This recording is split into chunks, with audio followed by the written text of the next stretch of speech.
All right, we are back to the game. Let me turn down the music. It's a little loud. All right, so last week the guys were met upon a couple of drow that they were trying to well, the drow was trying to persuade the guys to come on in to the drow city and start the alliance process, but the guys were like, no, we're not going to do that.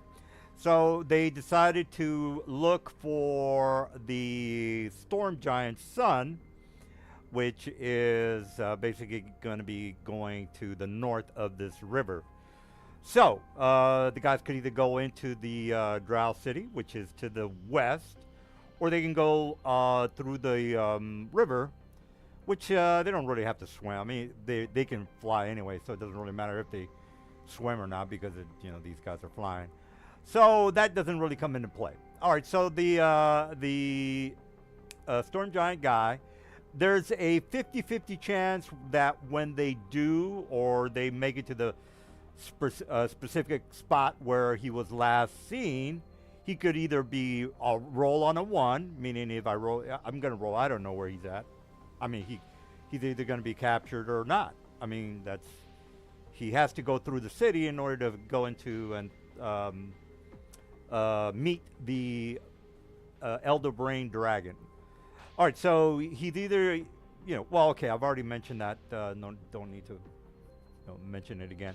All right, so I'm gonna roll one 50-50, I should say, heads or tails. If I roll a one, that he is, well, you know what? I'm not gonna spoil it. The guys already know what's gonna happen. No need to hammer it into the ground. All right, so do you guys want to chit chat before? No, you know what? I didn't buy any brewskis, guys. I figured, no, I'm not gonna do that. So I just bought me some sparkling water. All right, whether we're gonna play the whole night, that's fine. It's up to the guys. Don't really know what they're gonna do. They might or might not do a lot of RPing, depending on what I have cooked up for them. I do want to mention the puzzle that I gave them last week. If I just want to make sure I remember it correctly because I didn't write it down. I was just kind of like, so I was watching Twitter and I figured, hey, this would be a good riddle. Anyway, so it's as above, so below, and to the north. I think is what I told the guys. I might be wrong on that, but since I'm obsessed with this weirdness that's happening, I'll have to confirm with the guys. All right, I'm gonna stop talking now. I'll let the guys decide on what exactly they're gonna be doing. Let me take a whiz, and I think they're just gonna keep going north. Is that right, guys? Yeah. Okay. Well. Yeah, we'll rest up and head north, so whether we just go all the way to see if we find Storm Giant or not without any encounters, or if you're planning encounters before then, we want to go see if we can pull his ass back to Sanity Land and then come back to talk to the drow. Right. All right. Okay. All right. So before, I think we just kind of left off with the drow saying bye to you guys. Y'all don't want to. I think we covered that last week, but I just want to double check. You guys don't want to have anything more to. Oh, by the way, guys, the plutonium, or not plutonium, but quality of life has finally been updated, meaning that when if we do a battle, I'm hoping to kind of like do a lot of RPing tonight, maybe. I don't know what I'm gonna do. But if you get into a squabble, the quality of life is supposed to be working. Well, maybe we'll test that out. I don't know. All right, so let me take a whiz, and you guys can buff up, take a nap, whatever it is that you want to do, because you already know the drive already told you, hey, he's gone to the north. So I'll be right back.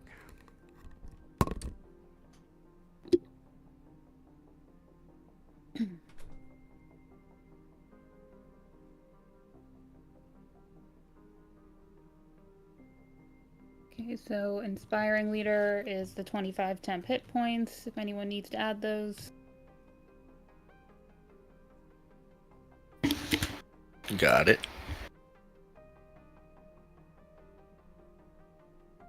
said 25. Yep. To how many people? Max of 6, so we have plenty of wiggle room there. Is there a free one? What do you mean by free one? I can give one to my homunculus servant. Oh, yeah, because there's only 4 of us here, so if he's out when I cast it. I mean, it'll let it just take another hit, at the very least. I assume I'd be able to target it as part of that feature, so. Yeah, it's an ally. Okay.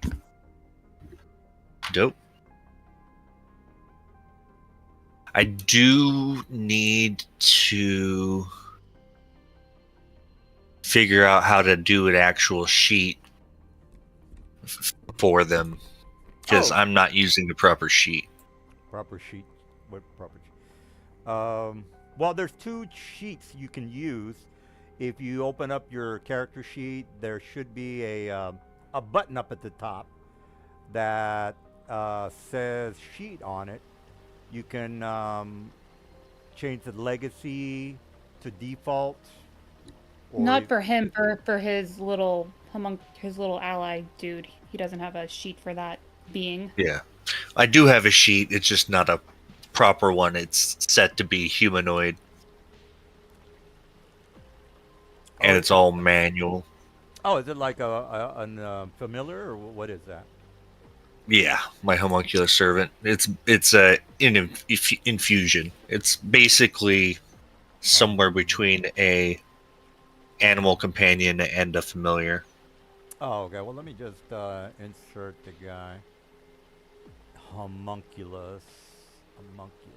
Yeah, I actually have the sheet here just below it, I believe, but I don't think there's any way to tie it to Chowta.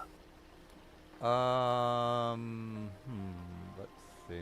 Familiar. Okay, there it is. Homunculus. I don't. Is it in a specific folder? I don't see it. What folder is he in? The familiars and summons. Is it homunculus? Is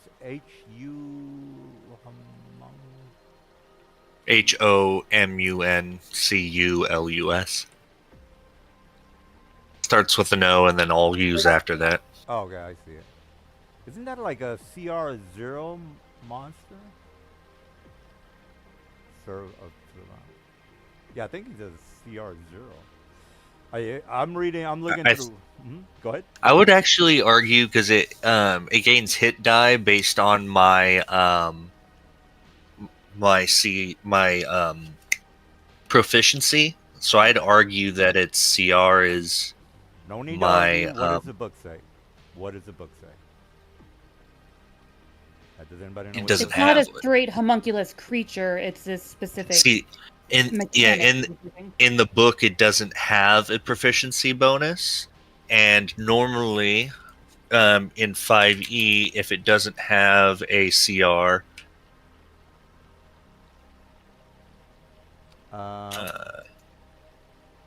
what is it? It's equal to its level, I believe. I need that in writing. We're not gonna just make stuff up. Please. All right, I'll go ahead and give him. And that was specifically for polymorph. Hold on. I'll go ahead. Why do you care about the CR? This is a player summon. Right, but if he gets killed, I mean, he doesn't have 1,000 hit points. How many hit points does he have? He has a stat block. Why do you care what the CR is? Because there is no CR. It wasn't given a CR. It's a player. Yeah. It's just that I was taking the homunculus from the monster's manual and going to give him ownership. If he's probably not going to be correct.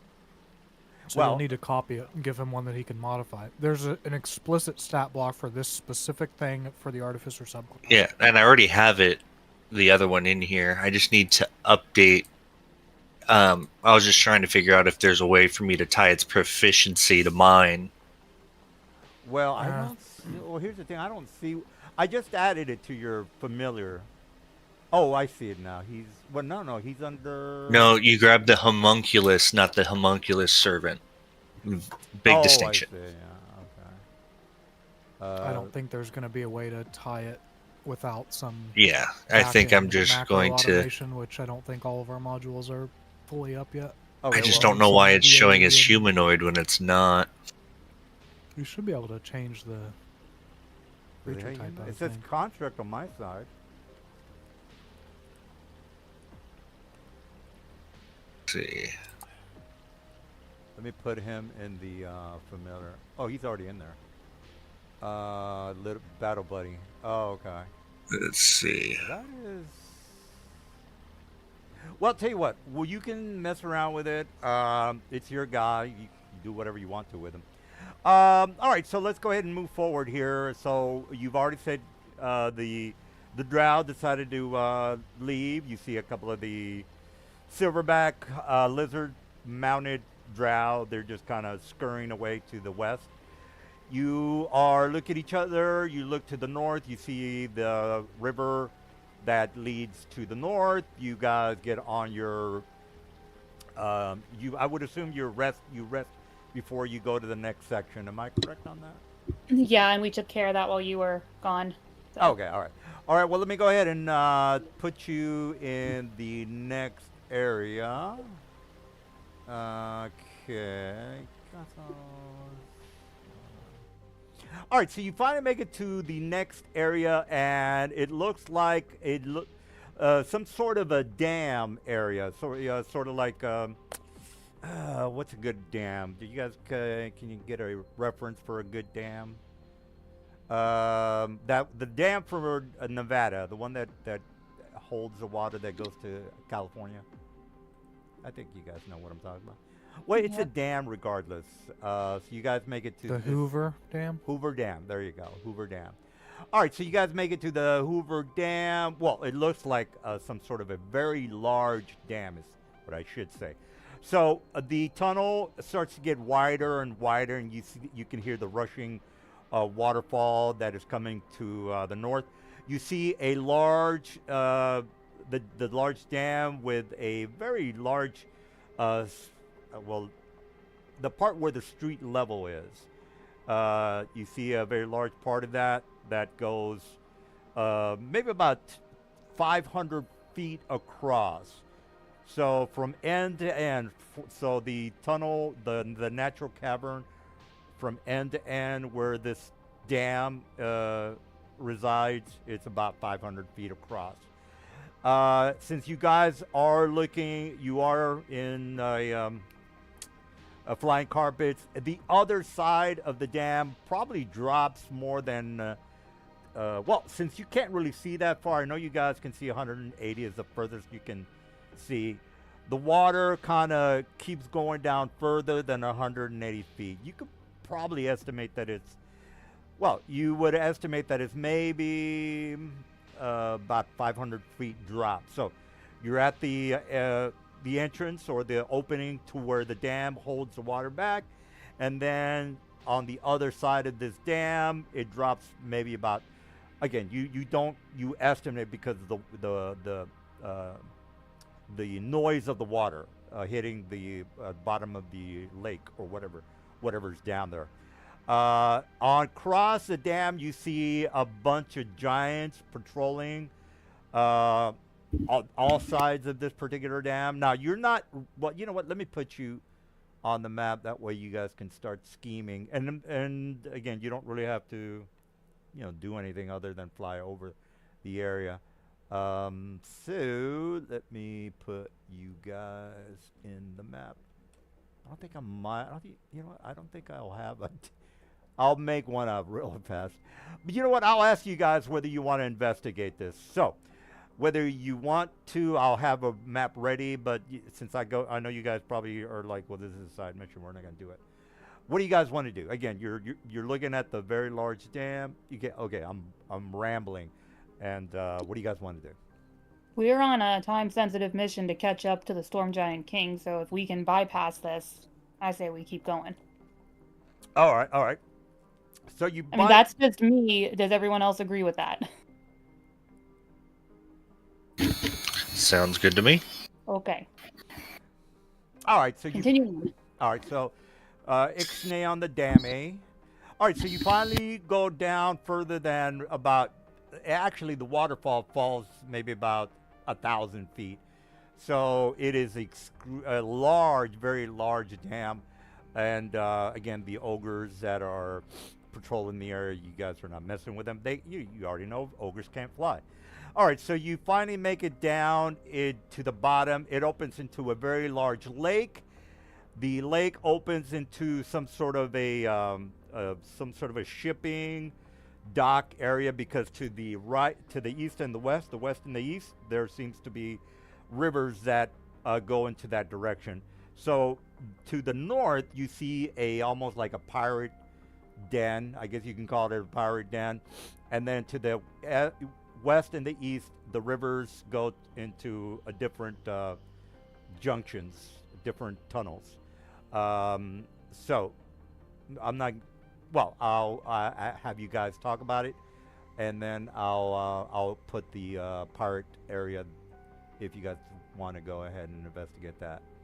Now the place is. It looks like they're doing a lot of work. You see ogres, goblins, and a couple of mind flyers just kind of overseeing the ogres and the goblins doing a little bit of work. Well, you can probably, again, you guys can see 180 feet, so that's a very long distance. Not only that, you also see that there are torches in this kind of makeshift pirate. I wouldn't say it's a town; it's more like an outpost. So, again, you're looking down 100 feet from your whatchamacallit, your flying carpet. You're looking down at a shanty town where pirates are, I don't know, they're doing something. If you guys want to investigate, that's on you. Or you can go to the tunnel heading to the west or the east. You don't see any different distinction. I know you guys are going to say, well, what's the difference between the tunnels? No difference. They look like they're doing a lot of shipping. A lot of these barges that are going to the east and the west, there's no difference in the supplies that are going from one place to the other. So whether you want to figure out what goes where, that's on you. But you would have to. Well, I don't know what you want to do. I'll get the shanty town ready while you guys talk about it. Well, if there's not a straight path forward and we have a fork here, we need to figure out which way is the right way to go. Well, the shanty town, you can. Let me put the map up real fast, because you can probably estimate that this town, if you go further to the north, you would see like another opening that is not made up of some sort of a river. So you would probably estimate, okay, there's a road that goes to the north from this shanty town, this pirate lair. All right, well, I'll put you guys on the map, and then you can tell me. Yeah, I just want to kind of see what the options are. Yeah, let me, you know what, I don't have the map ready. Let me just go ahead and get it ready while I'm doing this. From the description, does anybody have a preference or not? I mean, we were told that the Mind Flayer colony was to the north, so if there's an option to keep going north, well, you have a point I there. say we keep going that direction unless we want to confirm that the Storm Giant came through here and continued north. Well, what do you guys think? Or other than Lavanya? Yeah, I think we need to keep going north. So I don't understand if this shanty town can be still flown over without us being spotted. Like, is it floor to ceiling or? Yeah, you would have to go into the town itself in order to go outside, or to the north, I should say. So there's no, it's not like a chasm tunnel to where you could just float over the city. You would have to go into the town and make it into the tunnel to make it north. Okay, so if we need to go through the town anyway, should we just land and talk to someone and just walk through the town?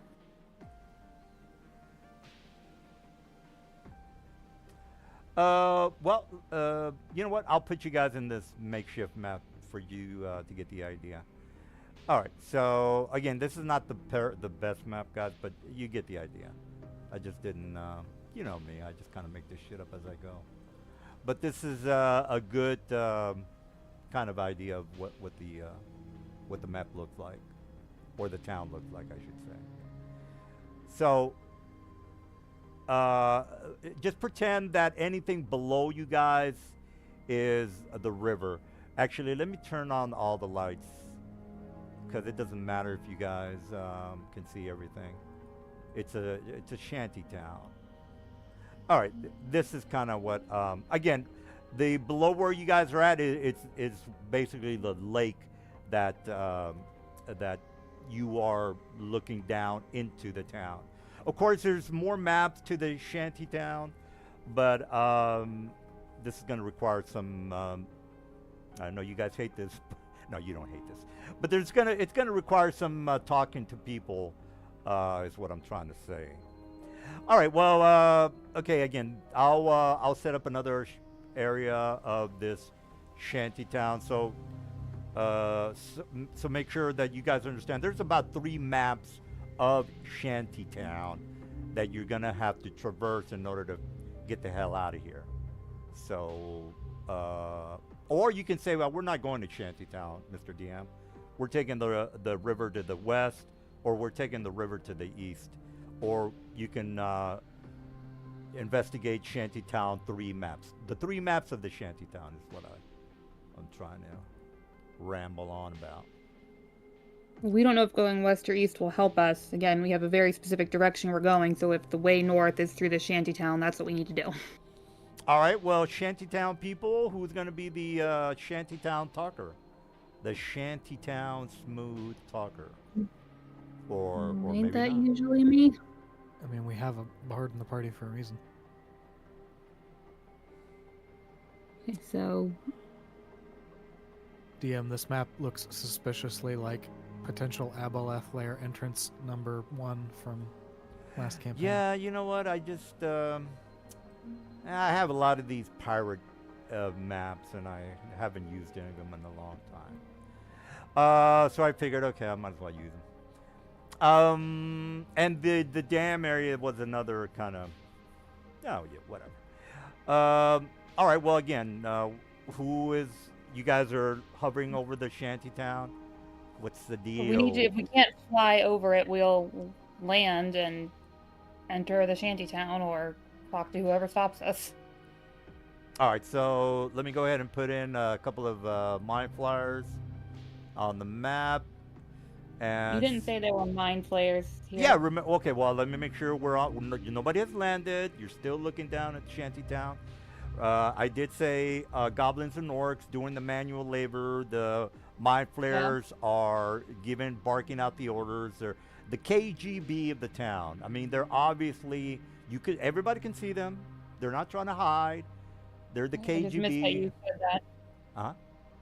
I just missed that you said that because you kept saying the pirates. So I thought there were pirates here. Oh yeah. Sorry, there's no pirates. It's just a pirate map that I ended up buying. They're technically pirate maps, but no pirates. There's only mind flyers, orcs, goblins, and maybe a couple of merchants around. But mostly it's people supplying the area with food supplies that are probably going to go to the mind flyer slave pits. Well, whatever. There's a lot of weird shit that is happening down here. Nobody has talked to anybody, and I need to start putting some orc tokens on the map. So while I'm doing some horse shit, you guys can tell me what you want to do.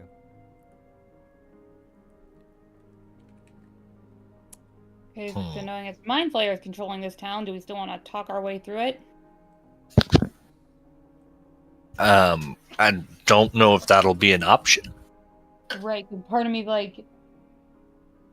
the storm giant wants to go through to kill the elder brain dragon. If his only way north and he had to go through this town, I don't know how he talked his way through this shanty town. Yeah, that's what the Right. RP's all about. Shit. All right. Well, I'm putting a couple of ogres and a couple of goblins and a couple of mind flyers in a little bit. All right. Well, who wants to go down there and get killed? Nobody's gonna get killed. I'm just psyching you guys out. That's all I'm doing.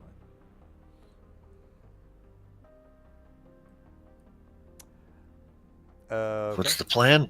Yeah. What's Sorry, I'm just trying to think of an approach to this. Like, we could just say, hey, we're down here tracking a storm giant. Have you seen him here? You know, and just see what the mood is. But well, you guys are not completely crazy here. You are not normal people. So them noticing you, notice two owl people in the Underdark is fucking obvious for one thing. So whatever you want to do about that. Um, I don't have an idea for like an approach of how we frame this, since it's again mind flayers we're gonna be talking to. Also, can I even talk to mind flayers? What languages do they know? They speak deep speech, undercommon. Deep speech, undercommon. Again, you guys already made your checks. You know everything about my flares. This is not new to you. We'll see. That's my thing. My extensive mind flares comes from Baldur's Gate 3, so that's where I question: would we be able to actually communicate with them? Well, I do not speak any of their language, so Squid was the one who had either deep speech or undercommon, and he's not here tonight, so we can't even talk to these guys. Let's see. Do I have that language? Let's see.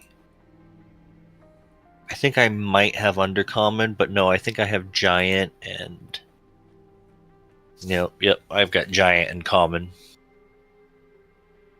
Oh, okay. I've got thieves can't. I don't know how much you can actually communicate with thieves can't. Well.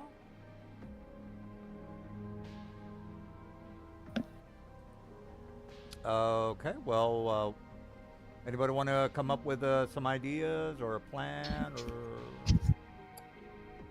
or something? Well, worst case scenario, before we approach, I can cast haste on myself and I can start teleporting us out of there. I don't know how effective that would be, but it's an idea we don't have. Well, yeah. We could try talking to them too, because what's the worst case going to happen? Right, worst case they attack us and we... I mean, with the... Are these regular mind flayers or what type of mind flayers are these?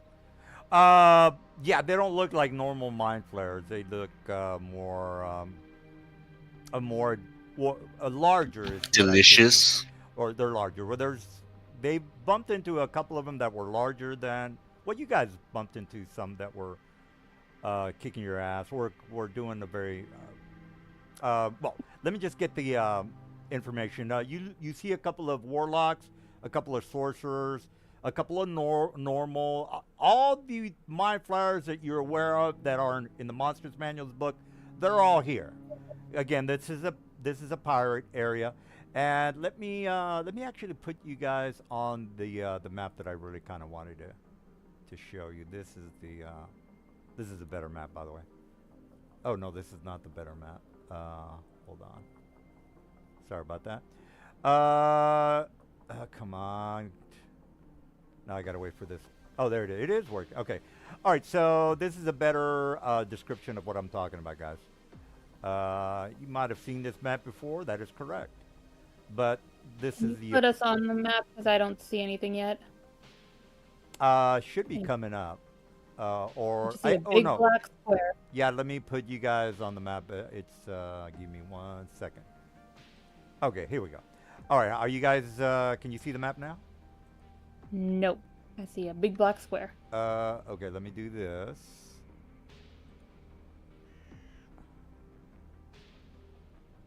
All right, I just moved everybody. Don't see anything currently. That's weird.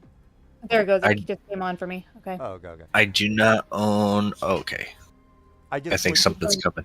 yeah, I just switched you guys back to the pirate town. Oh, this one just says I don't own a token with vision. Oh, okay.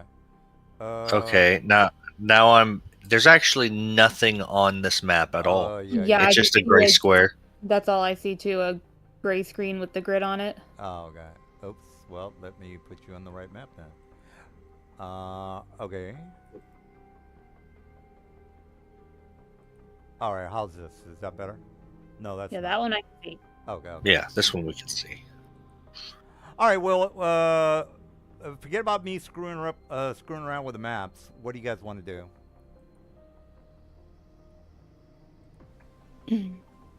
Well, again, I cannot speak to these guys. They do not understand a language that I speak. Oh, okay. Squid was the one who could talk to them. I think the closest thing we have is if they happen to have a rogue and we can use thieves' cant somehow to communicate. Which I don't know how much you can communicate.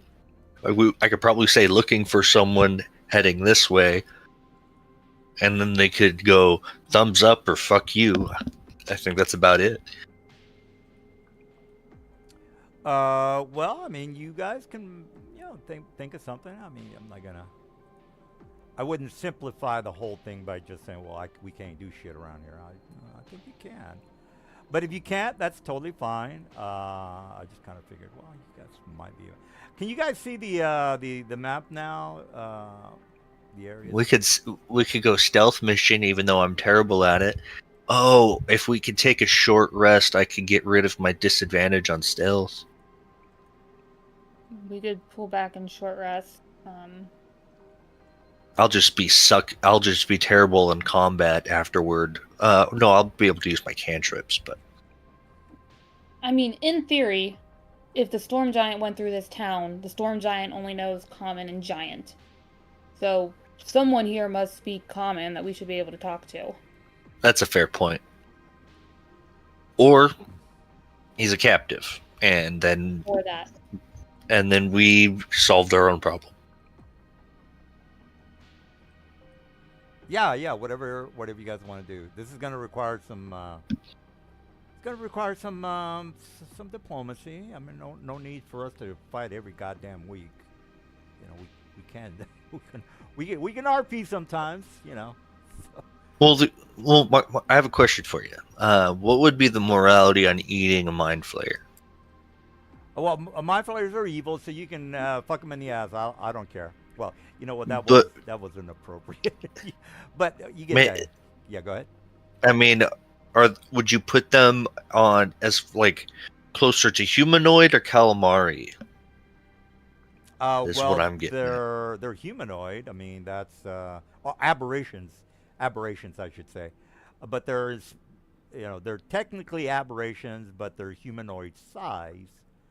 And again, you can look at the map and you can see that there's different types of mind flayers.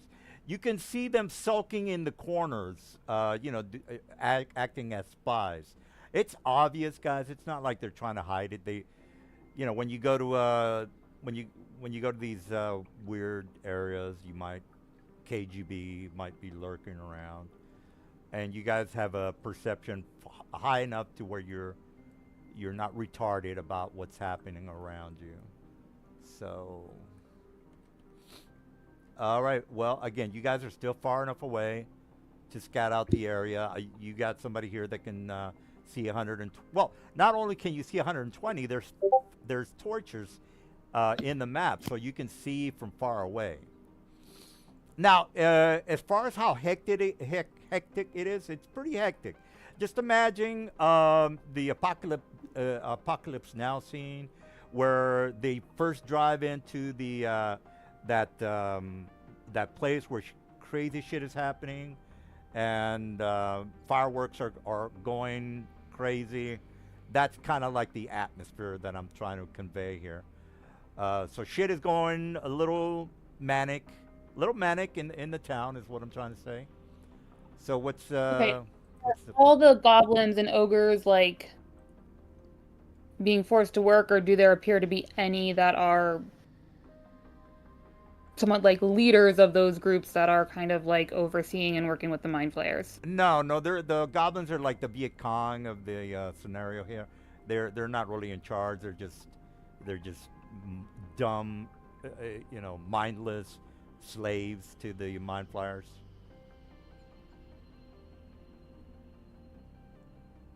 Okay.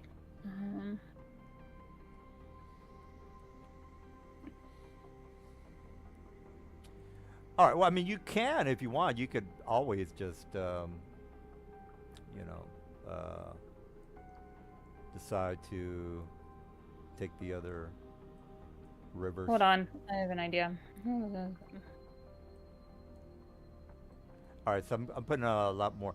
And again, guys, I mean, there might be like a slave, dwarven slave here and there, um, but unless you want to actually go inside the town, and then I can go into the specifics. Like, okay, you see a bar, you see a phylactery area, you see a herbalist shop, X, Y, and Z. But you first have to say, well, we're gonna look for the the So bar. I can cast mass polymorph on us and transform us into something that can walk through this town. That's a goddamn good idea. That's my new 9th level spell. Where's my character sheet? And so that's where my question about what the homunculus servant level would count as, because of the wording from the ability. It shares my proficiency bonus, and it has a number of hit dice equal to my artificer level. So it doesn't outright say it has a CR or a level, but with the hit die, I would say maybe it's level 16. You know what? And when it comes to qualifying for polymorph. Well, we play by the book. I have no. I never look at the player information. When you look at polymorph, if the creature doesn't have a CR, you look at, what is it? Or the target's level if it doesn't have a challenge rating. It doesn't have a challenge rating, so the question is, what is its level? And it improves as I level, so I would argue it's equal to my artificial level, is what I'm saying. There's no outright. Mr. Morel, can you chime in on this? You know me, guys. I don't ever look at the player information. I have no idea what you're referring to. But Mr. Morel can probably. I do see in the stat block it says challenge - proficiency bonus PB equals your bonus, so that's probably indicating its CR is supposed to equate to your proficiency. What is his proficiency? It's not his level. No, it's probably a plus. What are we, 5 now? No, we're up to 6. Yeah, we're up to 6. Well, whatever Mr. Dude says, I'm good with. Good to go. I'm only interested in you guys getting your ass kicked inside Pirate Town. All right, so we'll go with whatever it is that you want to do with your guy. It does have to be by the book, so let's not come up. Just not put whatever you feel like it on there, because that's not a good thing. Mr. Morel can check up on that. I'm not gonna. All I can say is, whatever it is, whatever the book says, that's all I care about. All right, Lavanya, what's the deal? You're the one that's making the decisions. Hold on a sec. I'm filling Avanar in on something since he missed last week. I think I'm going to mass polymorph something, but I need ideas so I could I'm not as familiar with that spell in terms of the mechanics of what we can possibly do. Like, turning us all into bats, I think we would lose all of our equipment because that wouldn't change with us, right? So it would need to be something that we could take our equipment with us, I would assume. Well, Uh, you whatever. I need to figure out the mechanics of this spell because I've never used it before. If anyone has input on that, please let me know. All right. All right. Well, I'm streaming. Monkless. All right. Well, yeah. Take your time, guys. We're not in a hurry. The dam. I thought the dam idea was fucking awesome. I was like, wow, maybe they can go in there and do something with that. But if not, they can just go into Shanty Pirate Town. With the Apocalypse Now vibe and crazy shit is happening.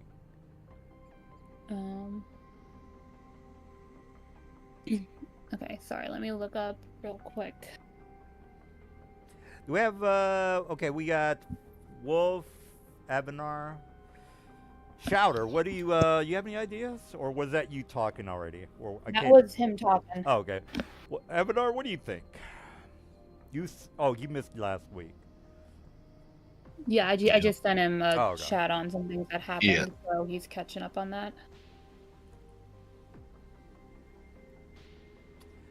All right. Well, take your time, guys. I think we'll take it slow. Yeah, give us tonight. like a few minutes here to figure it Yeah, out. yeah. So I'm thinking, since you guys are doing whatever it is that you're doing, I'm thinking like maybe 2 weeks before before May the 5th is when we could wrap things up. So let's see, that would be the 14th. That would be 3 more sessions. What do you guys think? A 2-week hiatus before we get back and start the Dark Sun?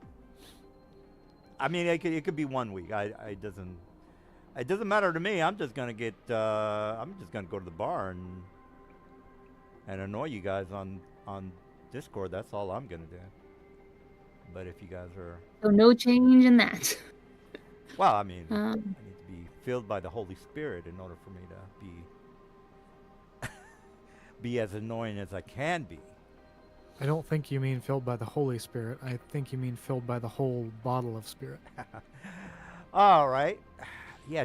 Okay. So there's 3 parts to Shantytown. Okay, no, so our gear does meld into the new form, so we could turn into just like bats and fly through, or something that, just a natural creature down here that would move through the area. Well, Miss Lavanya, aren't you forgetting something? Maybe not. I don't know what you're referring to. Well, aren't you looking for somebody specific that you might want to get some information on? We know he's heading north, so either he was captured or he's heading north. If we transform into animals, we could, as we're moving through, look for signs of him, or after we get past the town, look for signs that he made it through, which would then tell us we need to turn around and go back.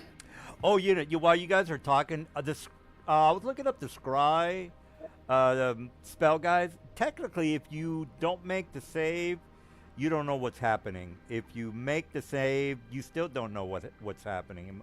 Am I not right on that? Because I was looking at the forums.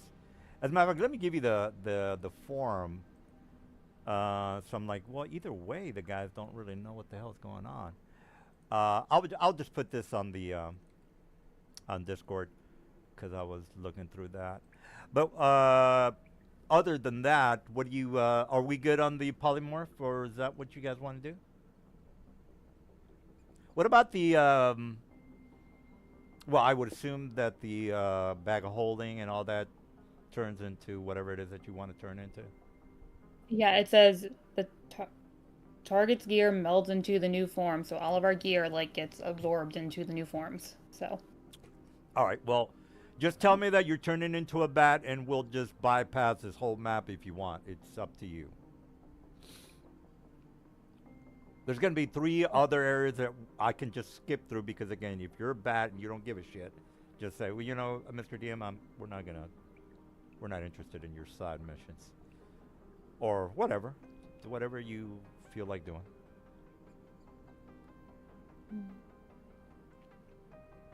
You're still Sorry, we're trying. still- Give us a minute here.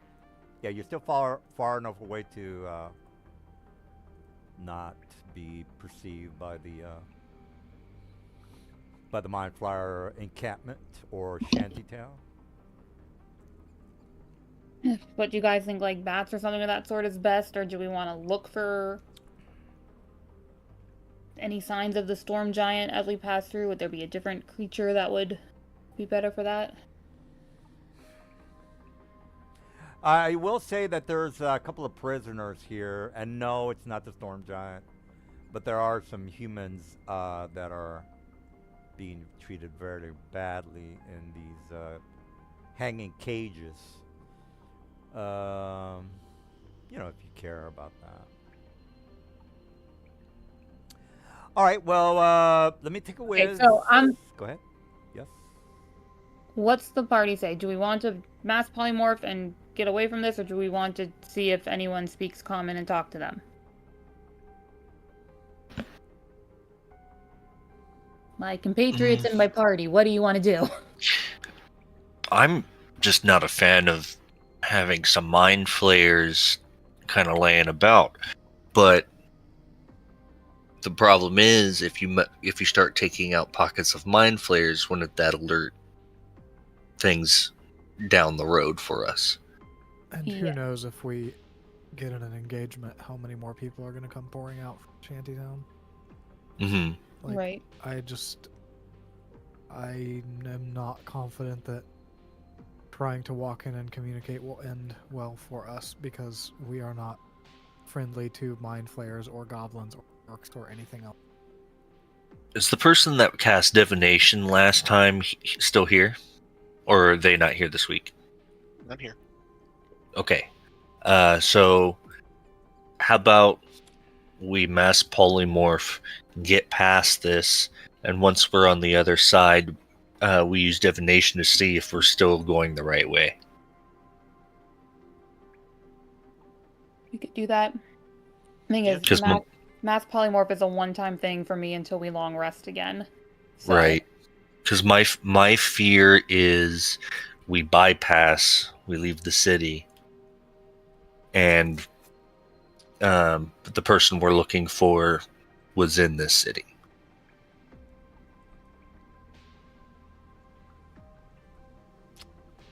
That's a good point. That is, yeah. Avanar, if you're okay doing divination once we get past the town, just to double check things. Yep, that's fine. Okay. So, sure, I will mass polymorph us into bats. We could fly up, around the ceiling and get past. I assume that would not alert anyone of anything weird. I assume bats are very common down here. Or some form of them.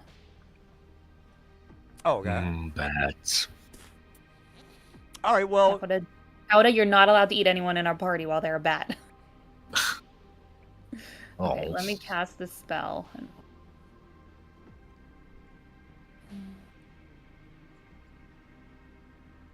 I guess I need to target us all. Not that it's gonna... Where are we at? We're down here. Okay.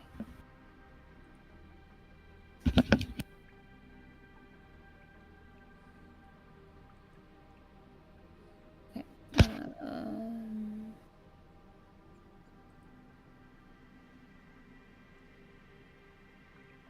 Okay.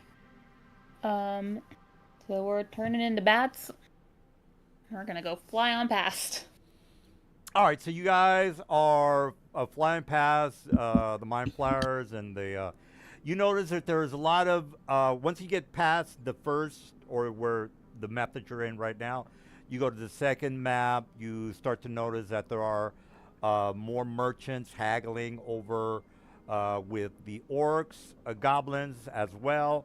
Also, you also start to notice that there are more hobgoblins in the area to the back of the map, or the second part of the shantytown. You get to Sorry, this, when you say merchants, what race of merchants? you notice that there are whatchamacallit, Drugar, as well as deep gnomes, as well as drow. Now, That's kind of weird.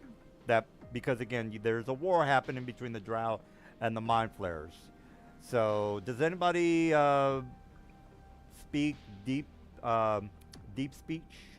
Anyone? Because again, you. No, that's the problem. I Oh, think okay. Squid could speak it, and he's not here.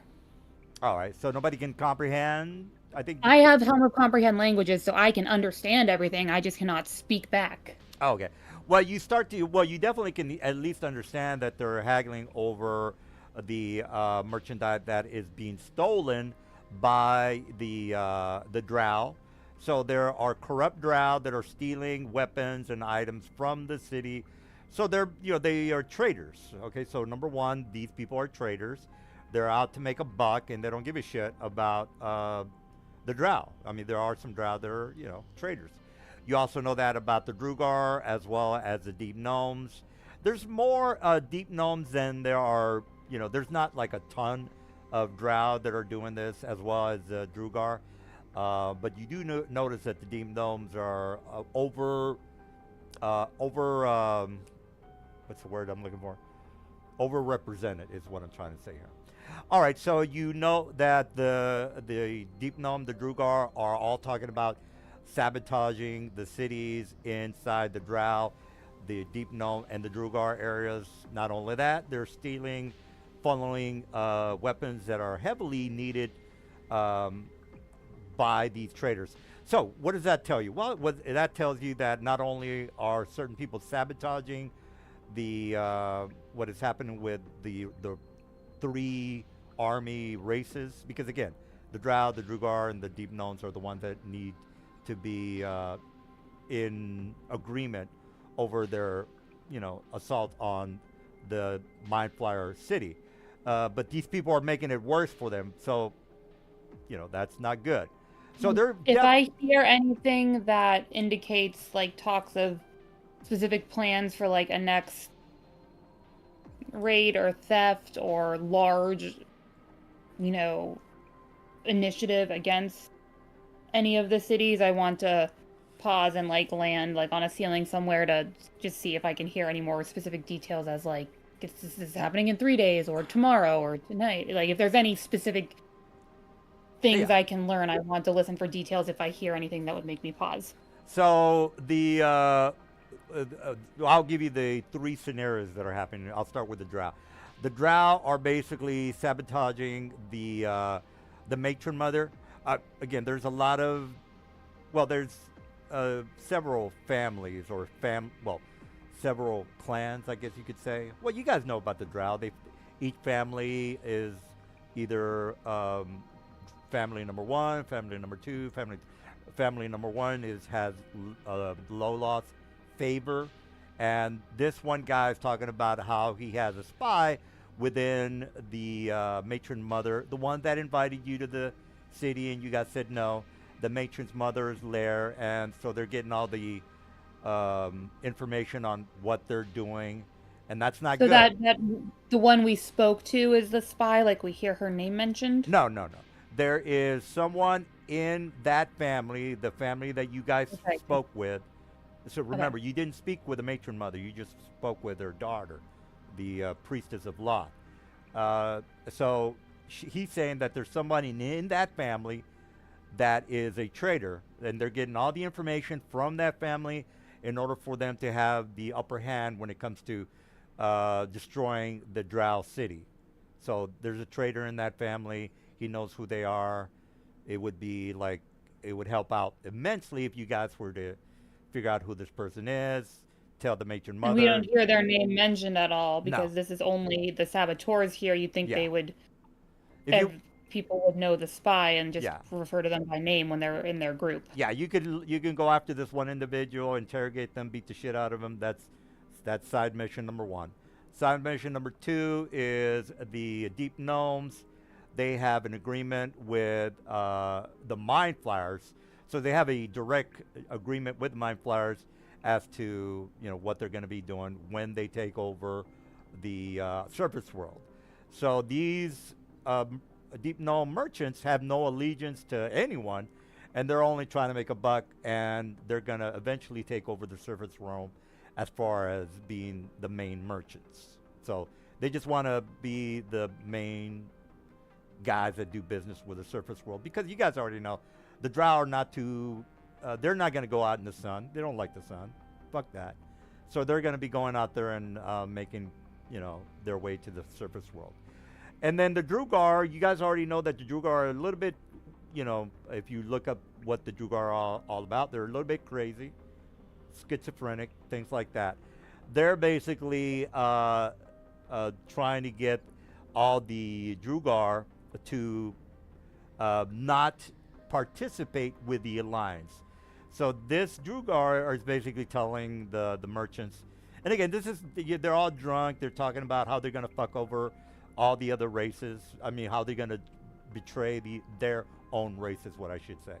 So the Drugar are basically saying that they're trying to start, a propaganda campaign to where the Drugar will never sign an alliance with any of these two other races. So I think you might have remembered. Well, you might remember that I said that the Drugar are, really hard, stiff-necked, almost impossible to persuade. So maybe having this guy spill the beans might score you some points on telling the bigwig in the Drugar city that, hey, you got these traitors here who are trying to fuck up your alliance. And, well, I'm not going to, you can figure out what you want to do about this on your own. I'm not going to tell you what to do. All right, so As these guys are chatting to each other, do I pick up the names of any of these individuals that I could share with the corresponding races if we run into them? Yeah. Let me, Lavanya, you want to make this just say, Drow A, Drugar. That's fine. Like, yeah. I just want to say, if we have specific names of people, because we're all horrible at remembering names anyways. Yeah. So we have specific names. I'm sharing those with the matron mother, with the Drow that we heard, or if we run into the Drugar, like, hey, these guys are stirring up shit, and laughing in your face and sabotaging your city, and you have a spy in your house, and there's no way this alliance is ever going to happen because there's too many traitors that are going to backstab you. Yes, you are correct. So you can just refer these traitors as traitor number one, traitor number two. Drugar traitor number one, Drugar. And I assume we wouldn't pick up the names of all of them, but we would hear a few that I would. Note. Yeah, but if you have a lot of Johns that you can refer to, and you say, hey, John is, I heard that John is doing X, Y, and Z, they're gonna be like, well, there's 1,000 Johns in the city. What exactly are you referring to? So just knowing their names is not gonna really pinpoint the exact person that is, stabbing them in the back. Is what I'm trying to get at. It might. You don't know how unique the name could be. Yeah, I mean, I'll give you a 10% chance on them knowing what the hell you're talking about. If you ever decide to speak with any of these leaders that you're trying to get an alliance going, is what I'm trying to say. Let me take a whiz. I think that's enough for you guys to, that's another big plate that you can muddle through. I'll be right back.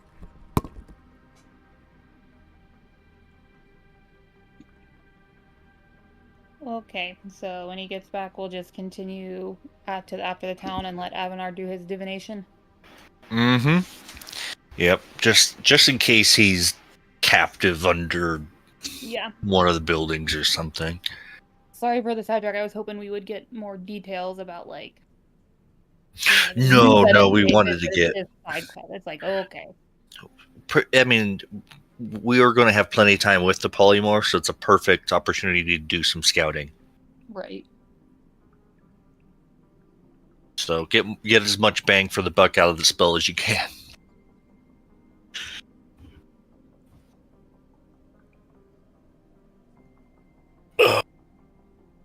But for future, it is good to know that we can, when you polymorph, it could also affect my homunculus servant. Which is handy. Yep. Now it depends. If we have the full part, so Well, Eldrin had to drop, so when we had that one session where both you and he were here, we had 7 people. Right. 8 And with I the mean, just homunculus. like, not even as mass polymorph. It just means that my homunculus servant is now also a viable option for just a use of regular polymorph. This is true as well. Haha. So if we ever just wanted an extra body, just turn it into a brontosaurus. Or Tyrannosaurus. Yes. Yep. I think that'd be great. Just something else to take some hits. It depends on what's the best use of my concentration at the time.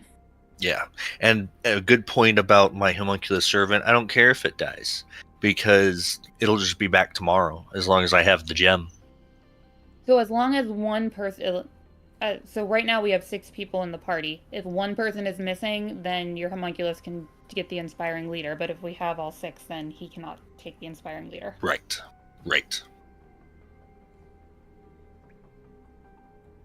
All right. Well, It's fine. what did you guys decide on? We are gonna continue on. We think we've gleaned all the information we can from spying in on those conversations. So. Oh, okay. Getting out of town before the hour is out. All right, so you finally make it through the last part of the area. It opens up into a gigantic highway of a tunnel. It starts to get somewhat narrow, and it gets to the point that you guys have been traveling almost another day. So if you want to give yourself another, like a long rest, because it's extremely long tunnel.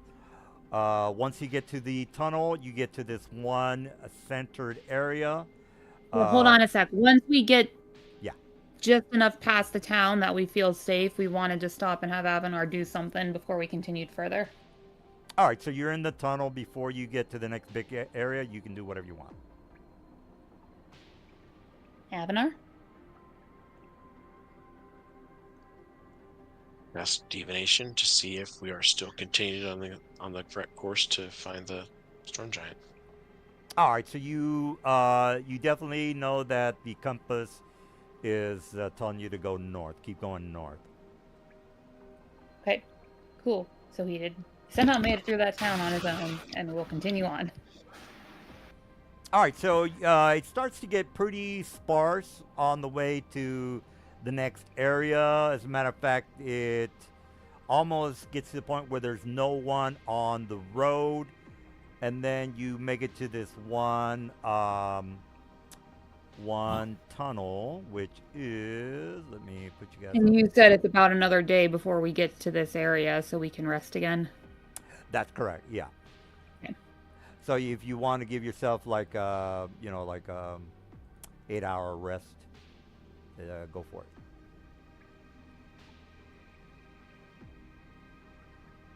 All right, so you get to this one large area, and let's see if I can get this thing going. Okay, here we go.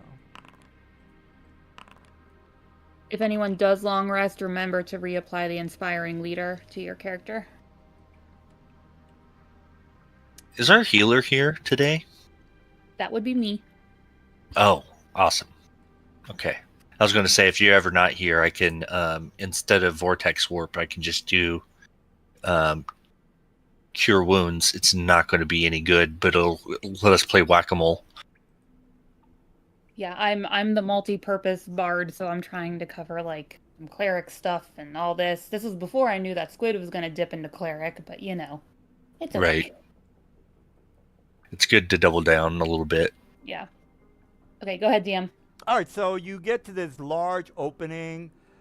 There is a large, so there's no one on the road right now. Again, the place is large enough to where a large amount of wagons kind of go through here.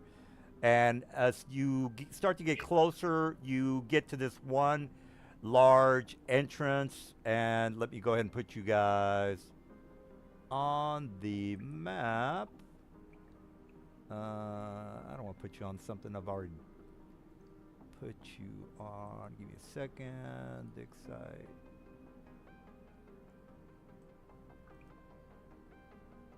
Oh, that's not a good map. Give me a second. I want to get a good map here.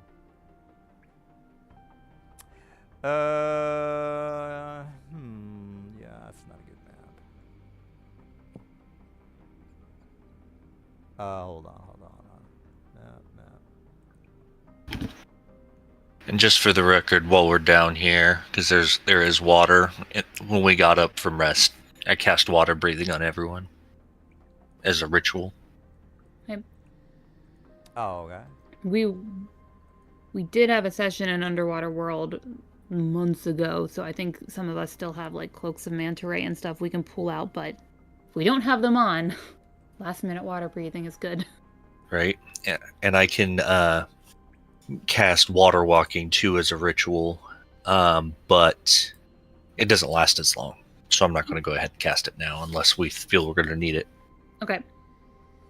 All right, so let me put you guys on the map. Oops.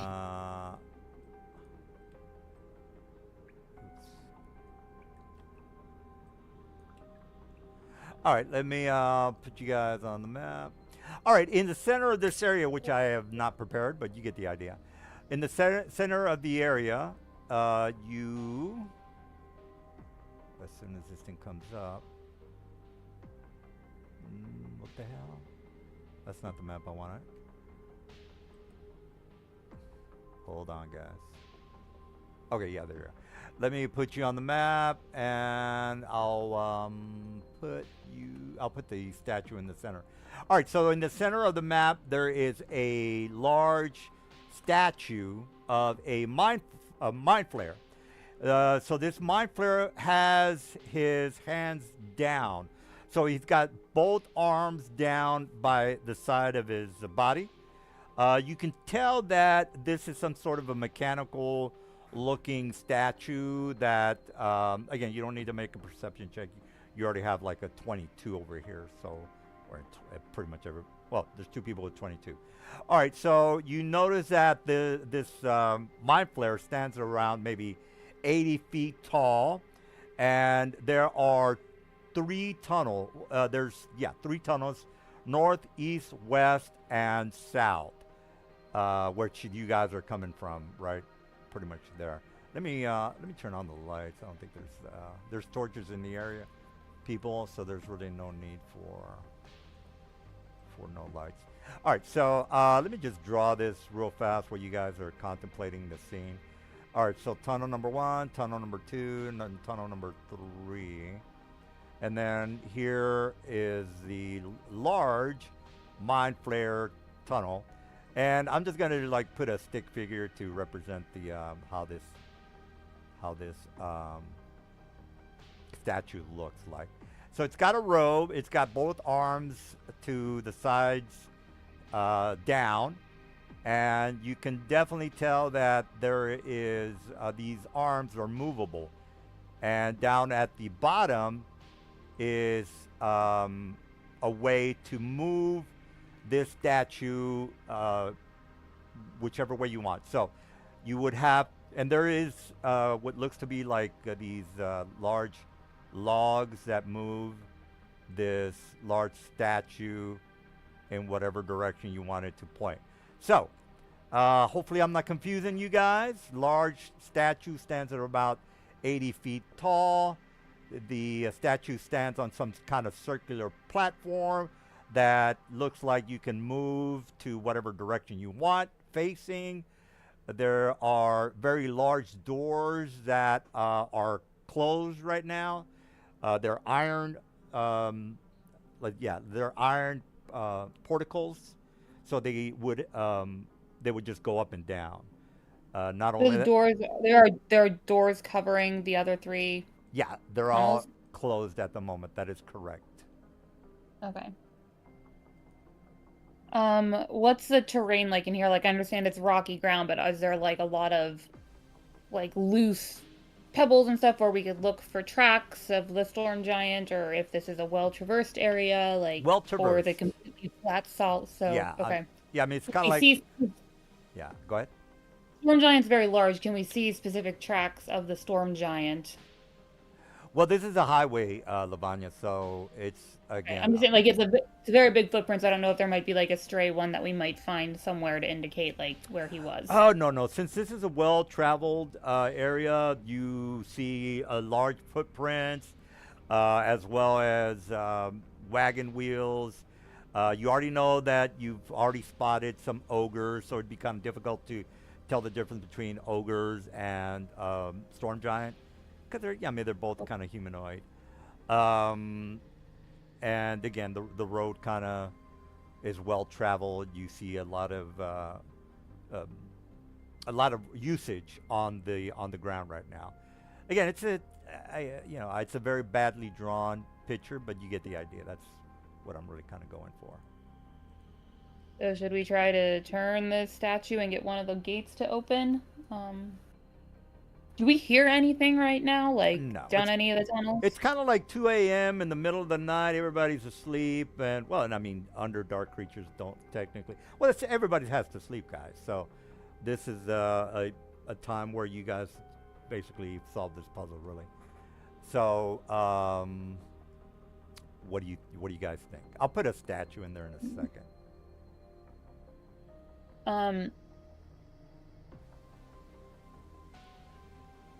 Yes.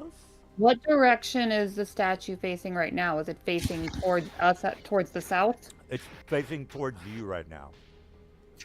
And obviously our gate is open because we came through it. Yeah, everything else is closed. Now, not only is there's the porticles that are blocking your way. Behind the porticles, there are wooden doors, so this thing is doubly secure. You would have to lift up the porticles. Porticles are basically like iron bars that go up and down, and then you have to open the doors that are behind the iron bars. So it's problematic. Is what I'm trying to get at.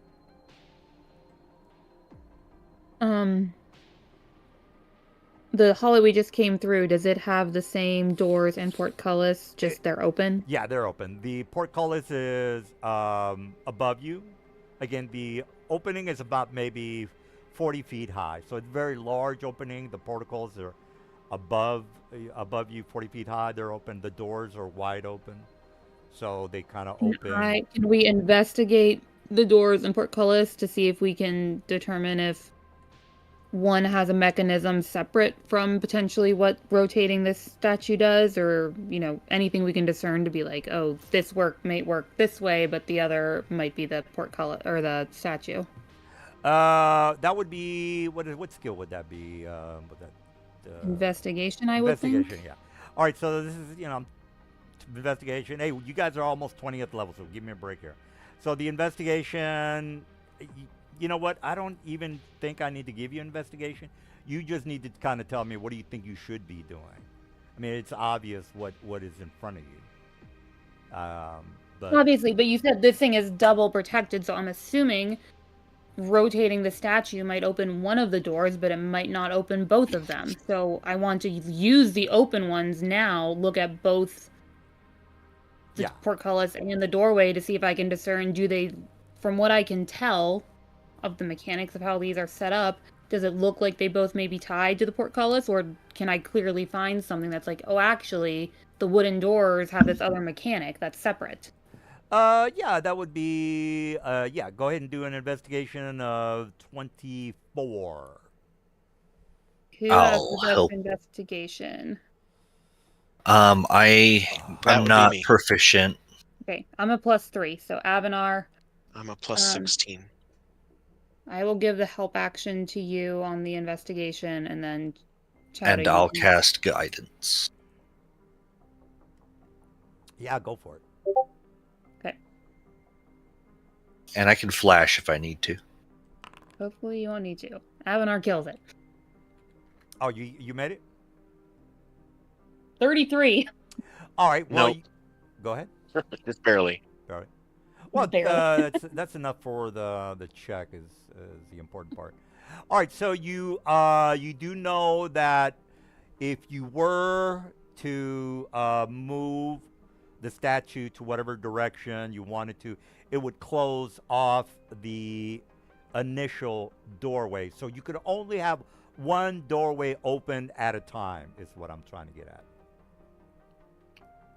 But do we know, like, are both the wooden doors and the portcullis opening and closing with that, or we don't know that? Yeah, let me ask the. Because that was specifically what we were trying to discern is, like, what's the mechanic for, are they separate mechanics to open those doors, or are they tied to the same mechanism? No, you would estimate that they are different. You would estimate that the one, if for example, if you move the statue in whatever direction, it would move one thing, and then the doors opening would be something different. So there's two different mechanisms that need to be triggered in order for the doors to be open. So, In that investigation, do we see a mechanism close to the doorways? That would be the second mechanism. no. You do know that you would estimate there's no levers anywhere around. So the only thing you have to work with is moving the statue in a specific direction, and then the second, the doors opening would be something completely, would be another mechanism. So mechanism number one is you can move the statue in whatever direction you want. That would more than likely open the portcullis. And then something else needs to happen in order for the doors, the large wooden doors that are 80 or 40 feet in height, to open. Hopefully that doesn't confuse anybody. Nope. So, for now, should we turn the statue and get the northern portcullis up? I'm not scared about a door. We can figure out how to open the door if worst case scenario. So Yeah. let's do it.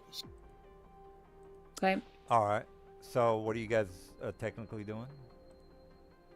We're gonna rotate the statue so that it's facing the northern portcullis, unless we. Our base assumption is it's facing the southern tunnel. The southern tunnel is open, so if we turn it to the north tunnel should open.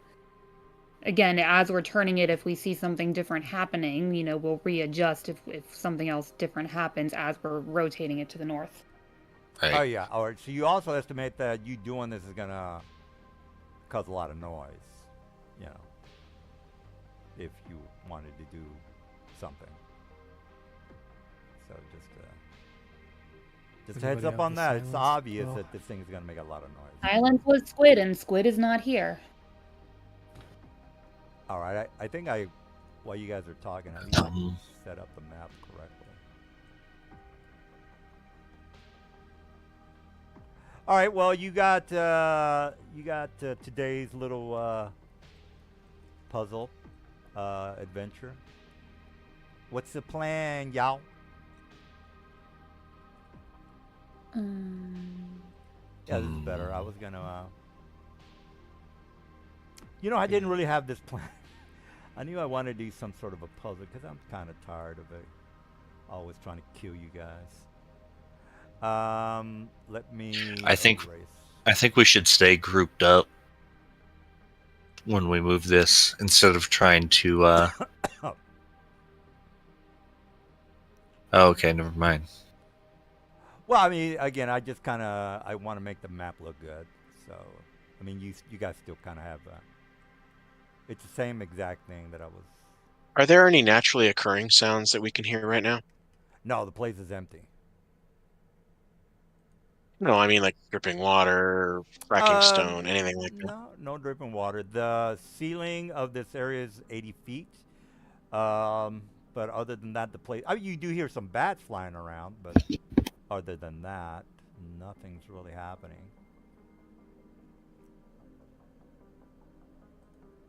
What if, here's a thought, what if we did like a minor illusion, an audio minor illusion of bats screeching really loudly might cover up some of the grounding. I mean, they have to make a shit ton of noise. I mean, bats can be pretty loud. Well, whatever. Whatever's clever. Heck, it might even stir up the bats that are currently there squeaking, and they might join in. I don't see how they would be of any help, but whatever. All right, yeah, this is a lot better map, right, guys? I could conjure us some giant badger moles and just have them dig us a tunnel under these portcullises. Fucking kid. I think that's an excellent idea.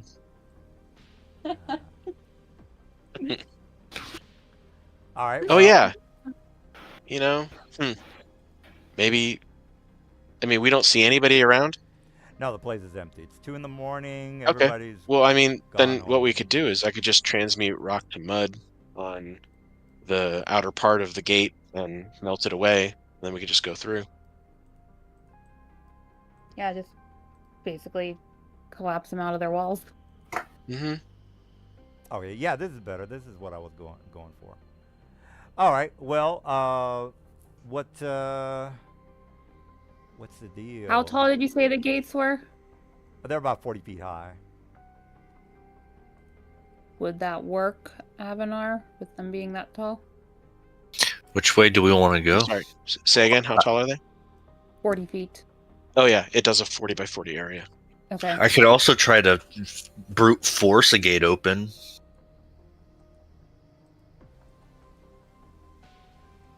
Whatever. All right. Well, this is what I was going for, guys. Well-traveled road. A mind flare statue in the center of the area. Got both hands down. You're surrounded. Well, yeah, this is it. All right. Well, what are you guys gonna do here? So we can badger mole our way around it. We can transmute rock to basically collapse it, or do you want to brute force it, Chowda? We got options. Yeah, because I could. I mean, it takes no action. I could just see if I can lift the gate up with just my strength, so you guys can get through. If you want to try it, we could try it. Mm-hmm. Yeah, that seems like a good first option. I mean, it doesn't. I mean, worst case scenario, it doesn't work. Yeah. Right. Which way do we want to go? I'm assuming keep with the northern direction. Let's do it. All right. What do you got? What level are you guys? 19. All right. So, yeah, you're 19. Give me 1 second. Just want to check something out before you guys are like. Why is my speed?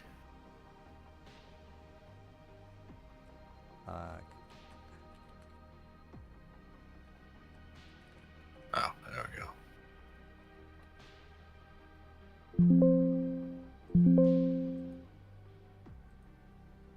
Okay. All right. Well, before you guys do anything,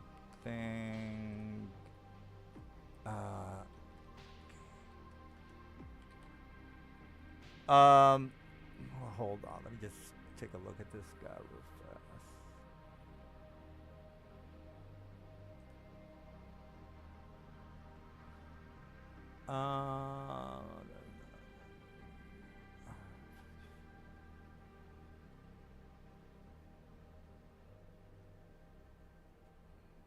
Oh yeah. So what you guys are gonna do the badger move, or I'm sorry, what was that you guys are doing? Chowda's just gonna see if you can brute strength the portcullis first. Oh, okay, okay. All right. Well, if you want to Yeah. do an ability check, that's totally fine. Yeah, I I will- want to. I will give you the help action. I don't know how I'm helping you, but technically I can give you the help action on this. I already have advantage on athletics checks. Oh, then never mind. You don't need my help. Oh, Yeah, I have advantage, expertise, and a belt of, I think, Storm Giant strength. So I have 27 strength. So if anyone can brute force it, it's going to be me.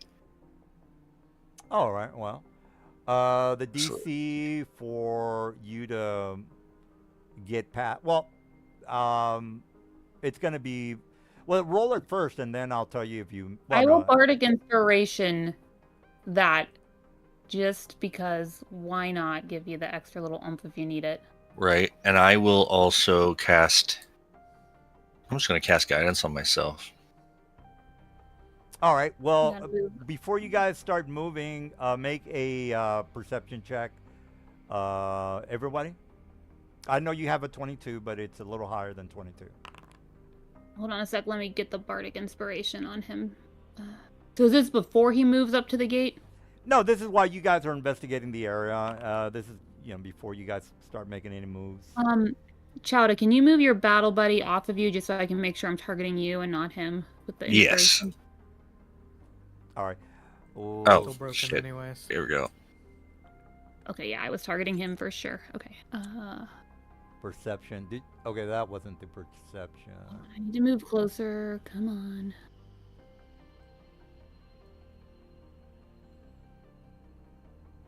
Fly, come on. Sorry, it just...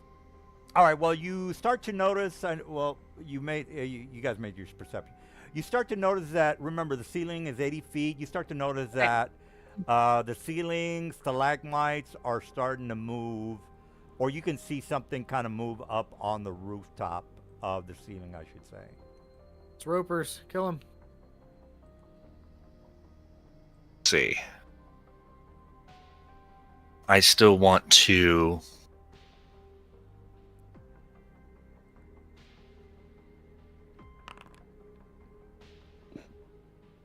And then R1D4.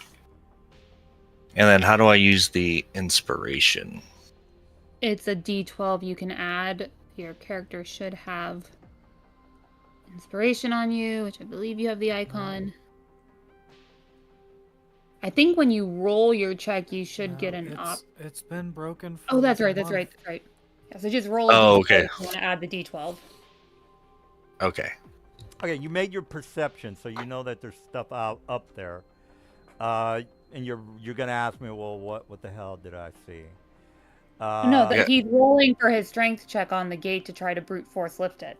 Right. Before he starts to get close, again, he's walking towards the He gate. made a 29 perception. Yeah, so he starts. Oh, okay.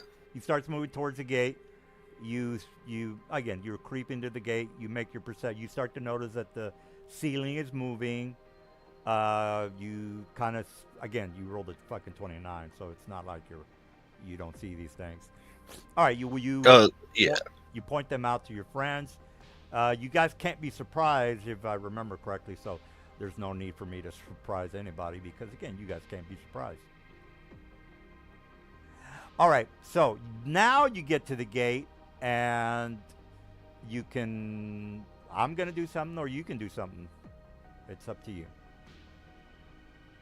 So are we following Chowda to the gate? Because I assume we're not going to let him go up there all by himself. I'm looking at the tokens. I don't know what.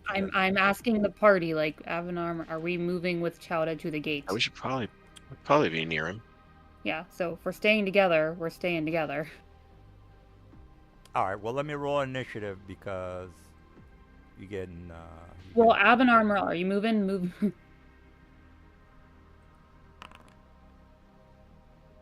All right. Rolled my guys.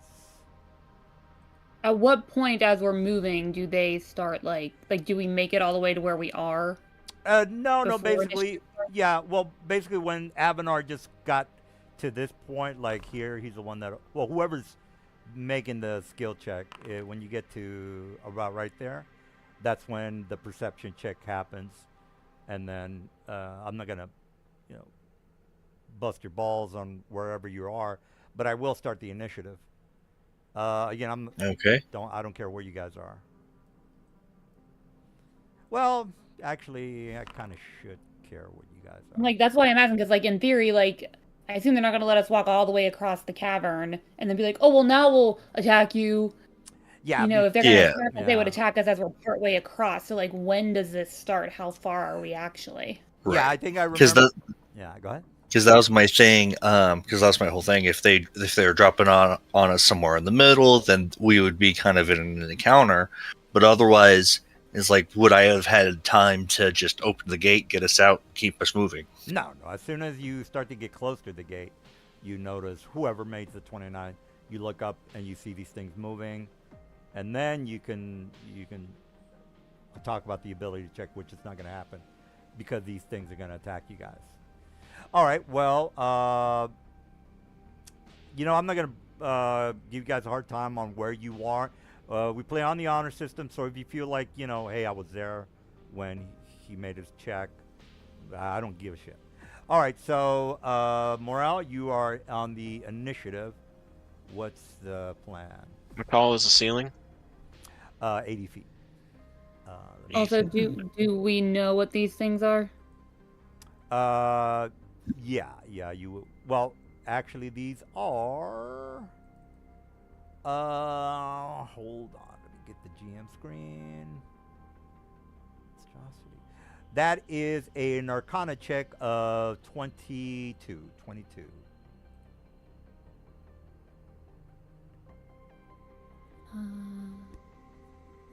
Probably have no idea. All right. Well, Avanar does. yeah. So these are cave fishers.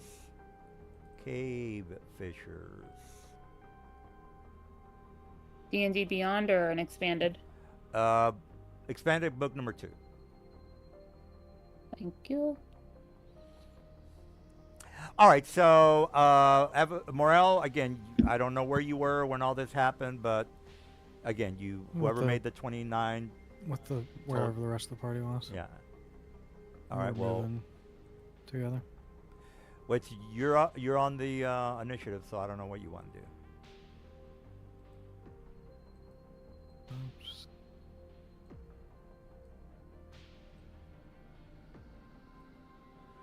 All right, so. All right, what's the deal, y'all?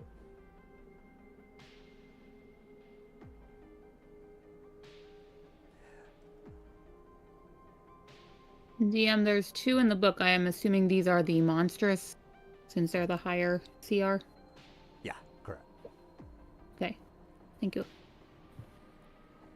I think it's waiting on your dex saves because I clicked damage and nothing happened. Oh, yeah, let me click on that guy. Oh, Cave Fisher, normal. Right, I don't see the result. Yeah, that did the same thing to my damage. I rolled it and it never hit the chat. Huh. So I think we're more broken now that MIDI QOL updated than we were previously. Yeah, you think so, huh? Yeah, you're right. Let me. Yeah, it's not rolling. Huh. Well, I'm just gonna have to do the manual thing. All right, so let me click on the. Yeah, I'll have to do it manually. All right, so let me click on the guy on the upper left. That is a what's the dex 16 saving throw dex saving throw 16. No. All right, let's try the second guy. Dex saving throw 6. Jesus Christ! What the fuck? Let me try that again. It's broken or what? Let me. Good dice rolls, sir. Okay, yeah, I'm fine. All right, well, I rolled 2 bad numbers. What's the damage? 32. All right, 32. Yeah. So quality of life is not working, and we've acknowledged that. All right, we've got you done, Morel? Just...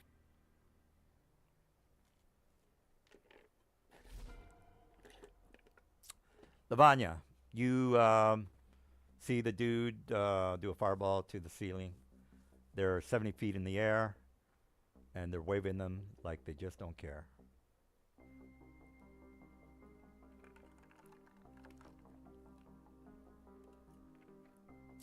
Maybe I should have bought some beer. Lavanya? Hello? Sorry, I was muted. Give me a second. I'm asking something in the group chat.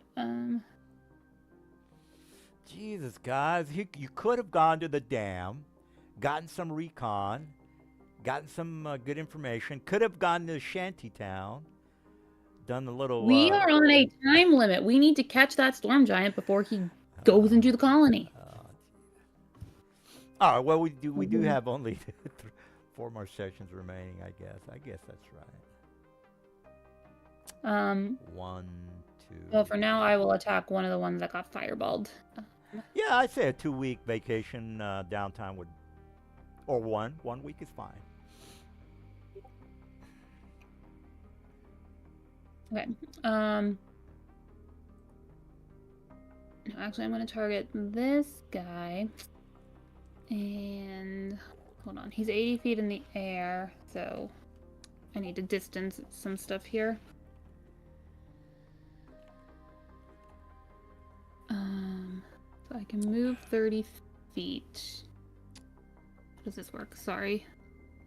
Distance is a thing. Let me put some cliffs inside the map, make it look good. Cliff. Who am I closest to? 25. Or some side walls. That's... Okay, no, I'm just gonna Eldritch Blast first, and then I will move to position to do that next round. Okay.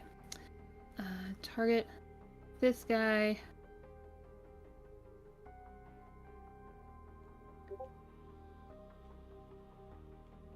What's their AC? Yeah, well, you can look at the book. 18. Okay, so that will hit. Oh, they changed this. So it was a 24 to hit, a 29 to hit. It's just like refreshing the number on the card. 22 will hit. Are you clicking the card repeatedly, or are you? Yeah, and because that's what I've done last time, where I cast it once and I clicked the attack on the Yeah, card. that's you've only been doing that since MIDI broke. MIDI's the one that consolidated chat cards, so that's why that's working again, how it originally did. Okay, so all were above 28s to hit, so I have 4 hits for my main attack.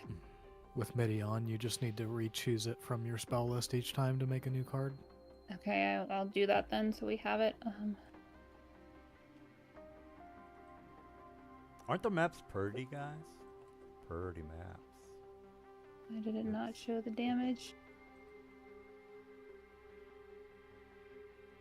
See, when they make a movie out of my campaign, they'll have a good reference. I'm rolling damage and it's not... Yeah, that's what we just dealt with. You're gonna have to roll manually. MIDI seems Okay, to be... so I have 4 hits, so I will do 4d10, and it's an additional 6 for each of those die, so plus 24, because 4 times 6 is 24. You need to do gosh. /R, or /R, I mean. /R. Okay, 52 damage. All right, 52 to points. this guy. This guy. And then my bonus, yeah, this guy. And then my bonus attack will go at him as well, because I assume he's still alive. 52, got it. Okay, bonus attack I'm going to repeat, and we'll do these one at a time. Eldritch Blast. Well, I guess we know that the Okay, quality of so life that's is not one. working.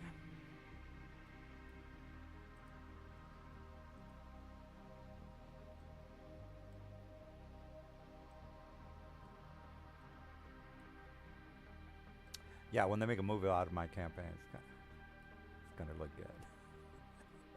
Okay. Uh, Okay, so the second one will hit. little twist there on the traders, huh? That was pretty good. I like that. Okay, I so like, that's... Go ahead. Sorry, so that's 3 of the 4 bolts for my bonus action. I want to resolve that damage before I do the last bolt. So it'll be roll 3d10 plus 18. Okay, 37 more damage to that same one. 37, got it. He's still up. Still kicking. Kicking it old school.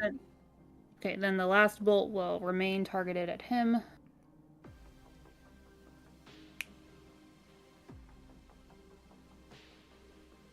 think I might have used this guy this will before. be roll 1d10 plus 6. Okay, 12 more damage to him. Alrighty, 12 it is. And then I will move.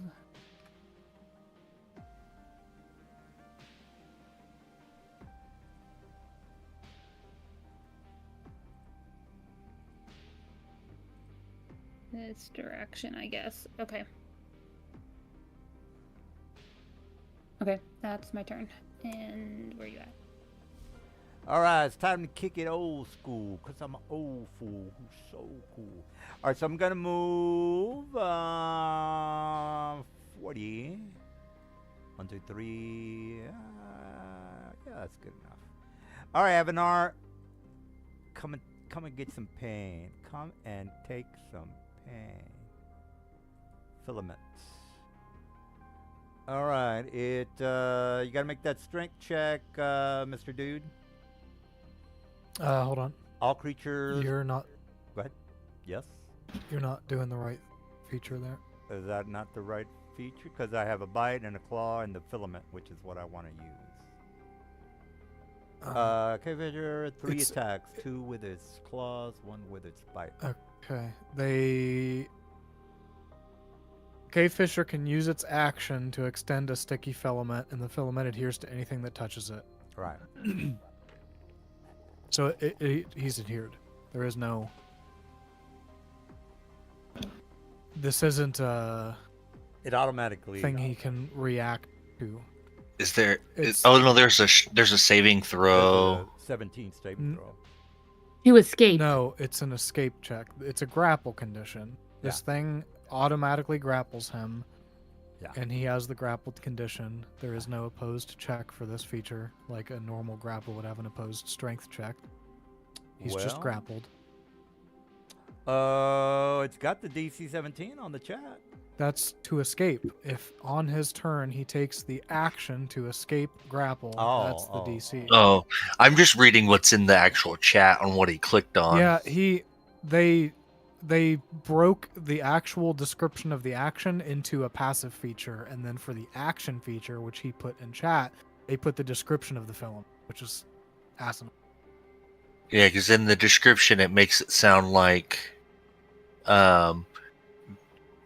you make the DC check, and if you fail, you get pulled to them, and he gets to make an attack as a bonus action. That's what I understood, but again, we got a little. We could have. Well, are you reading out of the expanded 2? Because if you read out of expanded 2, it reads differently than how it reads in Forge.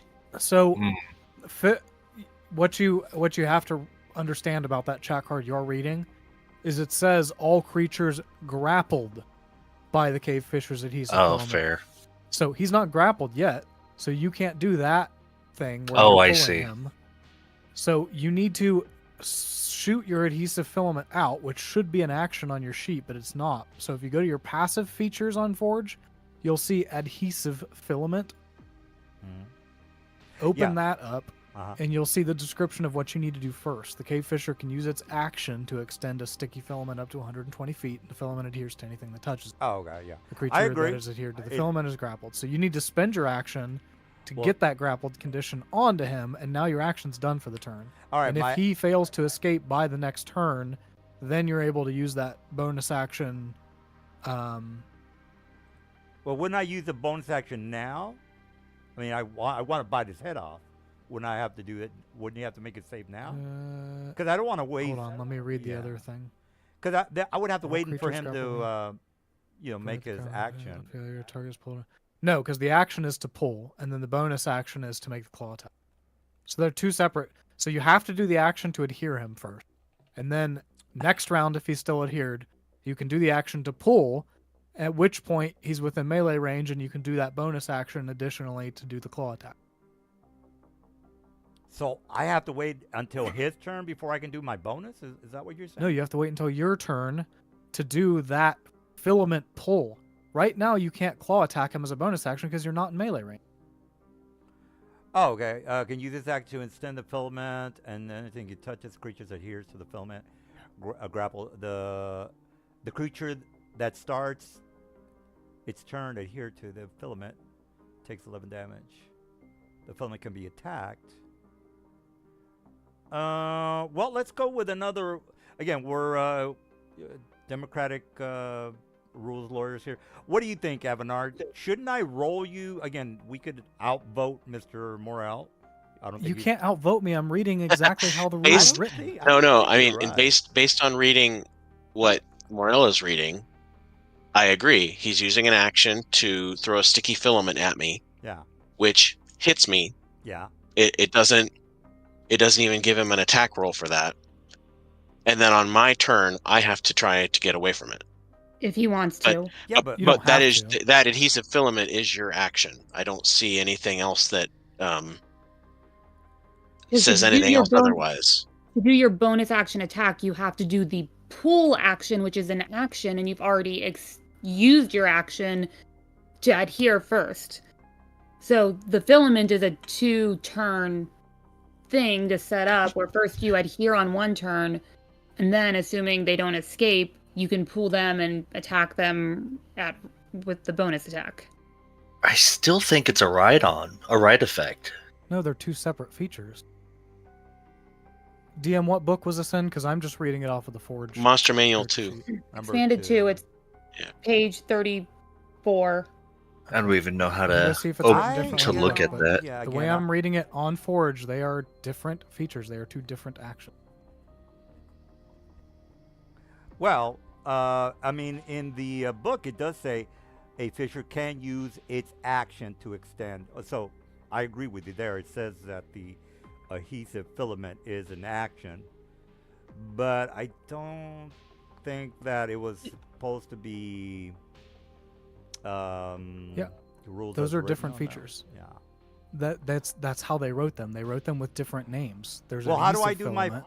my bonus action when I can't do anything this Next round? turn? You do it next turn. Hmm. And you have to use one action to adhere it. And then next turn, when you have an action back, you can use the action to pull and bonus action attack. Yeah, that filament action you will have access to on your next turn as long as you still have Avanar grappled. Okay. Well, I disagree, but I'm not gonna be. We. I mean, that's how it's written. Okay. I have a different opinion on it. Avanar, what do you think? Do you agree with the Morel? I do. Okay. And I mean, from a making sense standpoint, Okay. it All right. makes sense too, because you can't attack me if I'm not up by you. Yeah. Okay. Well, I'm outvoted, so we're gonna do what Mr. Morel is saying. All right. So I would have to wait until next turn to actually bite you. I would assume. All right. Because you need to pull him to you first, and you don't have an action available to pull him to you. That's the point. Yeah, I think what they meant is that I get a free filament attack, and then the actions come on my turn. But okay, yeah, again, I'm not gonna. No, because it specifically says it uses an action to adhere the filament, and then it uses an action to pull them to you. It specifically spells that out. All right. Well, I'll so go. it was meant to work that way. All right. I'll go with that. Avanar, you see, Mr. Dude get stuck. Mr. Avanar, you're stuck, I should say. Now you can go. Yeah, ahead. I was gonna say it's me. Yeah, exactly. So you can break free from the. You can make a strength check. If you can click it on the chat or. Oh no, I don't need to worry about that. Let's see, what do I want to do? You're technically grappled. Just make sure you understand that part. Oh, I do. Yeah, I got it. When you're grappled, you can't swing. You can't, pierce. You can only attack with like a short weapon, if I remember correctly. Oh yeah, I mean right now, yeah. Let's see, I'm gonna do.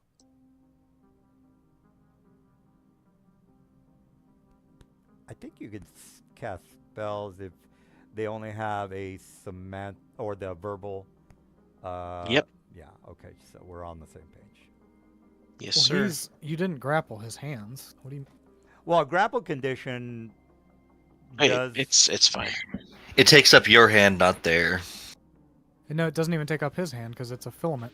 extruder he has. Yeah, but you're There's Right. nothing about. No, I mean, there's if you're a nothing in the PC. grappled, nothing in the grappled condition rules as written prevents any somatic components or anything like that.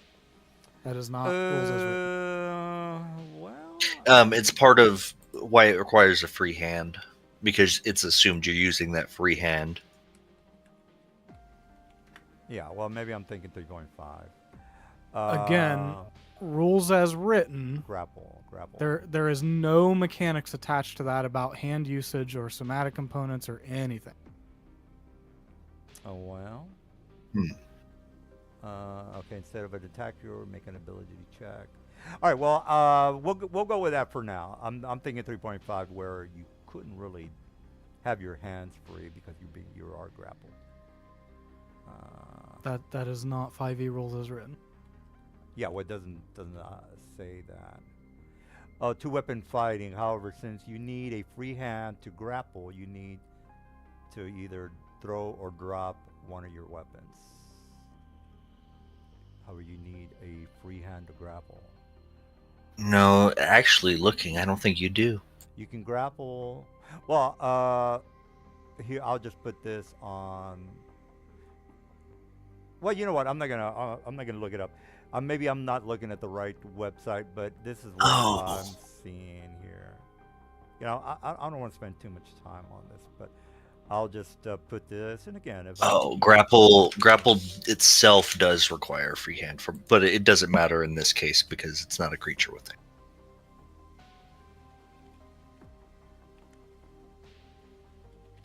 all right, well, what are we doing here? Well, I Misty stepped away from the grapple, so I'm no longer grappled. You can grapple shove, provided you have an extra attack. Perform two-weapon fighting. Arms. I'm going to. Okay, Forded. Yeah, that's what I thought. And then I will. And then I just threw a.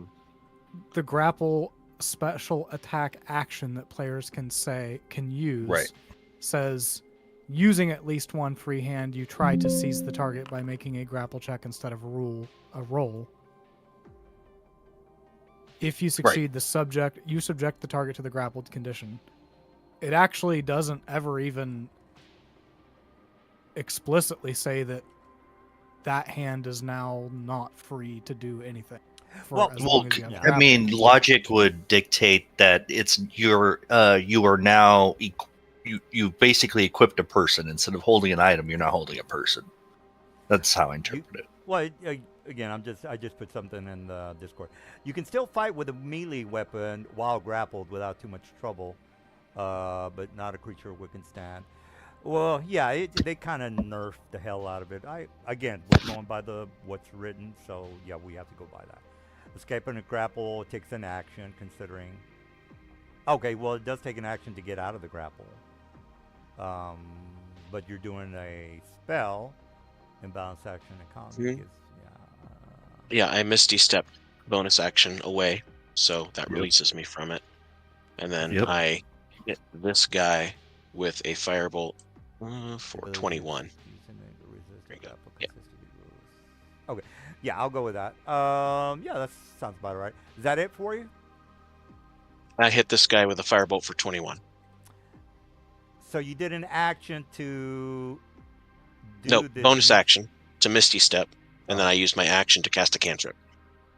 Oh, okay. And 21, I got you. All right.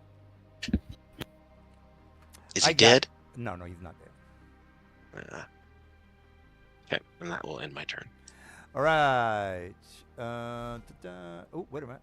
I kind of skipped my guy. All right, Lavanya. Let me just. You know what the deal. I'm not gonna. Well, let me just do the filament. All right. Well, it's you are on the filament roster. Chowda. What's the deal? Okay. I missed my opportunity to do that. Oh no, he's still 70 feet in the air.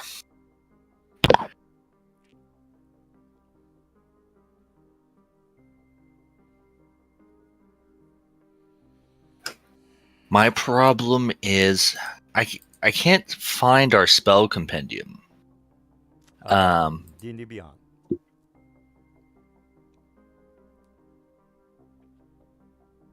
Uh, In Forge, the compendiums, I don't Yeah. think he has shared to players. okay. What are you looking for? Eldritch Blast. What's letting you get that now? My Traveler's Any tool. Is that a like you just get that permanently, or you can choose a cantrip whenever and swap? Yeah, I choose a cantrip for once a day. I get it for 8 hours. There's not going to be a good way to do that without That's fine. Sheet with every possible cantrip. But yeah, I will. if you just roll 4 attacks with your spell that's right. modifier, and then it's a D10 damage.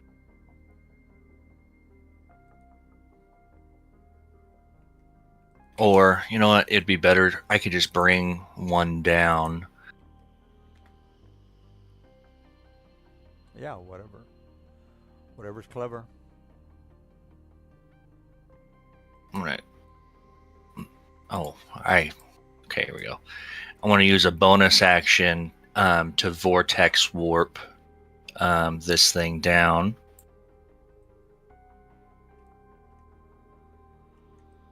It's going to be a DC 24. Oh, this one right here on top of you? Mm-hmm. DC what? Wisdom? Constitution. Saving throw. Do I have plus on that? I don't think I do. All right, 15. All right, so it's going to teleport straight down to me. Flammable blood. Oh, shit.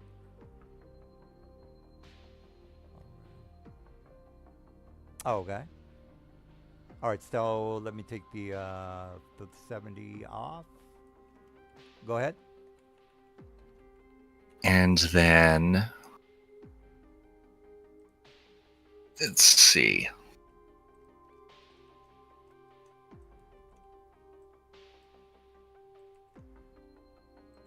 You know what? And then I'll just hit it with my Thunder Gauntlets a couple times.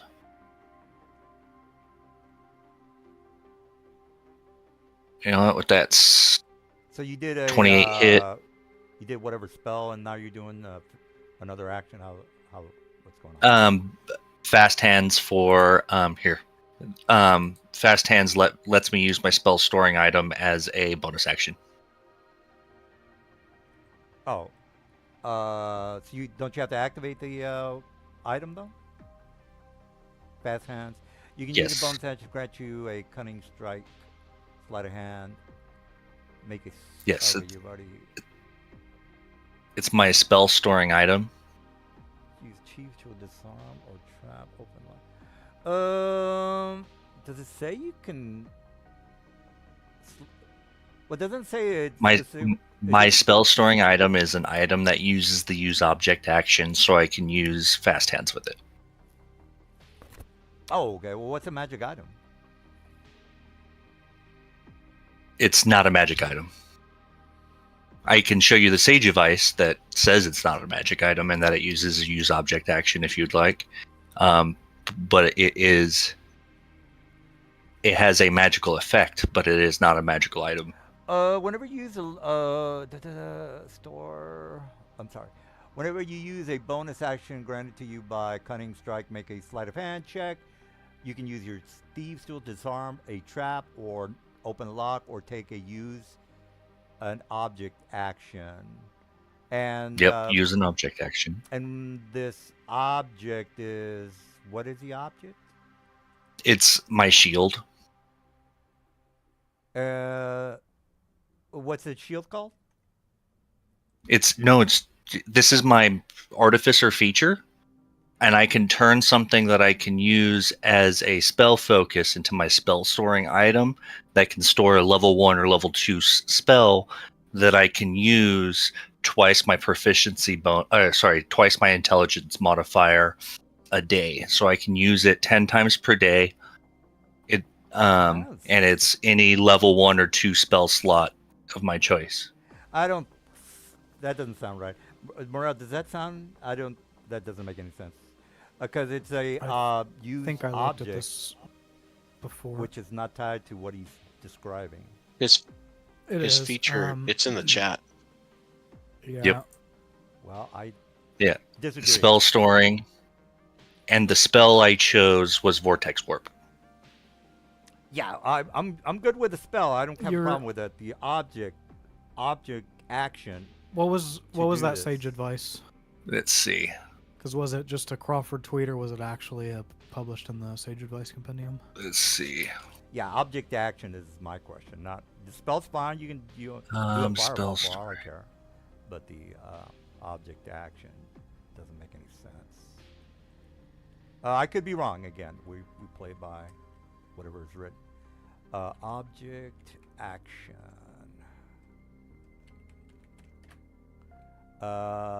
What does use object action cover? Applying a poison. Here it is. I found it. It is in the official published Sage Advice. Which action is used to activate a spell storing item? Activating a spell storing item uses the use an object action. Oh, you motherfucker.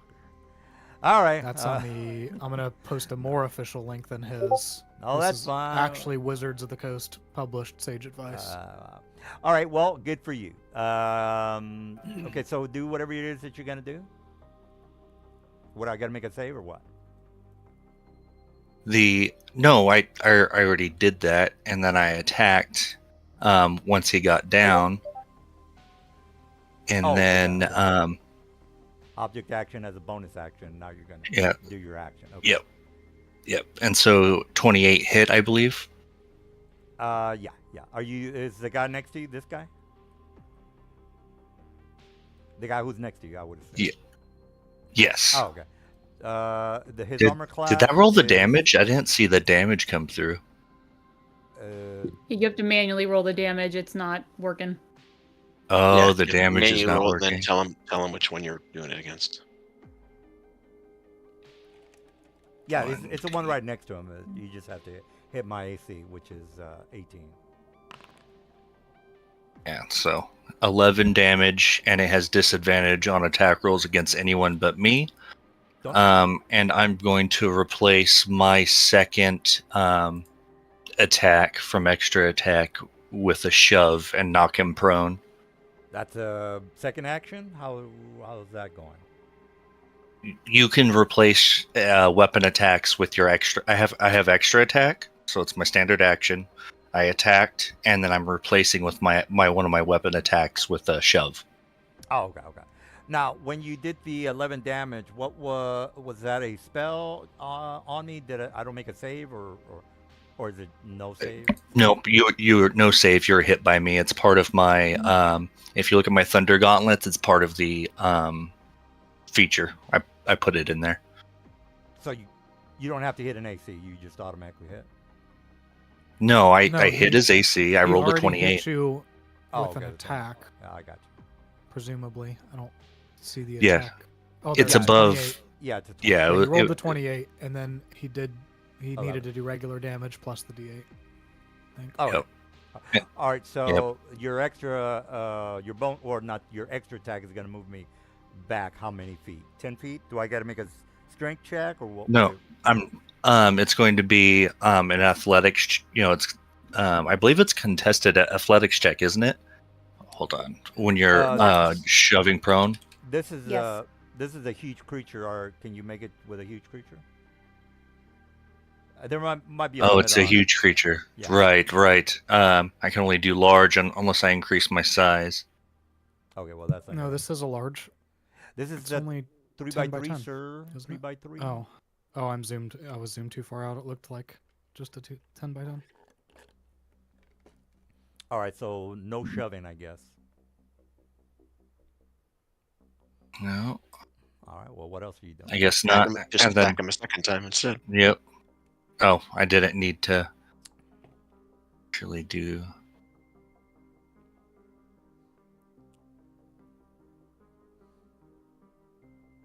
Oh, forgot.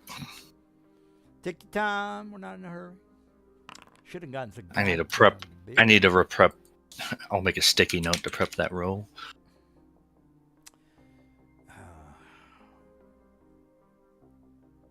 So, yeah, additional 13 damage. So total 24 thunder damage, and that's the 24. end of my turn. Get it. Minus 24. Where is the initiative screen now? Oh, here we go. Alrighty. Okay, this guy is.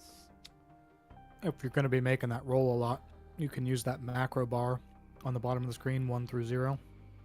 Just click on one of those things, and it'll pull up a macro window, and you can see. That's leave it as weird. type chat.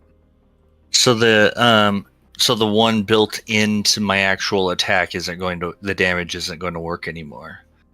That's because weird. MIDI is trying to interact with the chat card and override the damage and do workflows on it, and it doesn't seem to be working right. It's basically just hijacking the rolls. Yeah, it's not So working. we can't really spend enough time to troubleshoot it right now, so we're just manually rolling. Alright, I'm moving here. Heard. And I'm just gonna put it on morale. So you're double grappling me? Yeah, because you pissed me off. No, you know the deal, morale. I don't think I have to explain this every week. That's gonna get awkward when they're trying to both pull me. Well, I know that you're gonna make your saving throws, so I have. I can't make 2 saves in a turn. It takes an action each. That's the reason why I'm doing that. All right, so let me grab. Let me see if I have any more movement. No, I don't. Okay. Well, I do have a 120 filament, so that is more than enough for me to grab Avanar. I would assume. I could be wrong. All right, I think everybody can see the filament that they're stuck with. And this guy's going to just do a dash maneuver, or you guys. I'll just move right there. All right, Morale, now you can start making some saving throws, which you're going to make. Yep. I'd rather not spend my actions doing useless shit like that. You fucking did. All right, well. And the grapple back in 3.5, you couldn't. All right, well, what's the damage? Oh, wait a minute. Let me make the save. Let me grab my boy. I'm not going to make it, but. Yeah, it's not working. All right, well, let me click on my boy and make the dex. Saving. Normal. All right, that doesn't make it.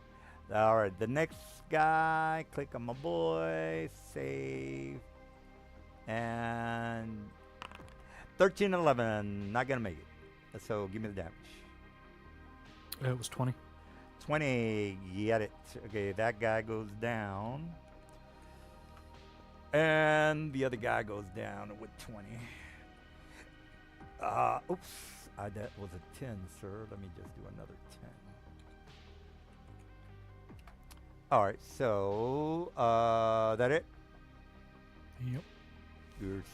Okay, good. Still grappled. Lavanya, you're up. You got the one guy who's got you on a filament, so you can make this. I am targeting Avanar's filament with Eldritch Blast. God damn, the grapple sucks in 5th edition. I'm starting to really hate 5th edition. So that'll hit. The damage on that. You have to do 2 bolts at it regardless. So I'll do a second bolt because even max damage won't get rid of it. Okay, so bolt 2 of 4 will go at the same filament. Which will hit. Okay, so that is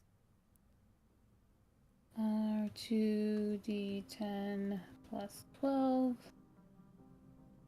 Oops. Second typo. Okay. 25 damage to Avanar's filament, which destroys it. The other 2. Oh, this one right here. This guy? 25? No, the one attached to Avanar. Oh, Avanar. Where is Also, since Morel fireballed, the fireball damage should apply to that filament as well because it's was in the damage radius. Is there different? True. There's So- different hit points for the filament. Excellent choice. But Yes, Fireball's there an is. AoE, and it was in the Yep. AoE area, so it still took the damage. Okay, I wasn't so aware af- that the filament had its own hit dice or hit points. Yep. Yep. Reading the read feature explains the feature. Filament. What is the? What's the damage on that? The hit points. I'm sorry. 20. The creature. 20, HF which I 20. did. So I just Oh. deleted it. The filament can be attacked. AC. You even read this part when you were reading it earlier. Yeah, yeah. Okay. What? Yeah. AC just- 15, 20 hit points, immunity to poison and psychic. All right. So the filament is. Yeah. Just go ahead and race it. Is that it, Lavanya? I already No, did. no, because that's 2 of my 4 on my first attack. So Avenar's is destroyed. The other 2 are going at mine. That does not hit. So we'll do this. Does it have the AC of the filament? I didn't read that. Oh wait, no, the AC is 15. So the filament that does hit. Mother. Yeah, it's AC 15, HP 20. All right. Yeah. Well, I didn't. I mean, it takes 2 of my bolts to destroy them, so that's less damage going Yeah, I at your wasn't- guys. I wasn't thinking you guys were gonna do all that fancy stuff. All right. Well, you did. You hit 2. I don't know how many attacks. Okay, you then let me did. see if I get enough damage to kill this guy. 2d10 plus 12. Okay, yeah, 23 will get rid of the one attached to me. And now for my bonus action, I will attack the injured guy.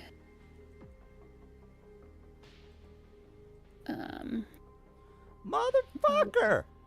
Jesus Christ! Now I can't fucking. Oh my God! This fucking sucks. Hey, DM, you like apples? Oh man, I wasn't. I didn't think you guys were gonna do that horse shit, man. How do you like those Ah. apples? Oh well, at least I can attack the hippopotamus guy. Fuck it. Jesus Christ. 3. We got some more apples for you. Sorry, that wasn't wrong. Yeah. Now I'm gonna have to fucking jump down. Take 7d6 damage. That's gonna suck. Fuck it, I'll have to Okay. jump down. On an even 18, doesn't they win that when it matches their AC, right? No. Yeah. Well, Think of AC as a DC, so if you match it, you have beat the DC. Okay. I always forget when it's even who wins out on that. Okay, so 4d10. turn down the goddamn you. Okay, 51 damage to this guy. 51. Got it. And then I will...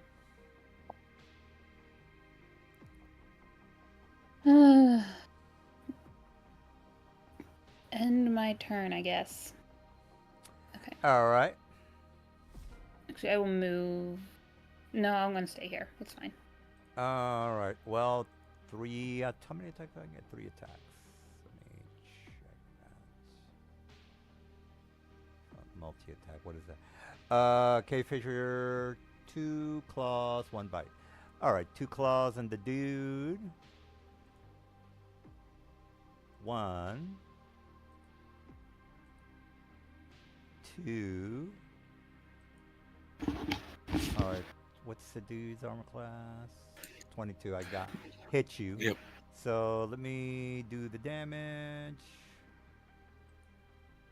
Okay. Okay. The damage is not working, guys.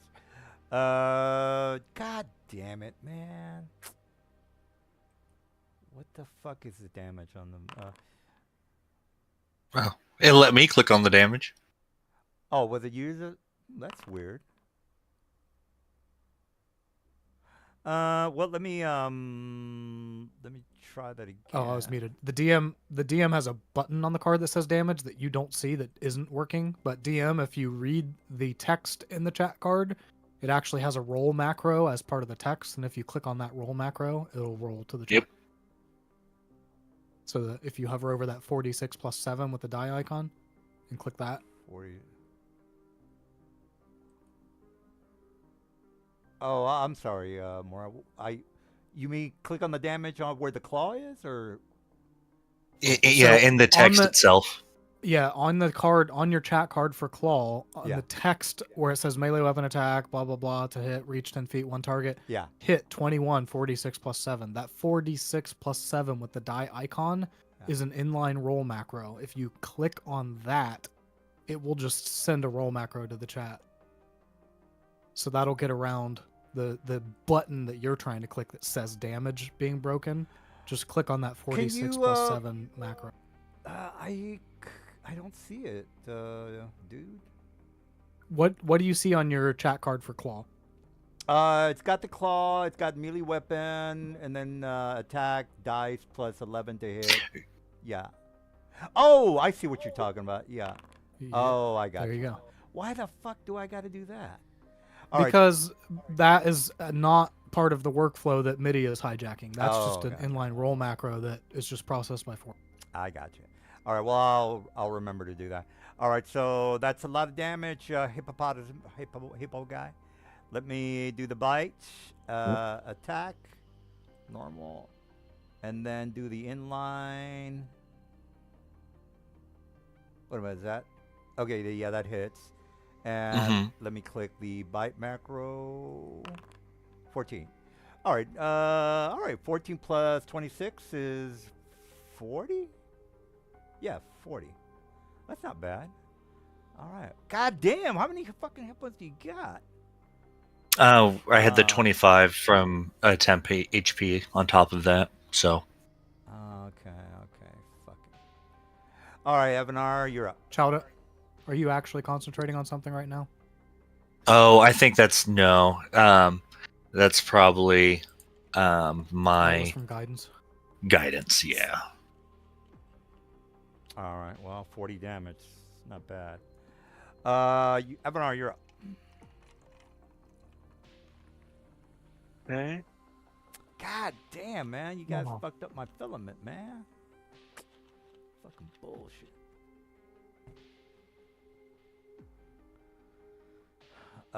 Transmute rock to mud. Okay. On the ceiling. So Do I they make a should save fall. or what? No, they just fall. I don't get a deck save? Really? Are you serious? I mean, I don't know what you're going to be saving against. It's. I mean, I could dodge the dex boulders. save. No, the deck saves ceiling that if they it's are rotting hanging off mud. of, the rock ceiling they are hanging off of is literally becoming mud Oh, yeah. and falling. There's there- nothing for them to do except The deck fall with the saves mud. to see if you can avoid the mud falling down on you if you were on the floor. Oh, okay. I'll So I'll take the give damage. them whatever normal falling damage they would normally take for that So, height. 76. No, wait a minute. I'm sorry. Yeah, 8d6 technically. All right, so 8d6, 30 damage. I got it. All right, well, I'll do 30 to the guy and take out his height. And okay, is that it? All right, so he's on the floor now. That is my action. Well, Now there were I've 2. got It was my- this guy as well. Yes. Oh yeah. Oh, Sorry. wait. Yeah, All right, 2 of let them. me Sorry. let me do the damage. 27. 27. Got it. And the And then- is gone. All right, there you go. All right, well, at least you. I was gonna jump on the floor anyway. I know, but it gave me the idea. And then I'll go up in the air.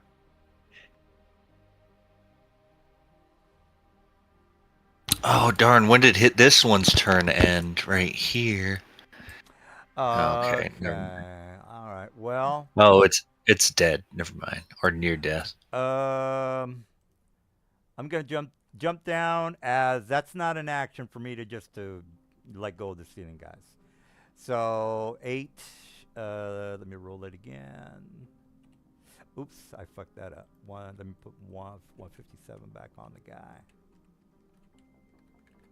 All right. Let me roll that again. 25 minus 25. That's not a movement. I'm just letting go of the. And then I'm taking damage, and I'm moving towards Melania. Or why do I keep saying Melania? Lavanya. All right, Lavanya, here comes the pain. Here comes the pain. Oh, Jesus, what the fuck? Cave Fisher is... Oh, I forgot to take the 70 out. Okay. All right, now the pain. Now the pain comes. Miss. What's your armor class? Let me check. Oh, it's 23. Okay. 23. Let me try that one more time. 25. Up yours, Lavanya. No disrespect. Let me click How on do little. Let me. roll the damage? Yeah, Hang 21. on, hang on. Don't be throwing damage yet. Hang on. I got my temp damage still to eat through, so. Well, 21 on the Yeah, claw. that's good. That's good. Yeah. All right. Well, I'm gonna do the bite now. Click bite. Attack. Normal. Ooh, fuck. Nice. All right, let me. And he's prone. Prone. Let me put him prone. Oh my God, I'm not doing well here. All right, well, I still got my other guys. All right, so this guy kind of slashes or tries to bite Lavanya, and then he flips on its side for his over I'm enthusiastic. too small. He doesn't know how to target me. Well. Oh, wow. Geez, I'm just rolling really badly. Oh, well. All right, Chowder. You got one guy in front of you biting and clawing at you. I'm going to vortex warp this one here, next to Lavanya, and Okay. bring it over here, behind the other one. I'm sorry, I keep forgetting if I make a save or not. Yes, it's going to be a DC 24 Constitution, and I can show you that here. No, that's fine. All right, well, I suck. I suck hardcore. What do you want me at? Just behind the other one on my left. Okay. Oh my And God. then I'm going to do the same thing as an action. And I'm going to grab that other one and put it behind the other one.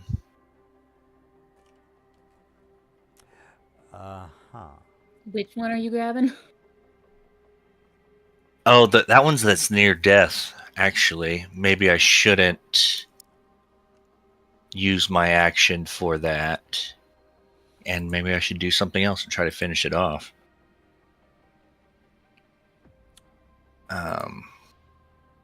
If you can, because its turn is next. Yeah. Just a sec. Well, yeah, I've got some good hit points. Let's see.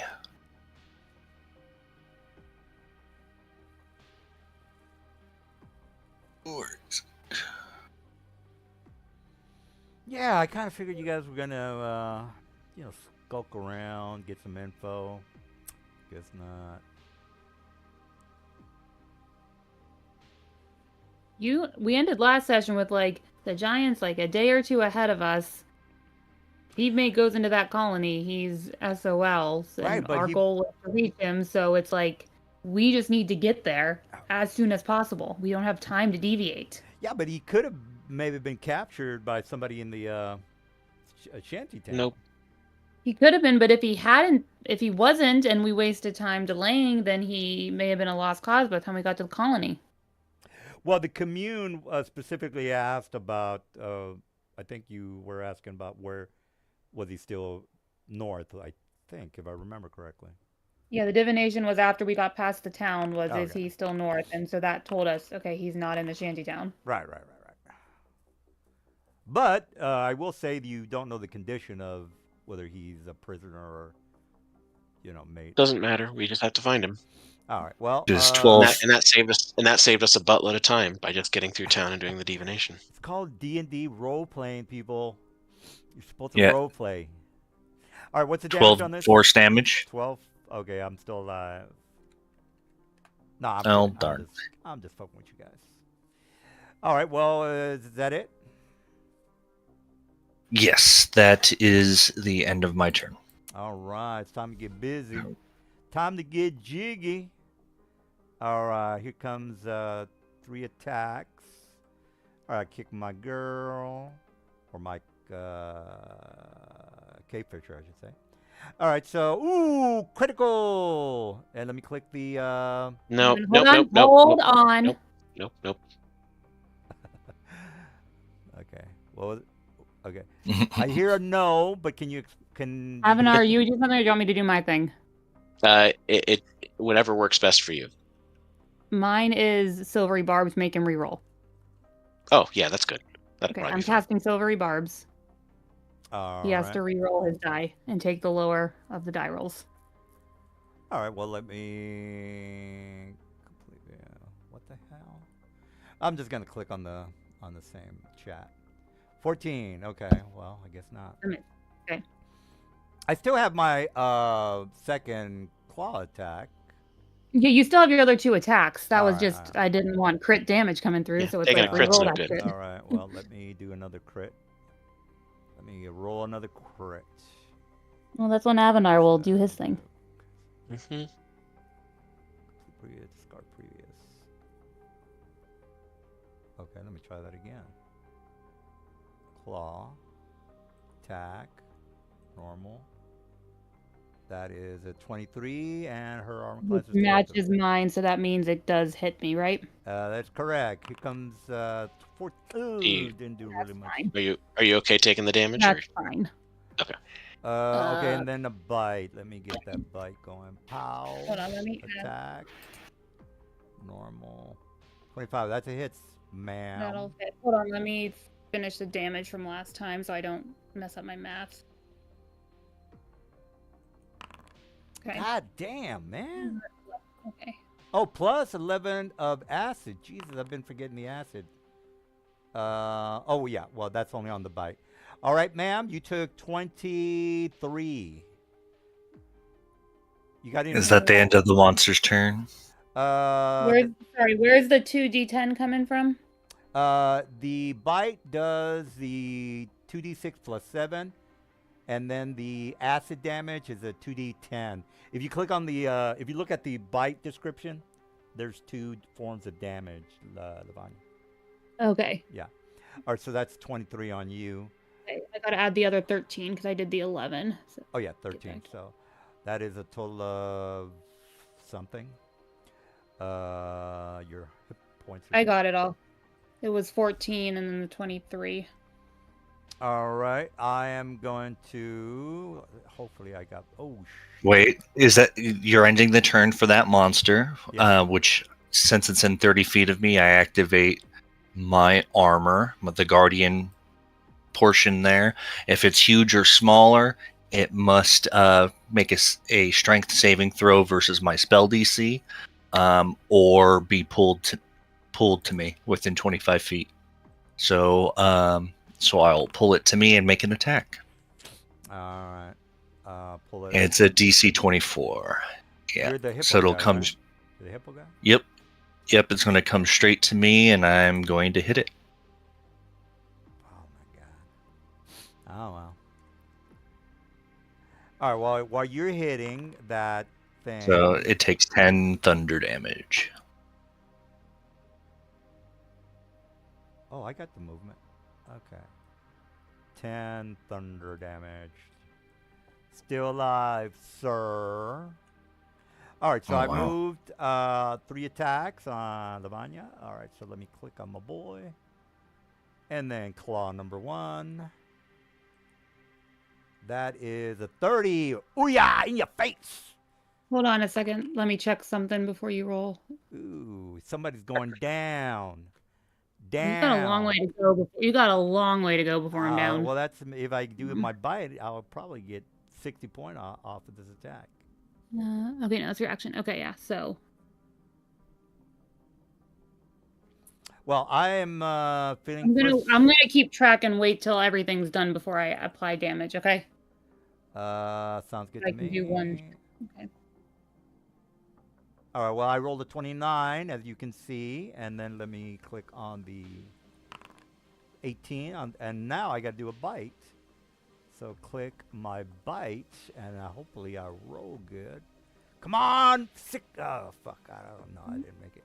All right, well, 23 and 18 is still good. 33, 41. 41. All right. That is it for my boy. No, I don't have enough room. Oh, I'm just going to hit the hippo guy. All right, hippo Well, you're guy. 70 feet in the air still. Well, yeah. Oh, okay. I'm sorry, Lavanya. What was that? You were in the air or what? The guy you just moved is 70 Your guy feet is in 70 the feet air. in the air. Oh, yeah. You're right. I am So going to drop him. drop. Yeah. So let me take that 70 out. All right. So I take 8d6 damage. Yes, that is correct. 8d6. And how much movement did you already use? Because you lose half your movement for the round when you fall prone. What do I automatically fall prone? Is that a Yeah, thing? you automatically. If you drop, you automatically fall prone. Is that rules somewhere? I've never read that. Is that correct? Can somebody Yeah, is it? can somebody Was it verify that? falling above 5 feet? Yeah, I never Yeah, read let me that go anywhere. check. I've never heard that. Or sorry, 10 feet, not 5 feet. What is it? I If mean, you're- Go check. yeah, if you're right, We you're right. normally sense, you normally but I fall don't as a know if that's result right. of being made prone. Normally we don't have creatures willingly just falling. So let me go look it up. This is not Alright. something that comes up often. Ooh, I did a shit ton of damage on me, but Yeah, at the end of a fall, a creature takes a d6 bludgeoning damage for every 10 feet it fell to a maximum of 20d6. The creature lands prone unless it avoids taking damage from the fall. So Alright. if you're ever rolling that falling damage, then you're going prone. all right, good call there. All right, so I am prone. Half my movement is gone, which makes 20. I can only move 20, and that is 15, sir. So here comes Hippo. Okay. So let me click on you, sir, and then me, and then claw, attack. All right, 29. That's a hit. I'm gonna roll the attack. Yep. Well, let me click the damage. You might as well get that out of the way. All right, so let me do another attack, and that is a 19. Your armor class is what? 21. Okay, that's a mess. So let me do the bite and bite attack. Come on, 30. Come on, 30. Oh, I still hit. Now damage is that plus the acid. All right, that's 21 plus 11 plus 18. Up yours, buddy. Oh, did I attack? Ooh. That was a good chunk. Yeah, that's, okay, good. All right, Morel. Oops, I accidentally do 12 on that. 12, what are you That talking about? wasn't the right number if you used that. It was 50, not 41. Oh, you taking care of the damage? Okay, that's fine. I was just rolling out the formula, Oh, instead of the so nobody had 41 to do that you math, but I typoed 21 to 12. All right, well, you got it covered. What are you up to?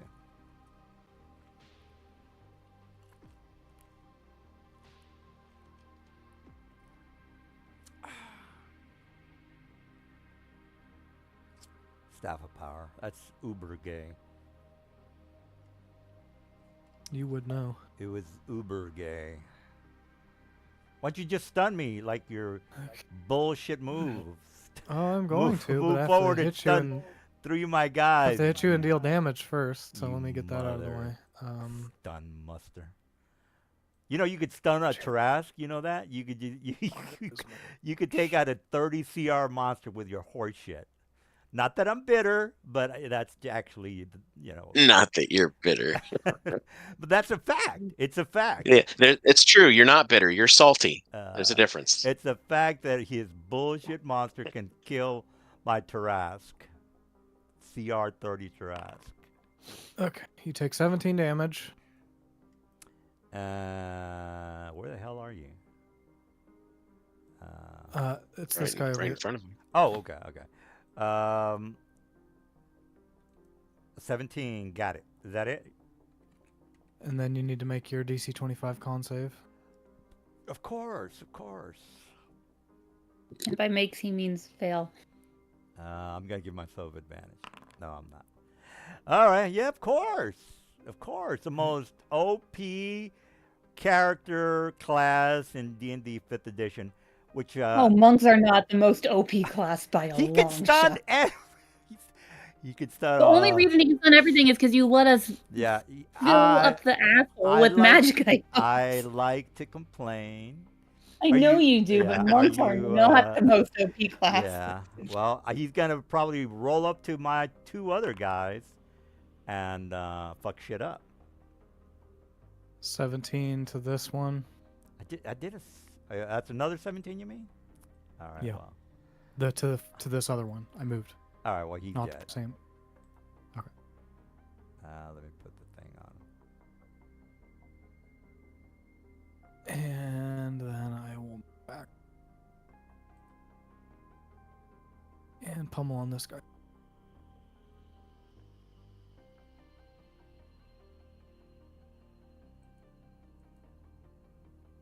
Where is he on the thing? You went back to the first guy he damaged. Oh.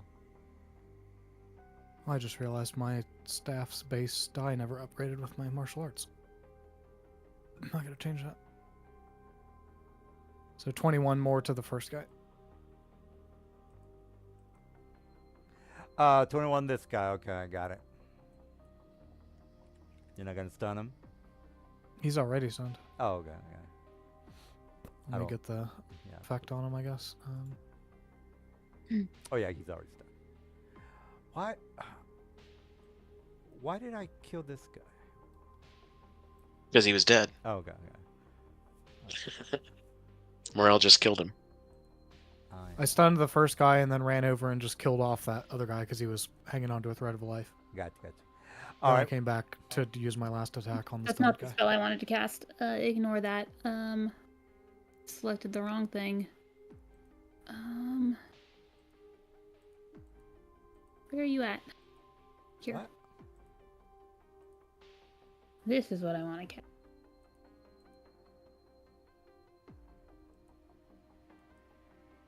Okay, they all 3 need to make a Wisdom 23 saving throw, or else they are charmed by the pretty lights swirling in front of them.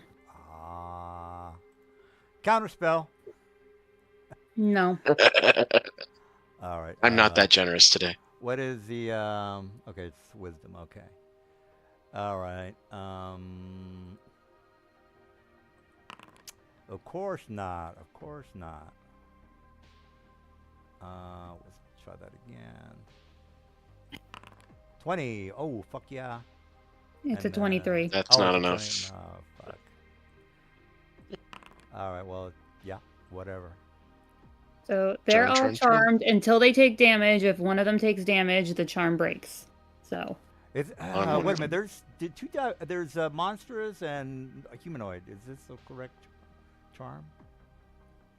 What charm What? are you using? I just wanted hypnotic pattern. That's hypnotic to. pattern. Oh, okay. Sorry. I was. All right. Well, I got to complain here. Oh yeah. Well, is that it?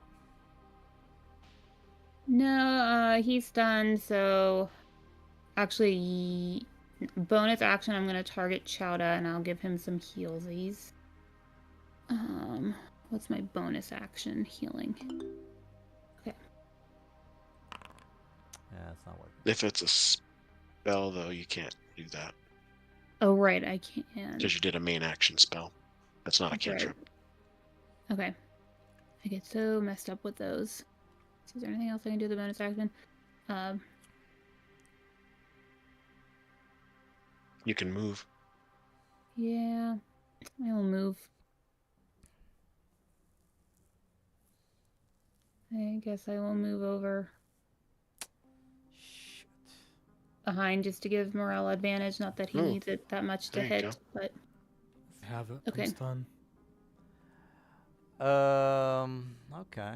Well, there's not much I can do now.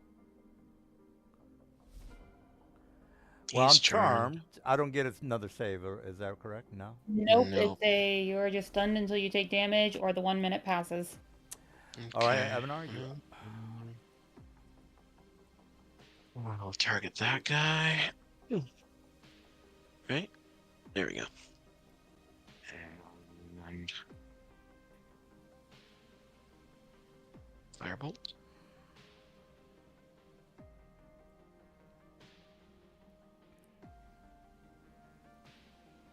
And he's stunned, so I get advantage, right? Yeah. That's a hit.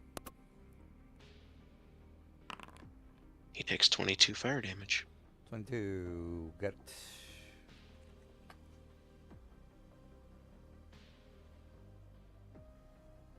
And that will complete my turn. All right. Well, I am still charmed. I can't oppose. So, well, eventually somebody's gonna do something. Chowder, what do you you got? There's really nothing much I can do. I'm stunned and charmed. So, Let's see. I will use a bonus action again to vortex warp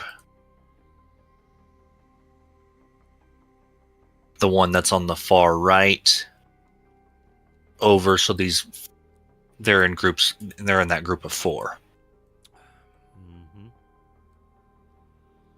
mm-hmm. Yeah. Yeah, and it needed the con save, but That hypnotic It's- pattern area is no longer there. It's an instant effect, so it will not be affected by that. I don't get okay.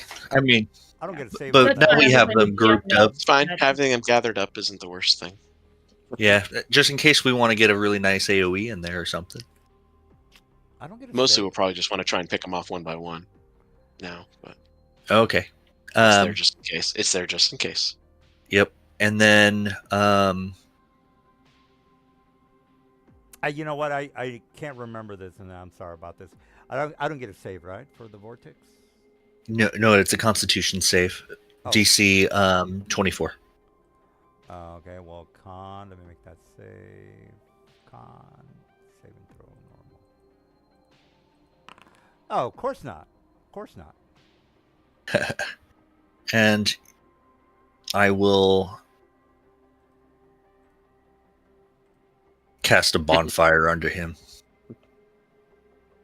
All right. All right, and what would it be? 4.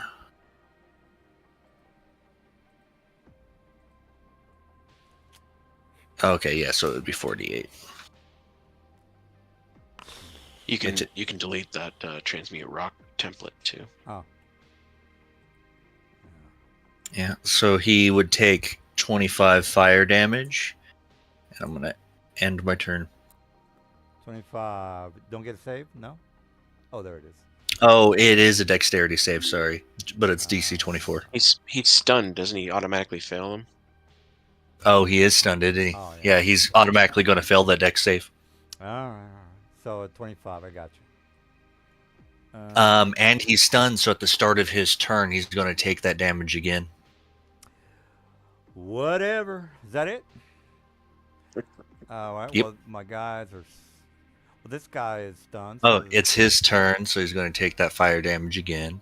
Oh, can you roll it? Yep, 12. 12 fire damage this time.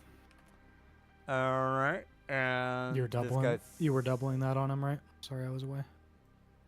Yeah, he did some damage to me, and then it was my turn. I'm asking if he's doubling the fire damage because these Oh, things yeah, are 'cause of vulnerable their, to fire blood. damage when they're less than half life. They're flammable blood. Oh. Geez. Oh, Okay. Well. So he's probably dead. Yeah, he's dead. he gains vulnerability to fire damage. So yeah, so that's 50 on top of 7, so a total of 74 fire damage. Yeah. Wow. Fuck! I missed that. God damn. You know, I read that, but I just. Yeah, the flammable blood. Ooh, he went up good. All right. Well, I'm still charmed, so there's nothing for me to do. Okay, Morel, you got 2 charmed guys. Lavanya, where'd you go? I'm behind you. Oh, okay.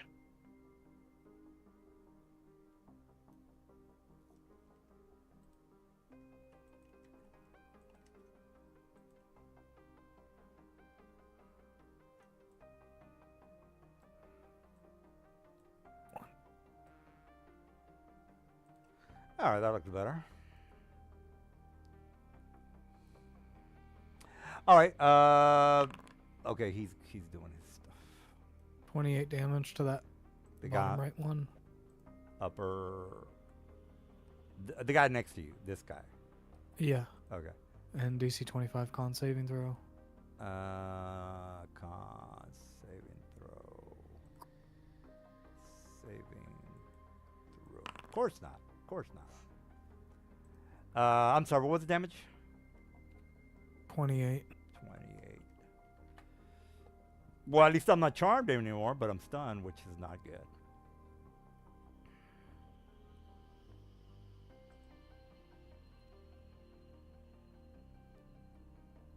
Oh man, this fucking sucks. Is that it? Nope. Another 24 damage. 24. Get it. You know, I'm banning the monk class for the next campaign. It's okay. We're all going to be artificers anyways. All right. Well, you know, it takes months in order for you guys to create shit. So just It actually doesn't. Takes artificers a quarter of the time and half the cost. all right. You more damage or what? 23 more. All right. And they also get some just overnight with their infusions when they level. But regular magic item crafting they can do in quarter of the time, half the cost. At level 10. All right. Yeah. I got a 23 And on it's him. only common and uncommon, to be fair. Not rares, very rares. I got a 23 on that guy. Anything else? No, I ended my turn. I should have bought a 6-pack. Lavanya, what's the dealio? A whole bunch of Eldritch Blasts. Oh my god. Jesus. Okay. All right. Well. Oh my god. I think we're just wasting time here, because he's gonna just stun all the charmed people. Am I not right on that? So do we want to just say we resolve this and Yeah. There's nothing collect I our can loot and do. move on? I can't make a charm, opposed check, and as soon as he walks up to me, he's gonna stun me, and the other guys is just gonna stand there. And then we'll focus fire. Yeah. Yeah. So. Okay. Yeah. All right. Well, let's not waste time, because Mr. Stunmeister is going to wreck my. Oh shit! I shouldn't have done that. Oh, there you go. All right. So the dead are still dead, and they're all dead. All right. So you have a couple of cave fishers that are dead. They might or might not have. I'm just going to put them to the side. They might not or might not have interesting components in the monsters loot book. Whether you care about that, that's on Get you. out. Get it. All right, so you cleared out the area. You still have the portcullises and then the large wooden doors, heavy wooden doors behind the portcullis. So there's two things that you guys have to get back from. Oh, you're doing your rock to mud thing. Oh, okay. All right. So how are you putting the rock to mud? Is it underneath? Well, let me before we use any resources, see if I can just lift it myself. A CR 30 strength check. Okay. Hold on. Let's restack you with stuff because I don't think you have the bardic. Do you still have the bardic inspiration? Oh, actually, I do. Oh wait, no, I do. The D12. I Yeah. never used it because I was intending to use it for that, and then the encounter happened and I forgot about it. Yeah. DM, did that encounter take less than? I assume the encounter took less than 10 minutes because the number of rounds we had.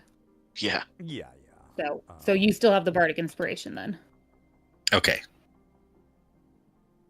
So then I will use.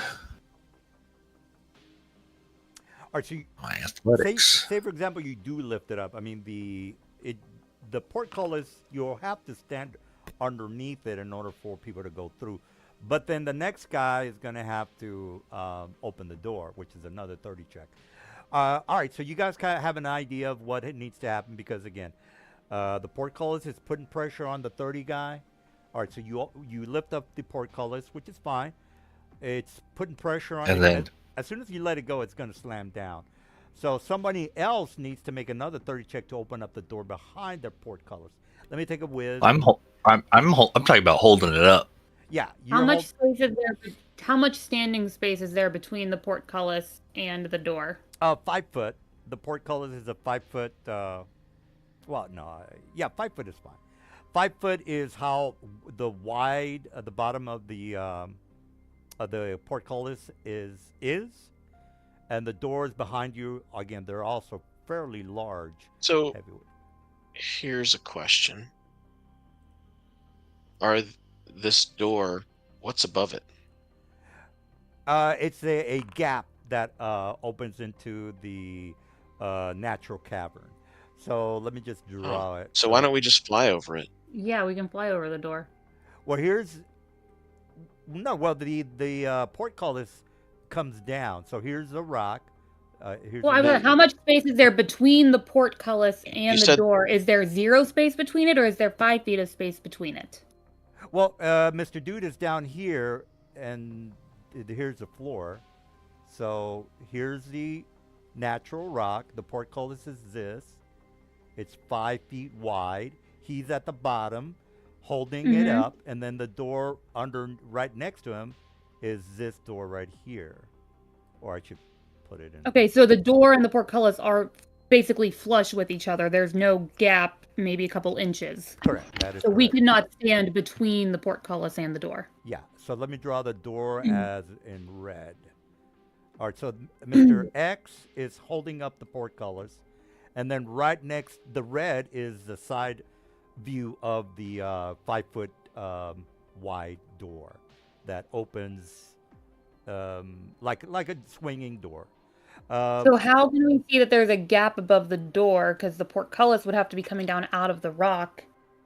Yeah, exactly. Is the rock higher than where there's a gap in the door? No, no. The portcullis goes and slides into the natural rock. So it's Right, but you said above the door that there was nothing above the door. There was just a gap of space. No, well, the gap was I was referring to this gap down here. I'm sorry if I didn't make myself Oh, clear. okay. So Okay. I meant We the thought gap. you were saying there was a gap above the door itself, and no. we were like, well. No, the gap is where the So- dude is holding up the portcullis.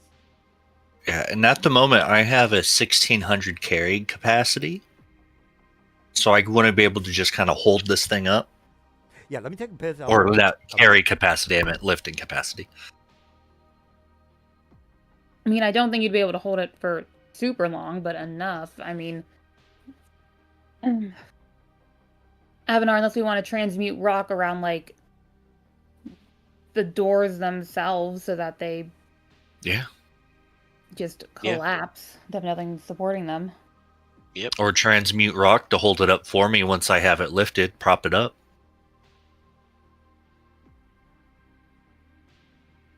Oh, Move earth. I don't have move earth, but yeah, Oh, I see what you mean. Like if we'd have to get it up in the ceiling. Crap, that'd be tough. Yeah, I don't think I could do that. I would need like wall of stone would be the one that would really be helpful right now, but Hmm. I do not have that.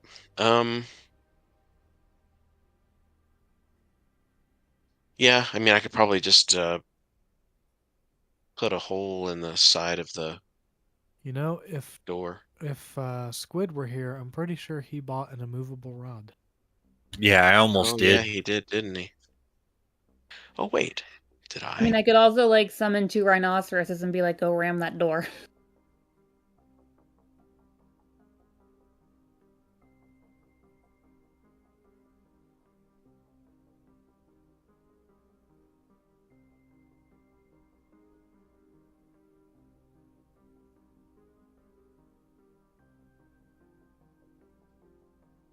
I mean, it's not a magical door. We could just break it, but because my idea is like if we needed someone to open the other door, maybe while I hold it up, someone with our thieves' tools can run in, do that thing. Okay. If you guys figure out what you're doing. If we were to attack the doors, how much damage would we need to do to them to break through them? About 394 points of damage. 394 hit points. It's a very odd number. Yeah, it just came to me. Just came to me.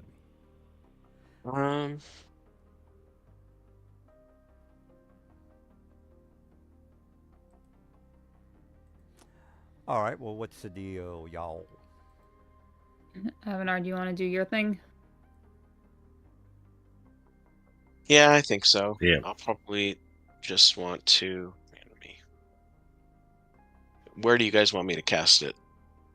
What do you think makes sense? On this side? Ping? Maybe? There. For this side? Oh, okay. We're gonna do transmute rock on the rock around the door, one of the doors, so that it won't be adhered to anything and would be more easily just pushed over. Okay, so you're going to unscrew the hinges off the door, or no, we're transmuting rock and turning the we're rock. just going to make the hinges not have anything to attach to. I mean, that's kind of what I thought. But you know, to be specific, you're gonna do what again? I just want to make sure I cast transmute rock on the rock walls to which the door is attached. Okay. So it will no longer have a wall that it's attached to. Oh, okay. All right. So well, yeah. Just go ahead and make a strength check to just move. You detach the hinges. Again, maybe I'm incorrect on this. Just let me know. You detach the hinges off the large, heavy wooden door.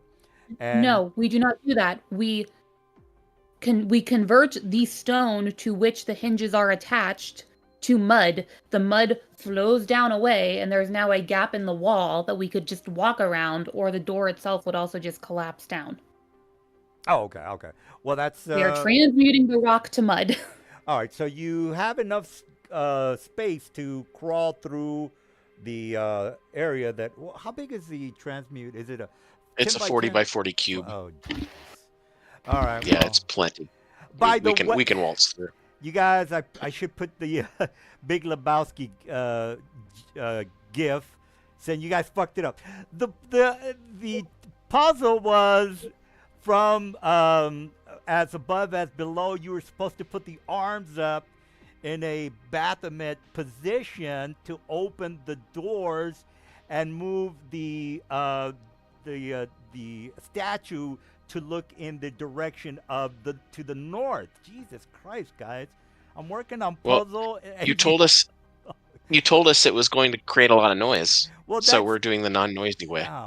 Okay. Well, that was a brilliant puzzle that you guys didn't even bother to try to solve, but I think we solved it. I was thinking about because you said pointedly the arms are both down and that works, but we had already decided because you're like, this is going to make a shit ton of noise that we're like, well, we'll just do it a different way then. So. Oh, my God. So we solved the puzzle.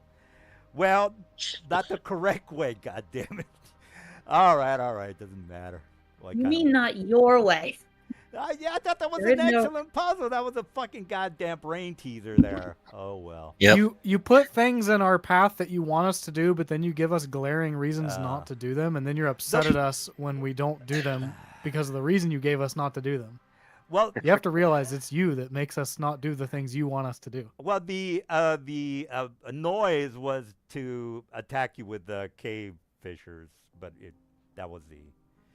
All right, it doesn't matter. You guys again just messed up my idea of what should have happened. All right, so the tunnel keeps going further and further north. All right, so you start to get closer to the area, and this is where the prisoner might or might not escape. All right. How much time passes before we get to this next area? That's another day. and you're traveling through a corridors, very large tunnel. Again, it kind of stretches out maybe 180 feet to as large as 200 feet wide, and again, the tunnels get pretty large. All right, so you finally get to an area where it opens up into a vast cavern. You notice that the ceilings in all this areas are all made out of steel or metal. So again, you get to a certain position of the end of this tunnel. There is a caged stage. Well, I don't want to say stagecoach. Wagon is what I meant to say. A cage wagon, very large. As a matter of fact, it's not huge. It's colossal, which is above gargantuan. No, it's below gargantuan. It's a 4x4, if I remember correctly. Enough to cage the storm giant.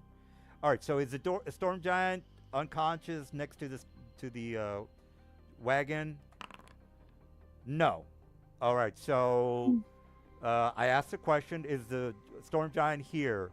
Lying in his pool of blood that you might be able to save him from. That's a no. So what happened basically? He tried to escape. Actually, go ahead and make a survival check. I want to give you the details on the Apache that is touching the ground and figuring all this out. Can you make a DC 22 survival, please, Mr. Indian guy that knows everything? All right, Morel, you look at the ground, the patterns of what you are seeing. You see that the wagon was overturned. He tried to escape. You see some blood around the area. He was able to be knocked out. You see the dragon marks of his legs being pulled by maybe more than. You also see the tracks of the lizard mounts that are pulling him into the city. So you are now looking down into where the tunnels turn into metal. So basically, everything is like tunnels that have these stitches of metal that is holding up the tunnels in the area that you're in right now. So there's an overturned cage wagon. This guy tried to escape. He was knocked out. The lizard mounts were used to drag him into the city. The tunnel starts turning into like everything is metal based. What now? What now, Brown Cow? We said we were not going into the colony. We were trying to reach him before he got there. So now he's been taken in. You kind of figure out that this is almost like a ant hive type of area. So instead of opening up into a vast cavern and seeing, like you have been, the deep gnomes and the drow, this is the tunnels are all metal aligned, and they just keep going in erratic or different tunnels. Some go up, some go down. Anyway, you guys know what an ant colony tunnel looks like. It just spreads everywhere. What's the deal? Let me put you on the map that starts turning into a metal-based tunnel system, and you guys can tell me what you want to do. So this is the entrance, like the front of the Mind Flayer colony. Yeah. We have like a month left, and we need to wind it down. Well, actually, we can continue if you guys want to, because you still have to maybe try to set up on the line. So I'm saying we said we were going to basically where we could see the colony, and if we could pull the giant back, we were not going into the colony. That was never the plan. So if he's been taken in, we've done all we can here, and we are going back to the Drow City. Correct? Yeah, because I rolled a 1, and he was taken prisoner. So what's going on now? You were supposed to actually find that out when you made it into the shanty town, but of course you guys.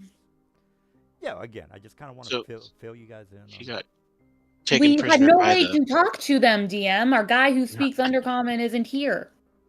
Well, you could have talked to the orcs or the goblins, or even the prisoner that were hanging off the cage that was hinging on the those prisoners. Also, as non-thralls, you generally don't walk into a mind flayer camp. I thought you guys were gonna polymorph into goblins. That's what I figured. But maybe no. Okay, whatever. But anyway, you guys are still you guys are not dead, so I just, again, instead of typing this, how I hate you guys, I'll just tell you right now what I was thinking that was going to happen. All right, what's the plan, y'all? Does anyone want to do anything here? I mean, before we leave, we'll kind of keep an eye out for any information we can glean for having to potentially come this way again with the Alliance, but otherwise we're turning and heading back.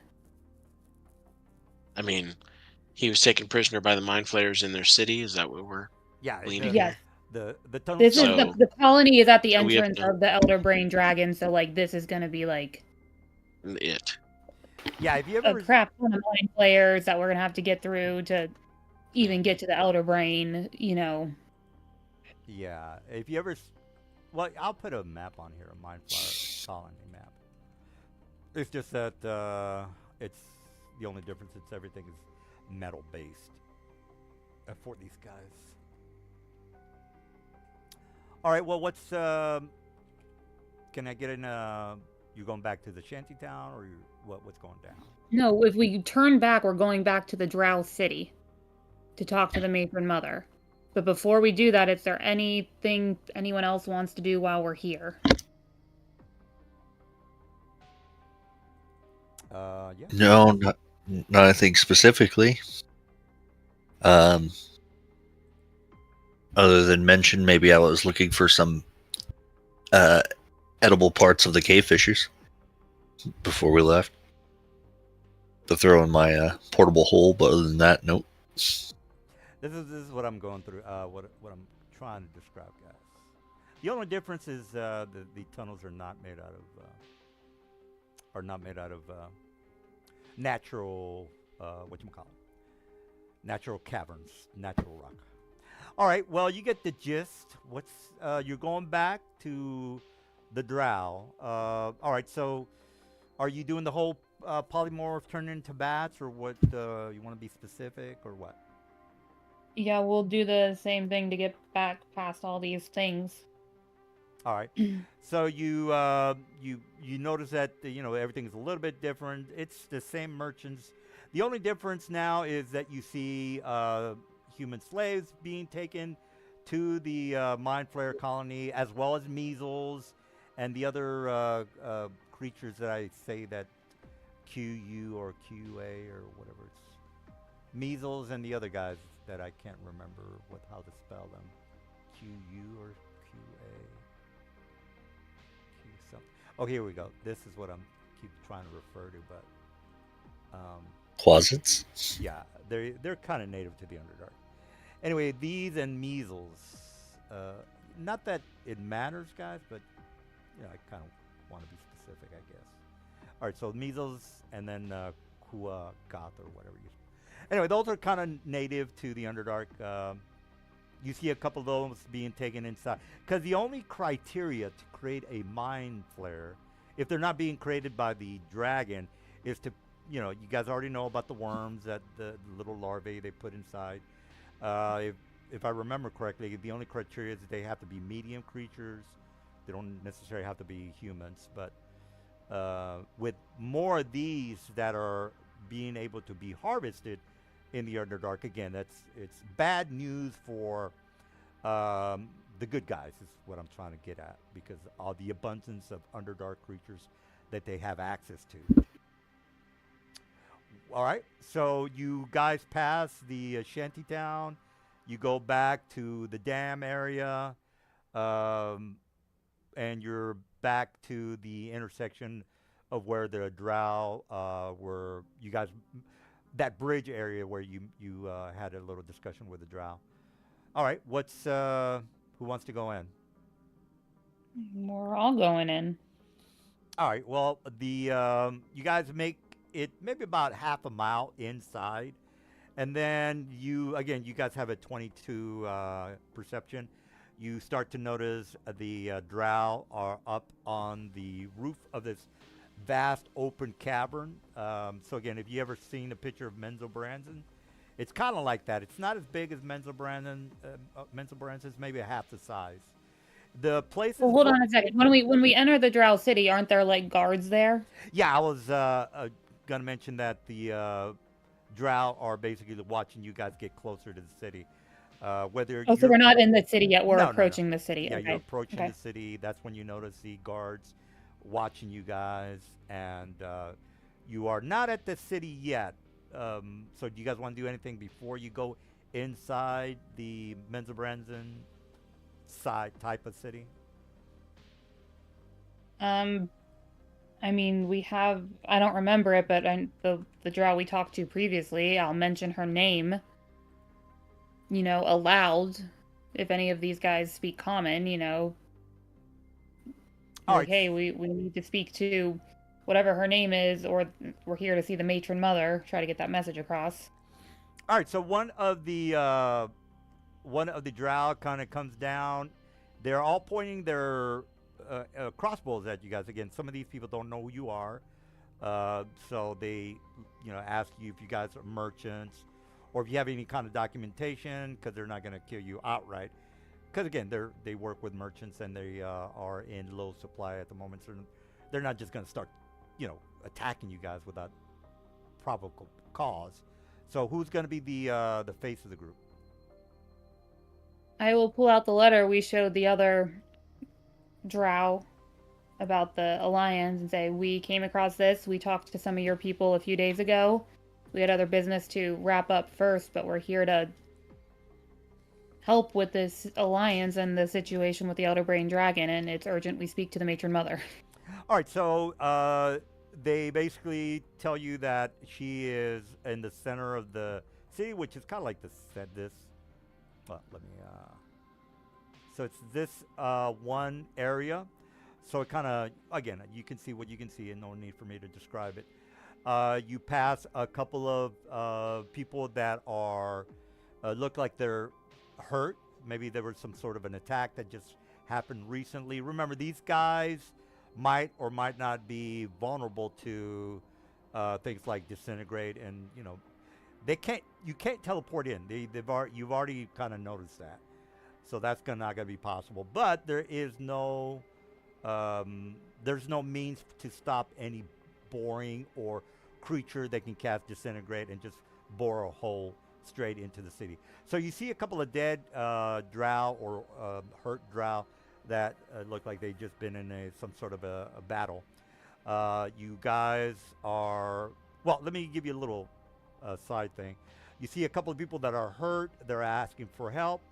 They're kind of looking at you guys. Again, most drow think you guys are scumbags. You guys already know this. But some of the younger people are asking for you guys to help out. Because, again, they've just been attacked by whatever. And they don't care that you guys are not, drow. They just want to live. So, number one, a couple of young people are asking for your help. Does anybody care? Anybody? All right, so you pass on. But how many do you mean, and like how badly are they injured? There's maybe about 2 or 3 that are kind of pawing at you guys, asking for any kind of food, any supplies. If you can speak Drow or Undercommon, you would. I mean, it's obvious that they're wanting you guys to give them some sort of food or. And remember, there's different positions for the families of the Drow. If you are in the very last, say for example, there's 7 families that rule inside of this Drow city. The 7th family is treated like horse shit. So not all Drow are treated equally, and maybe this family has gotten the worst of the attack. And so there are maybe about 2 or 3 of these Drow children, females as well. And you guys know that females are very important in the Drow community. The boys, nobody seems to give a shit about them. But you do see that the girls are also begging for your help. There's maybe about 2 girls and 1 boy. You see a couple of other children that look like they've had some rocks thrown at their heads. They look like they've got a lot of broken bones. Plus, um, again, if you watch the news lately, it's kind of like that. But I really just kind of want to know whether you guys want to help these kids out. And I've got 15 rations on me that I don't need any more that I'll hand out. okay, so the one of the drow guards kind of looks at you and says, "Hey, what the hell are you doing?" Let me put you on the map. Throwing scraps to the rabble. And he says, "This is the house that's been attacked by one of the other families. So no feeding these children. They are made to be killed by Loloth herself." So the drow that is kind of the guard, maybe he's not part of the lowest family. And again, guys, you already know about how the drow hate, they try to sabotage each other. You already know all about that. So not all not all families love each other. The very last family is treated like horseshit. If you ever read the Dritz novels, you know this. And again, you guys been around. It's not like this is not player knowledge. This is common knowledge. So anyway, the guard is giving you a hard time. He wants you to not give or take up the rations. And while I'm talking, let me put you on the map. He wants you to take the rations from the children and not feed them anything. They deserve to die, is basically what he's saying.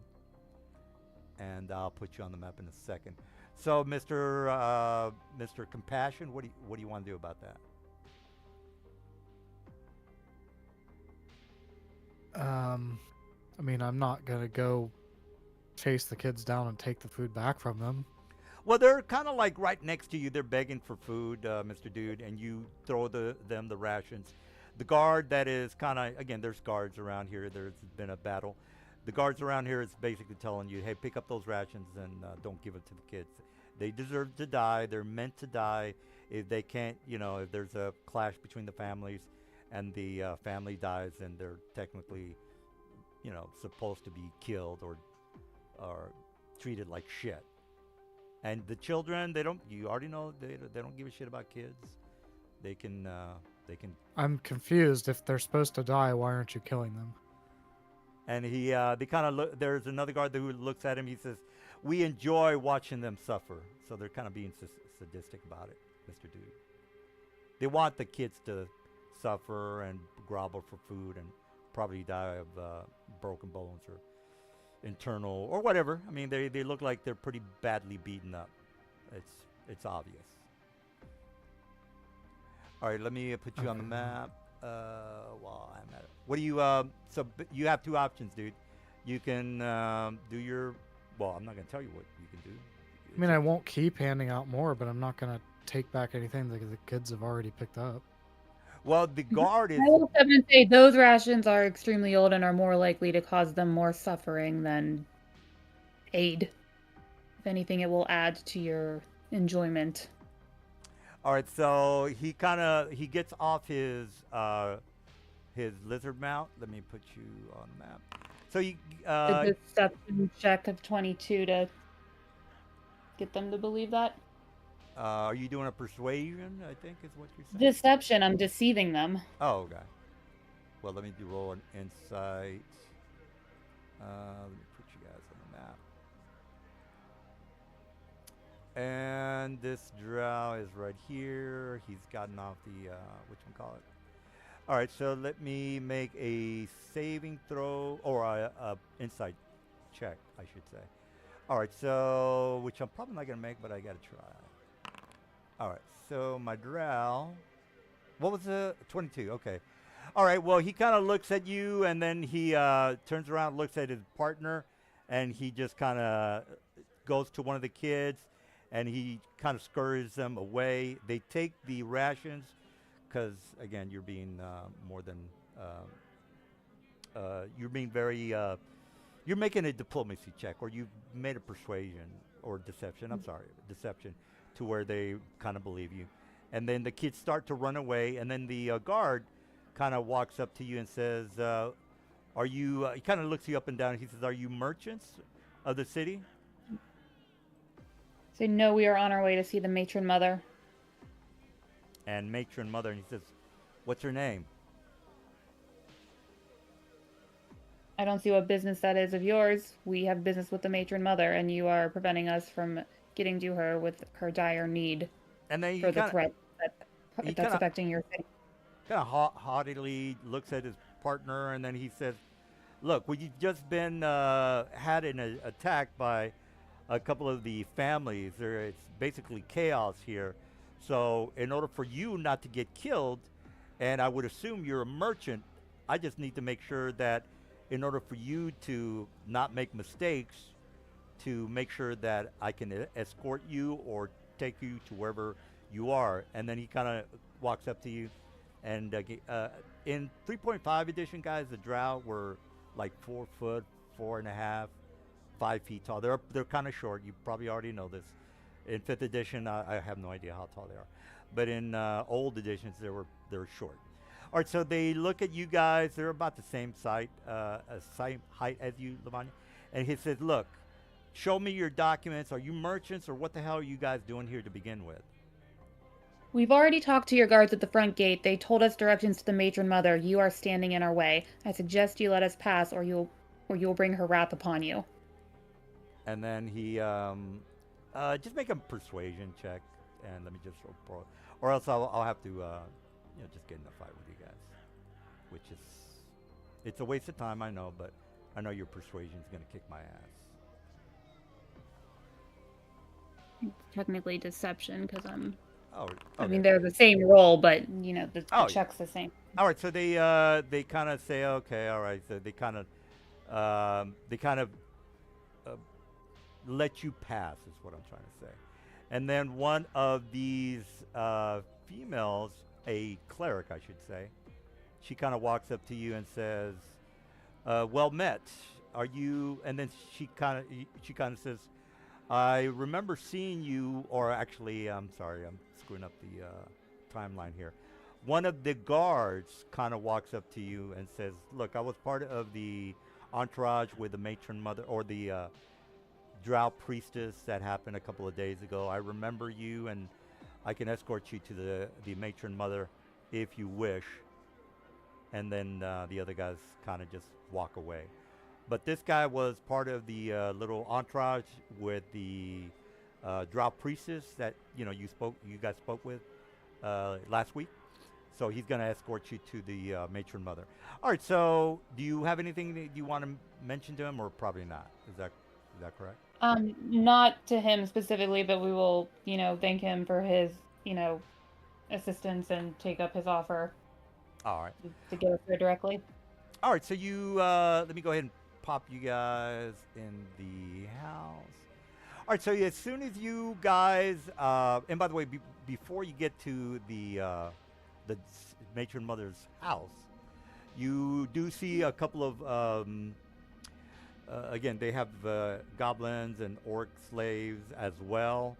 You see a couple of deep gnomes being taken prisoners as slaves. Not that it matters, but there are a couple of other Drugar and deep gnomes that are being mistreated. All right, so you finally make it to the Drow area, and you are welcomed inside the city. So let me go ahead and pop you guys in the map. And you finally get to meet the matron mother. She walks up to you guys, and with the drow priestess that you guys met last week, she comes up and says, "Well met. I see that you decided to take a chance and help us out after all." It was always our intention to help you out. We just had other business we needed to see through first. And then the matron mother kind of walks up to you, since Lavanya, you're the one that is doing the talking, and she kind of contemptuously looks down at all you guys, because again, she's a stuck-up bitch, and she's from the first house, and she says, I've heard that you were in some sort of a alliance. You know about the treaty that we're trying to create between the Drugar as well as the deep gnomes. I would assume that you can help us out with that situation.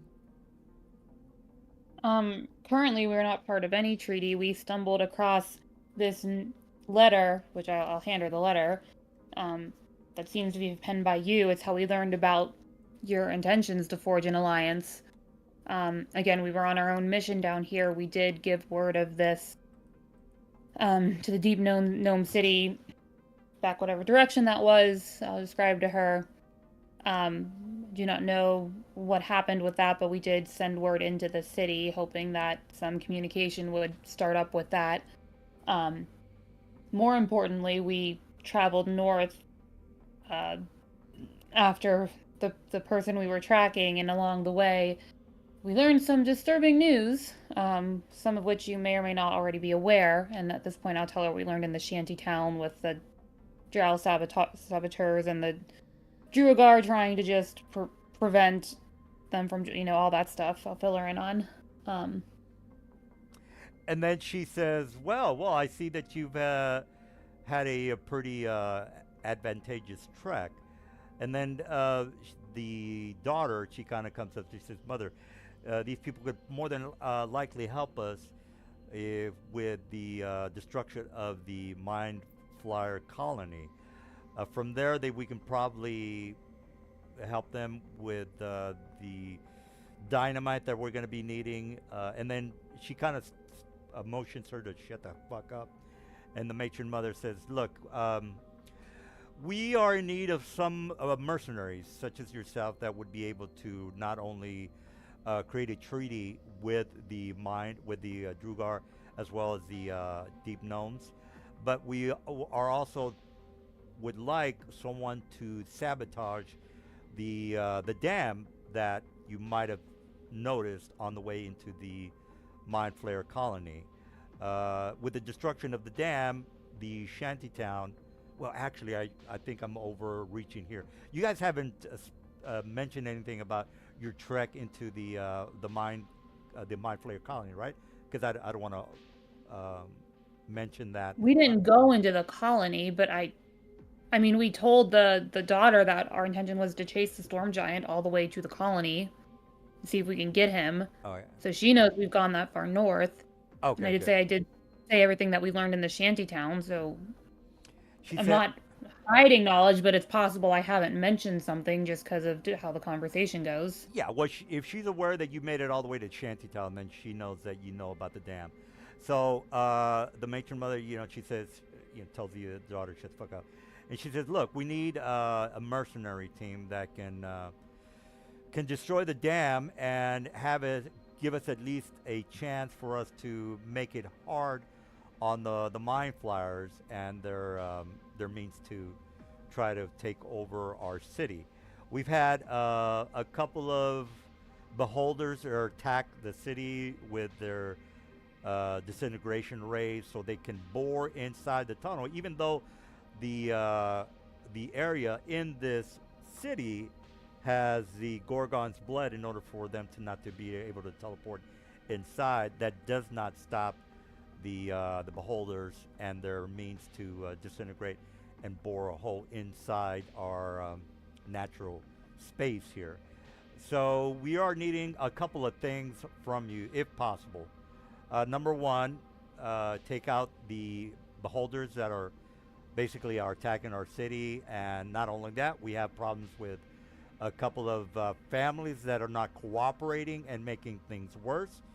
This is out of character. You already know about the traitors that are in line with some of the shitty people that want to destroy the city. All right, so you again, she doesn't know that you know that, but you can put two and two together. There's saboteurs in the city that are being manipulated or handled by the lower families. The lower families always want to get kill the family number one. Are these the same saboteurs we learned about in the shantytown? Because I explicitly said I told her all that information we learned. Okay. Well, she knows we know all that.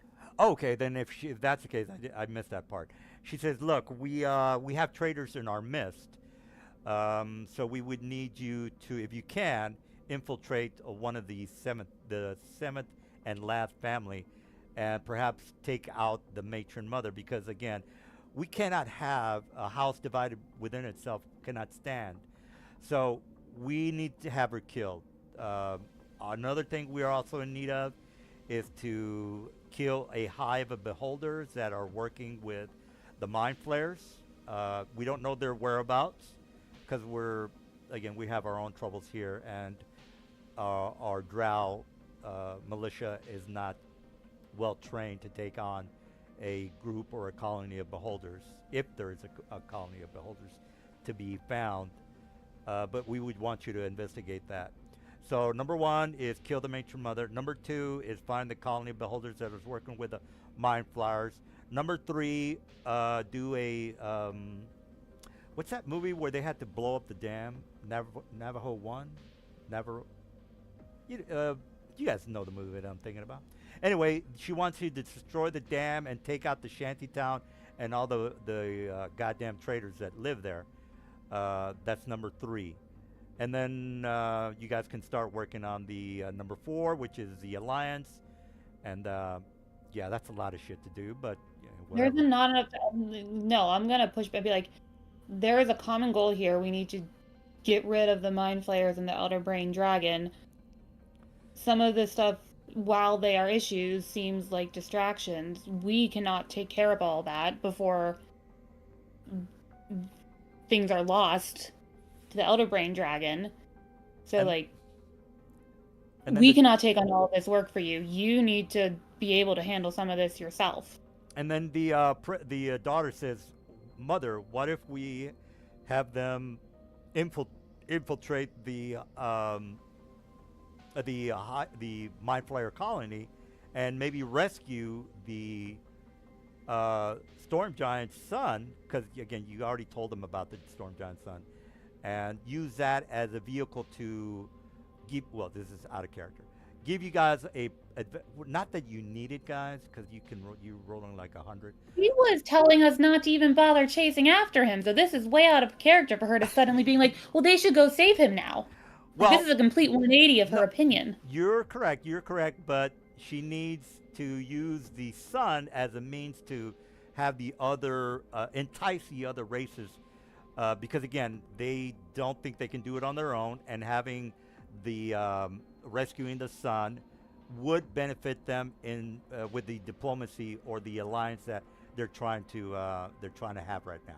And again, this is her. Yeah, you're right. It's they weren't too crazy about the retarded son, but the priestess is now saying, look, it would be a benefit. I mean, it's just logical. It would be a benefit to them to save the kid and use that as a means to give you guys mechanically an advantage on your diplomacy rolls. Not that you need it, but for mechanical and purposes. It's going to be a 50-50 roll, and we get there to save him to be, is he alive or is he dead? So it's not even worth our time. No, it's a better option to go back to the Storm Giants and persuade them to help. There's a chance your son may still be alive. You need to join this battle so we have the strongest force possible to rescue him.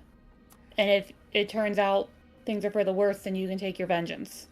Well, that's the better play here. Well, instead of wasting time going to rescue a prisoner that may already be dead. Well, that's you guys. Again, just tell me what you want to do, and we'll do that. So, you. I mean, unless you're telling us that he for sure is going to be there, able to be rescued, but we're used to you being like, it's going to be a 50-50 roll. I don't know what's going to happen. So, I'm playing under those circumstances where we could get there and it could be like a waste of time. You have a point. That's how you've run this whole campaign is, I don't know what's going to happen. It's going to be a roll. No, well, yeah, I got to stick with my guns on that. So you got me on that one, Lavanya. So whatever you... I mean, I would love if you wouldn't do that and actually have a plan. No, this thing's going to be here. And when you find, instead of making it just this random chance thing. Well, yeah, you know what? Let's go with that. We're on a time crunch. So that is the better storyline. That's a good storyline to have the guy not be dead. I'll give you that one. So yeah, let's go with that. Again, we had more time, I can get all weird with it, but we only have a month left. So yeah, that's a good idea, Lavanya. What's the plan? Again, there's these side missions that you guys don't give a shit about. So, next week we can start on your plan, and then we could wind it down. So, what is your Would plan? taking out the dam completely wipe out that shanty town? Like it would flood that town and It pretty would much completely kill destroy it. everything in it? Yeah, remember how big the dam was? I mean, it was like it went down like I forgot what I think I said. I think it was 250. So, but by destroy it, you mean like take it out, not just like make it impossible for them to do business anymore and they could go off wherever. Yeah, if It you would take them out yeah completely. if you blow up the dam, the shanty town is gone. It's like fucking what's that movie where the tidal wave hit New York? It's that type of scenario. So And the I mean, shanty town is supplying the merchants, the mine player supplies. colony. Yeah, they're making a killing off screwing over the supplies that are supposed to go to the drought. Remember, all this shit is being, their supplies are being deleted. They're getting their asses kicked because beholders are burrowing through the ceiling of the roof of the drought city. So that's fucking them up. And they have traders in the midst of what they're trying to do. So there's saboteurs that are also making things really bad for them. So it's looking really bad for the city. It's almost hopeless. So that's why the alliance is needed. And if you would destroy the shantytown, that would be a benefit for you guys, since you wouldn't have to go through the dam and go through the shantytown for encounters. You would be at the gate of the Mind Flyer City in the event that you blew up the dam. You would be straight, no encounters, straight at the front door of the Drow colony. I'm sorry, the Mind Flyer colony. So what do you guys think? So I want to talk to the party first to see what they want to do. But in the scenario that we choose to destroy the dam, I'm going to push back on the Major Mother. Hey, we're doing this to help your city. We need you to give us the supplies we need to accomplish this. And then she says, unfortunately, we've been having nothing but bad luck. The supplies that have been coming in are almost minuscule, and the supplies that we do get are only food supplies. We are not getting any ores, any irons. We cannot forge any weapons. So as far as you buying anything from us, it's almost impossible. What that means, guys, is nothing can be bought. No magic items, nothing. You can buy rations. What's the dam made out of? Granite. Granite. Let's go with granite. The hardest stone there is, granite. And how big is it? Oh Jesus! I think I said it was like 500-foot drop. He said, like the Yeah. water falling over it fell 500 feet. Yeah. Granted, some of that might be natural cavern. Yeah. One. exactly. What? How thick is it? It's about 60 feet wide. So let me just draw it. So you got this as far as the width. So this is top-down view, guys. That's not gonna make it. Anyway, it's 60 feet wide. That's where, like, if you were trying to think of it in real terms, you could probably fit like maybe a 4-lane highway, and so that's fucking thick. And then the drop is 50 feet, which then turns into natural stone. So the dam doesn't go forever, 1,000 feet down, guys. It's only 500 feet from the height, I should say, and the width is the 60 feet. So if you were to do a disintegrate, I think a disintegrate is like 10 by 10. You would have to do 6 disintegrates. I could be wrong. You could look it up. You would have to do a lot of disintegrates or a lot of dynamite, barrels of dynamite. Yeah, and I know I'm going. Well, if it's You only stone, need I could six. just transmute rock twice. Yeah. And I'm Yeah, through what's the? You said it was 40 by 40, right? it. yeah. 40 cube. Yeah, 40 Yeah. foot cube. Okay. Well, But you only need to take out the edges, like the bottom and the edges. You don't have to take out the entire thing. You just need to Right. basically unhinge it from yeah. wherever it's From the wall. stuck to. Yeah. Okay. Well, whatever, guys. It's your call. But you don't even have to do the dam. You could work on the alliance. That might. Well, whatever, guys. You know what the hell's going on. Well, if we take out the shantytown, we'll catch a lot of the people that are trying to sabotage the alliance. That's true. at the same time, so that would go a long way towards helping the alliance get forged, because the saboteurs, I assume some of them won't be in the shantytown if we Yeah. do this, Yeah, but remember, a good chunk of them will hopefully be in there. they're still going to get their asses kicked. The shantytown is only the supply lines that are you guys are going to save. So the supply lines and the merchants that you're killing in shantytown will be relieved. So remember how there's nothing for you guys to buy. Well, if you do decide to destroy the shantytown, the assholes that are stealing shit from the drow, you'll stop that from happening, and then the supply lines will reverse, and you guys can buy whatever you want. The problem is that the alliance, it's gonna take all three races to destroy the mind flayer hive or colony, because you already know it's steel, so your horseshit transmute bullshit doesn't work, and the Gorgon's blood is obvious to you guys already, so they're not stupid. They would know to maybe coat the outside of the cavern with the Gorgon's blood, and you guys already know about the Gorgon's blood. As a matter of fact, I had a side mission about that. You guys The did. Gorgon's blood just flows from wells in there, right? Well, remember how I how they said, get all this hey, Gorgon's well, blood? I gave you a specific mission to save or find the Gorgons, and you guys said, no, we're not going to do that. So you could have found like a herd of Gorgon that you could have used to, entice the matron mother, but you guys said, fuck that.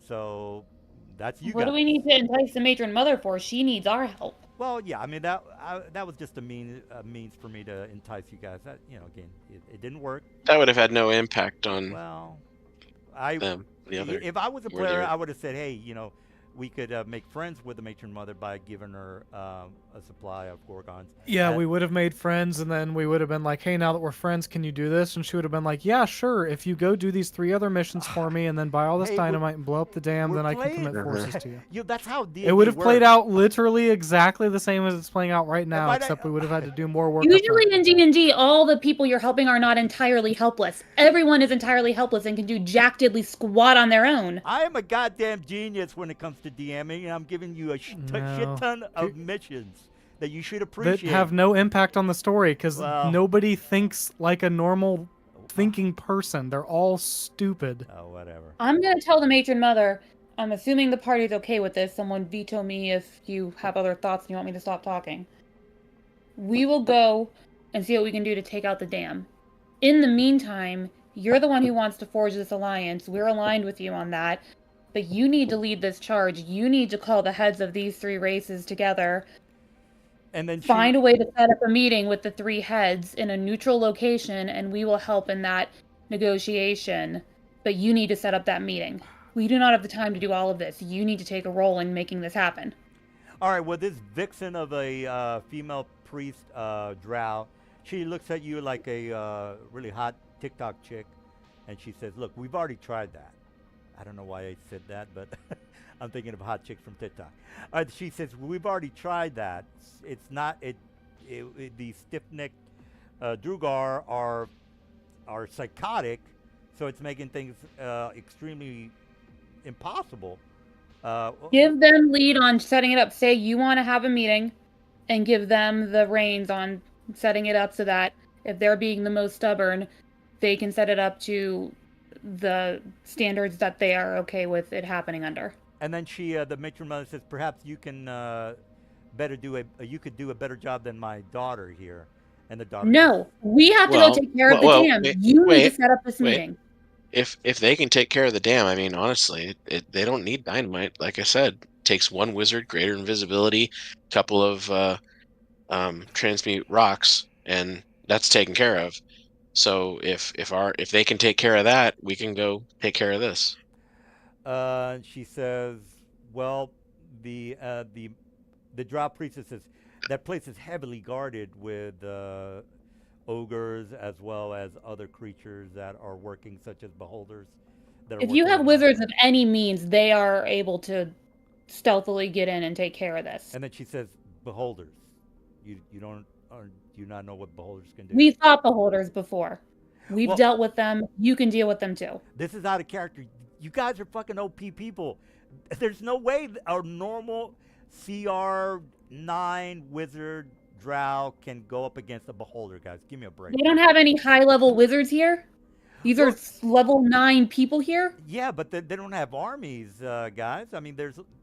How do they not have armies? They live in the Underdark. They face dangers all the time. Right, right. But if you've ever read the Dritz novels, I mean, it's not like they have armies of sorcerers.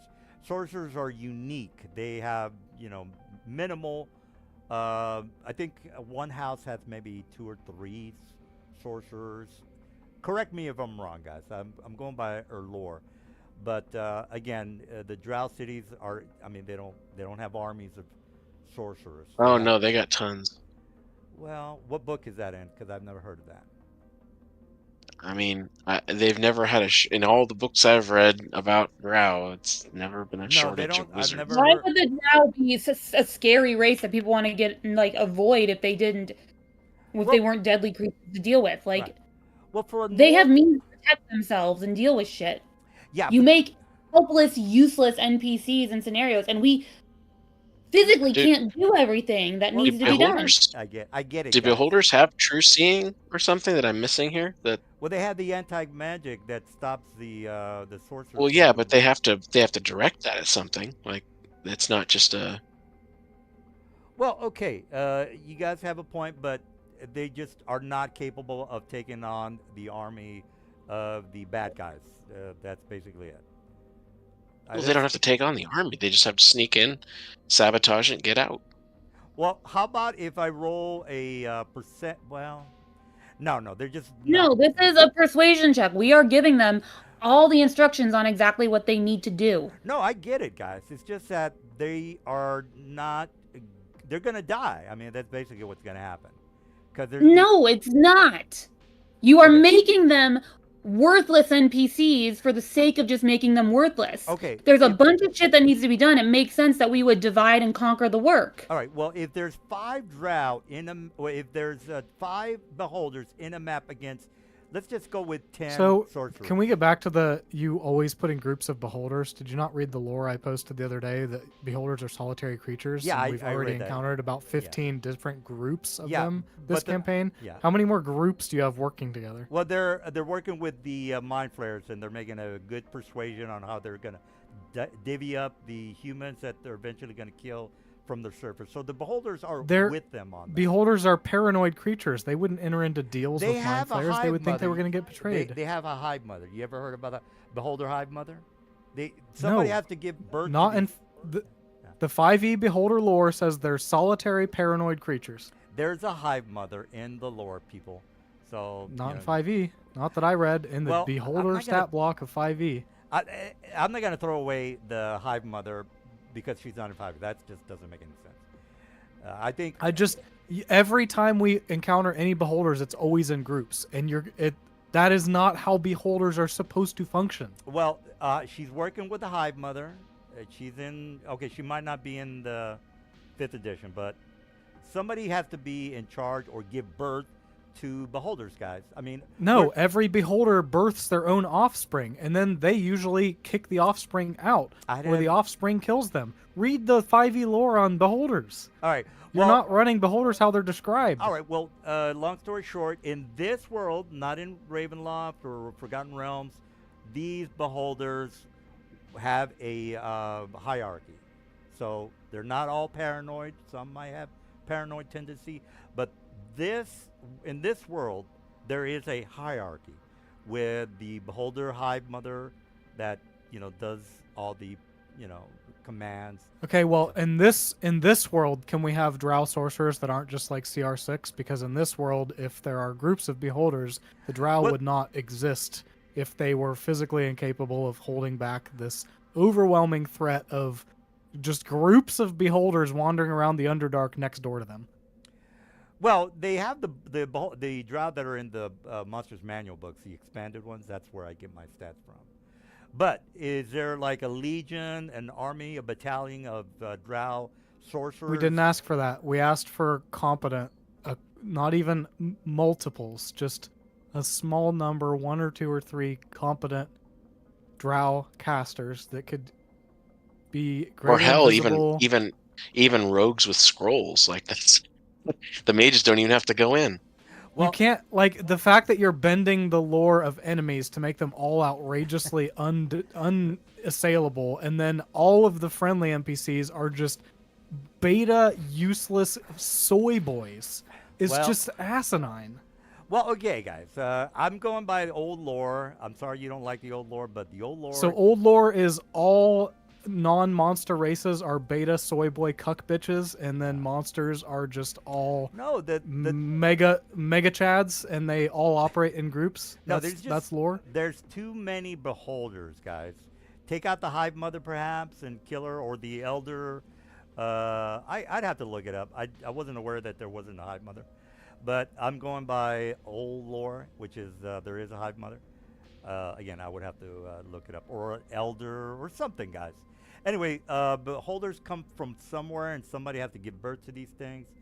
Yeah, each whoever- beholder births its own offspring. It's in this yeah. the beholder stat block. Read it. Well, It describes the what birthing about, process. Yeah, well, what and about what they happens go with to the offspring. sleep and they make another beholder and all that other stuff? Yeah, there's all sorts of ways to make a beholder. All right, well, regardless of the fact, they're not gonna send their people to the dam to get killed by the.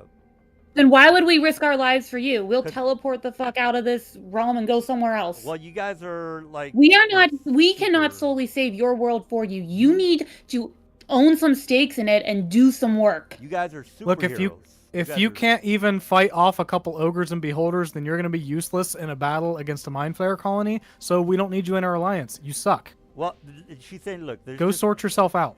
She's saying, she's saying that look, there's just an overwhelming. There's too many beholders for us to go into that area and have any success. Send enough numbers to deal with it then. Well, look. Long story short, No, they. DM, you're not hearing me. You're making useless, pathetic things. the- We do not have the time to deal with all of this, and it's stupid that we should have to deal with all of it. What the- It makes more sense to have them say, there are these different things we need to accomplish. How can we work together to get it all done? Instead of them being like, we can't do anything. You have to do it all for us. Yeah. Well, I mean that's. That's a yeah. stupid storyline. Every it's- town we go into, we can't do this. We're too weak and useless. Yeah. Well, you guys are hardcore. You're Superman, and they're just normal NPCs. You Again, guys- I'm not saying that like we shouldn't be doing stuff for them, but to have them sitting there like we can't do anything when there's 5 different things that need done, there's just too many we want to beholders. step up and do something that we just don't have the time to do. There's just too many beholders for them to take on. Is what. That's I'm bullshit. Well, okay. Uh, Well, that's technically correct. I mean, there's just too many beholders that they would have problems with. In the They don't know how to stealth. I mean, you don't accomplish anything without risk. You need to find a way to stealth in and take care of it because we can't do the dam and the alliance. It's one or the other. So either we do the dam and you set up the meeting that we will join into after we take care of the dam, or you do the dam and we'll go talk to the other races to try to set up the meeting. All right. It's one well, or the other. Which would you rather do? We well, can't do both. She says. I'm presenting her that option. Which would she rather do?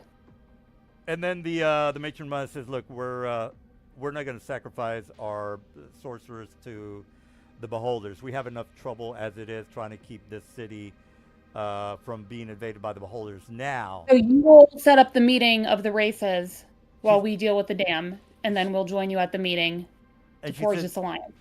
and then she says, "Look, we've already tried to have a meeting with these other races, but they, again, they're adamant about, well, especially the Drugar, they're adamant about not joining. Now, the Deep Knowns, that's something that we can maybe work with them. And this is out of character.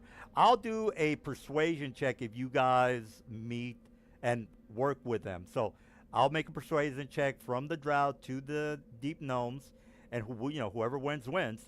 You guys can get involved if you want, like do a help or whatever it is that you feel like doing, or even negotiate yourselves. So she's gonna do that, and just to just to give you guys a little bit of leeway, she'll send in the sorcerers, but there will be a 50-50 defeat ratio. So 1 is they lose their drow sorcerers. 2, they. Hold on, I'm confused. What's going on? So she is going to agree with you about the dam. She says, "Okay, we'll take our men or our sorcerers. We'll try to destroy it ourselves." So she'll agree with you on that, because So they're going to take care of the dam, and we're going to do the alliance. But there's a 50-50 chance that they're going to fail, which means that whenever you get back from the diplomacy scenario, I'm going to roll a 50-50, and if they lose their man, then they lose their man. If they win, then the shantytown will be destroyed, and you guys will have an easier means to make it into the Mind Flyer colony. I think they have better than 50-50 odds to beat it, because we've scouted the dam. We've seen the dam. They know about the dam. We've given them a play-by-play of exactly what to do to beat it. Like, here's an exact plan of how to take care of it. Yeah. So they have an advantage going in of exactly what to do. So I think that gives them better odds to be able to get it done and get out. Yeah, they've been here for thousands of years, Lavanya, so they are very well aware of what is there. And in thousands of years, they've built no army and are still beta cuck bitches. Well, The point being, it's not that they don't know what's there, but we gave them an exact plan. If you do X, Y, Z, it'll take care of the dam. Yeah, but they're not as powerful as you guys are, guys. So let's make sure you relax on what you think they can do. They don't have your ability. They don't have. We've been here for thousands of years. They don't have an old, high-level world magic caster here. Like, it's a stupid scenario. Well, they're being attacked by beholders as well as the saboteurs. Here's the thing. I could see it being 50-50 if they went in on their own. They're not going in on their own. We've given them play-by-play. We've given them an advantage to get this done, so that should give them better odds. That's all I'm saying. They already know everything, Lavanya. It's not like what you are telling them. It's not knowledge and intel about the dam. It's the play-by-play. Do X, Y, Z to take it out. We've given them the plan. Don't do anything else. You don't need to focus. You stealth in, you do X, Y, Z, and you get the fuck out. Well, we've given them an exact plan of action. That should give them an advantage going into this situation, because they know exactly what they need to do. Well, I disagree on the advantage. I'll do a 50-50, and that'll be it. I think it gives them better than 50-50 odds. Well, again, the beholders are pretty powerful. Going up against sorcerers I would say it's a 50-50. Because again, the anti-magic would stop whatever horseshit the sorcerers are doing, and the ogres would, punch them out pretty easily. So, think of it from my point of view, guys. Oh, look, you can disagree, but 5 beholders against maybe let's just go with 20 sorcerers and maybe some fighter types. The anti-magic ray would stop all 20 sorcerers. I'm sorry, DM. I thought the anti-magic from the beholders was totally balanced and not a problem at all, and the magic users could just pull out weapons and stuff. Yeah, they could. I thought that wasn't a problem. The ogre. I thought that wasn't strong or powerful. That was just perfectly balanced. You don't hear the easy ogre to deal part, with right? if you're a caster. You're ignoring the ogre part. I just want to make sure you are hearing. No, I just want to make sure because you told us that anti-magic you're trying to make it stuff like an was argument. just I get perfectly. it, but you're not hearing the ogre part. It wasn't a problem for casters, and I it's guess easy you're to deal ignoring with, the and it's ogre very part. Ogres have balanced. to stay on the platform. Yeah. The warlocks can target the ogres, the base of the dam. Ogres. You guys are forgetting the ogres. So okay. All right. Well, no need to get weird about it. What do you guys want to do? Again, I've already said that's a 50-50. I'm giving you that, so they might roll a yes, and the shantytown won't be destroyed. It'll make it easier for all the armies to funnel in through the destroyed shantytown and tunnels, and then finally make it inside the dragon's lair. So how does that sound? I know you guys are not crazy about the 50-50, but at least I gave you that. God damn it, shit! I could have just said, fuck that. They're not gonna do that. Anything, because everyone you make is useless and can't do anything on their own. They're useless compared to you Tell guys. you what. You guys Tell you seem what. to think that your abilities are normal. They're not. You guys are like Superman. No, but it's also stupid to think that these guys can do nothing on their own. Anti-magic, It's stupid to Lavanya. think that. Anti-magic. They couldn't Tell you exist what. as a civilization in this place with these day-to-day threats if they were totally inept to deal with the threats in their own backyard. Well, they're- The civilization literally wouldn't exist. The city wouldn't exist. They would all be dead. Well, It's stupid that they can exist here and be so unable to deal with any threats that they face in their They're- own area ever. yeah. I mean, well, the drow cities are not invulnerable. I mean, you've already maybe read some stories about how drow cities have been taken down from time to time. So, again, But that's- we're not just talking about Drow here. Every city in your whole campaign, everywhere we go, it's the same thing. well, the No, Drugar are everyone has crazy. 15 problems that are threatening their existence, You- yet they're completely unable to deal with any one of them. the They Dru- literally, no city in your world would exist. No cities. The It Drugar would city- literally be a barbarian hellscape. All right, guys. Well, you're not digging the story. I get it, but that's the story. I mean, that's the story. And by the way, the Drugar are crazy, so it makes it hard for them to agree for them to make an alliance. You can read that, and then the deep gnomes are, they could more than likely agree. The problem is going to be the Drugar, and again, the matron mother and her daughter are basically letting you know that they've had nothing but trouble trying to persuade the Drugar because they're unstable, psychotic, paranoid, and all that. So, the dam. Okay, I'll give you the 50-50. Them talking to the Drugar and having them meet them to negotiate. They've already tried that, guys. They've already tried that. They want you to go in there and persuade them. So that's really what they want you to do. They're not making any headway with the diplomacy or the alliance between them and the Drugar. The deep gnomes, yeah, they're more than likely that could happen, but it's not working at the moment. So what do you guys want to do? What's the deal? You want to move forward on the We diplomacy? want to do the alliance and Yeah. leave them to deal with the dam, whatever the outcome. Yeah. Avanar, you were going to say something a couple minutes ago and kind of got shouted over. What were you going to say? Oh, no, I was just gonna say if you want, I can cast a divination to see if they'll be successful. Yeah, that's a good idea. I mean, I'll just roll it. All right. Well, I mean, other we than could. him figuring it out, what else do you guys? We'll start on whatever you guys want to do and coming up next session. But for now, I just kind of want to make sure that we're all on the same page as to what's happening and what you guys need to do. Okay. Lavanya, you're the spokesperson. What's going to happen next week? You're going to go and meet the We're Drugar? going to talk offline and do you need to know ahead of the session so you can prepare? No. I just want to make sure we're not all confused as to the options that we have on our plate. And I get it. You're not digging the story. Okay, whatever. I mean, that's. It's not that I'm not digging the story. I'm not digging the weak-ass NPCs and the useless towns you put in here. I gave you the dam scenario. I mean, I'm just not giving you the advantage. That's all.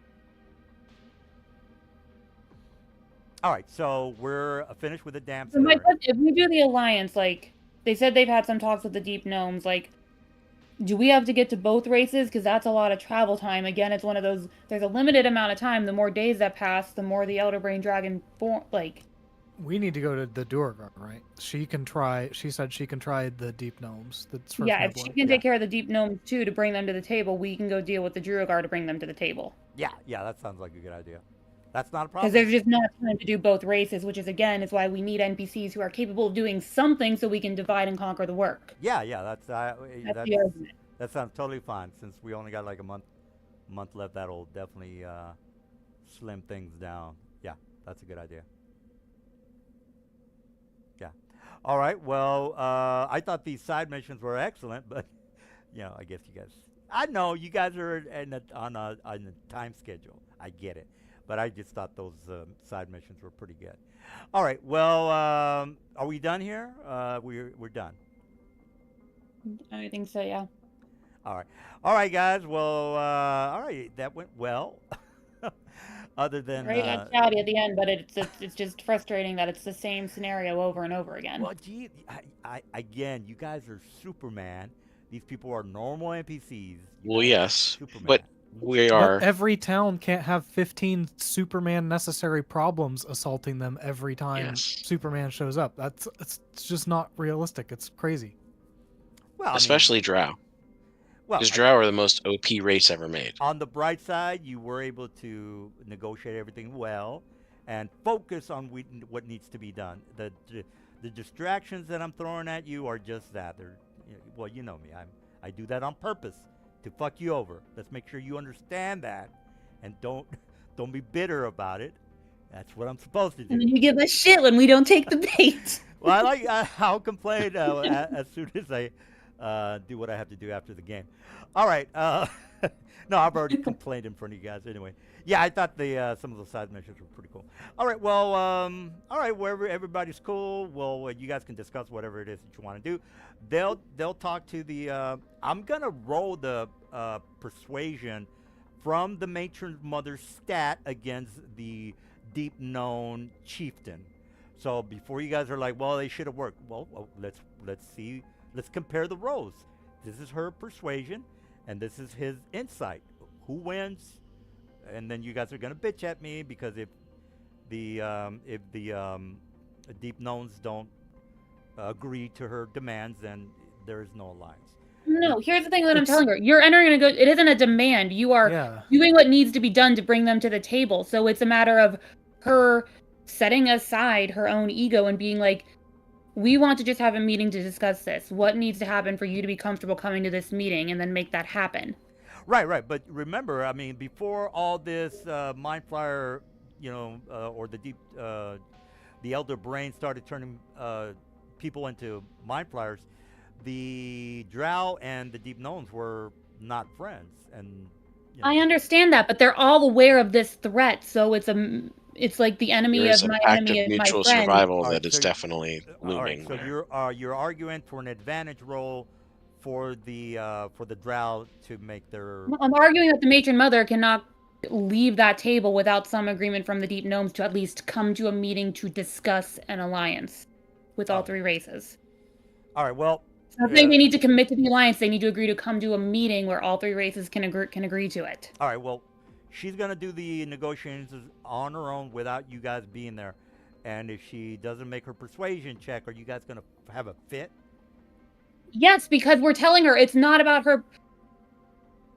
She needs to go into it being like, we are all going to die if this doesn't happen. So what do I need to do as the matron mother of the Drow to make you, the Deep Gnomes, comfortable just coming to a discussion? All right. So what you're saying is I shouldn't roll, and it should automatically happen. Am I correct on that? I shouldn't roll. I should make my check to see if the Deep Knowns are gonna align with the matron mother. I just want to make sure you guys are saying no. Don't make a roll. I'm telling you that she cannot walk away from that situation with a no. What if she So if rolls she a fails the persuasion check, she needs to do a new persuasion and find and come with a different argument to convince them again. What's the reason for having a persuasion check when you eventually roll 20 times and it comes up positive for the matron mother? I mean, in real life, how many times do you come to the negotiation table Why- to come to an agreement? well, why make a You don't persuasion? have one negotiation and then be like, oh no, we're done, this is never happening. You keep going back and forth until you come to an Why agreement. make a persuasion check at all if that's the reasoning? That's the logic behind. For one-time encounters, that makes sense, but for an alliance of this sort where it's life or death, you would keep going back and forth. Right, but they have animosity towards each other. They're not like best as friends. But again, enemy of mutual survival, there is a bigger threat here. Yeah, but that's what the persuasion check is for. But you're saying don't even make the persuasion check. She needs to agree. Then, okay. She needs to find a way to convince them to come. Well, as a okay. Well, if she fails on her first persuasion, then it's like, okay, that argument clearly didn't work with you guys. Let me come with a different argument then. Will this convince you? Will this convince you? What can I do to make you agree to come? What's the use of making a persuasion check if eventually on her 20th persuasion check, she eventually makes it? I mean, Why not make it 100 checks? Why not make it 1,000 checks? I mean, that there's Because no, this is a I mean, different situation. This is not a one-off conversation. It This is a should- life or death. it should be a one-off conversation. That's what I'm trying to say here. There's no need for a persuasion check if I eventually have to roll 20 times and it eventually. I mean, why roll at all if I eventually make my check after the 20th roll? Why roll at all? What's the use of rolling when eventually? Roll the fuck if you she's want. gonna- It just doesn't make sense in this situation when it's an alliance for a war where you would have multiple, numerous conversations they're to come to a mutual agreement. But you understand that they don't agree with each other on occasions, right? But there's a bigger threat at large All right. So what you're saying that is will don't make a roll. override that history You're if saying- the right conversations are So, had. What you're saying is I don't mean, we- make a roll. That's what you're saying. Don't make a roll. She's gonna agree, and that's the end of it. That's what you're saying. No need for I mean, a roll. we who weren't has the friends. Druagar? If we do a persuasion check and it fails, I'm going to come at them with another argument and try to persuade them with a different argument. Well, why? Again, why? That's the reason why I'm asking. Because it's a negotiation. It's a no-fail scenario. I cannot fail in this, so I'm going to keep trying. All right, Lavanya, but why roll at all if you eventually make it? Well, then don't roll if you don't want to roll. Just make it automatic. If that's what you're saying. Yeah, that's what Lavanya's saying. Make it automatic. No, that's what you're saying. You're saying make it automatic. So don't roll. Yeah, but that's gay, guys. That's fucking dumb. I mean, were Russia and the United States friends prior to World War II?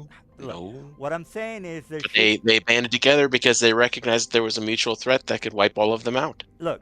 That is what happens. What I'm saying And then is they immediately became enemies right afterwards. And then they became enemies right afterward. That's what I'm, That's that's how these things work. I get, Yep. I get what you guys are saying, but I feel that there should be an effort to make this alliance happen, not just okay.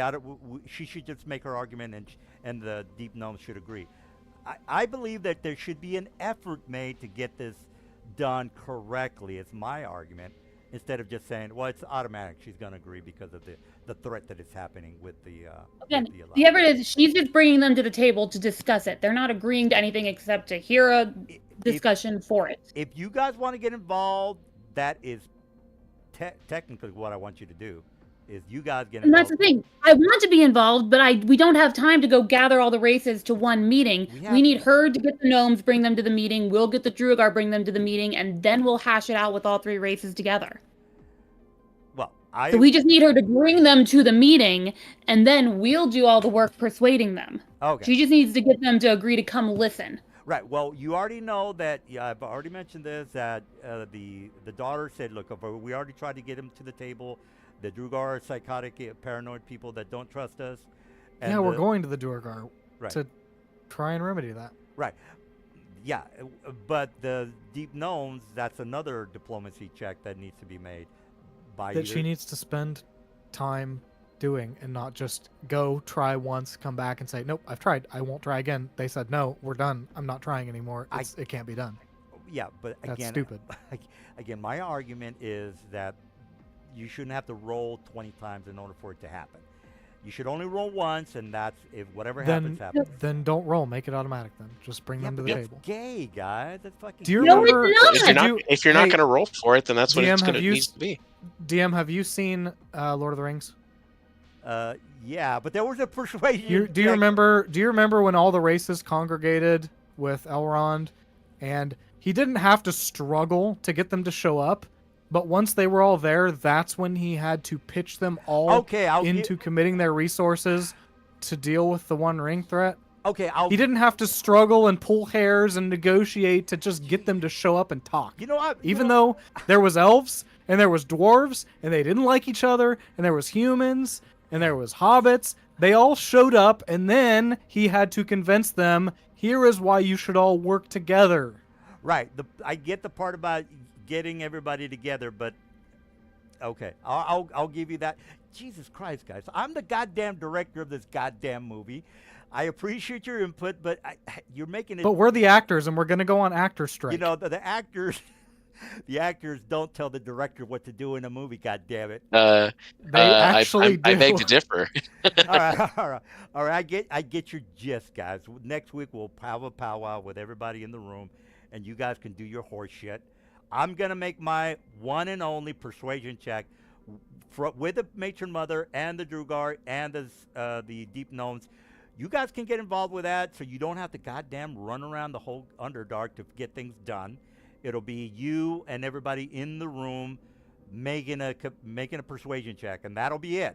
All right, guys. I'll give you that. Stop busting my balls. You should be happy.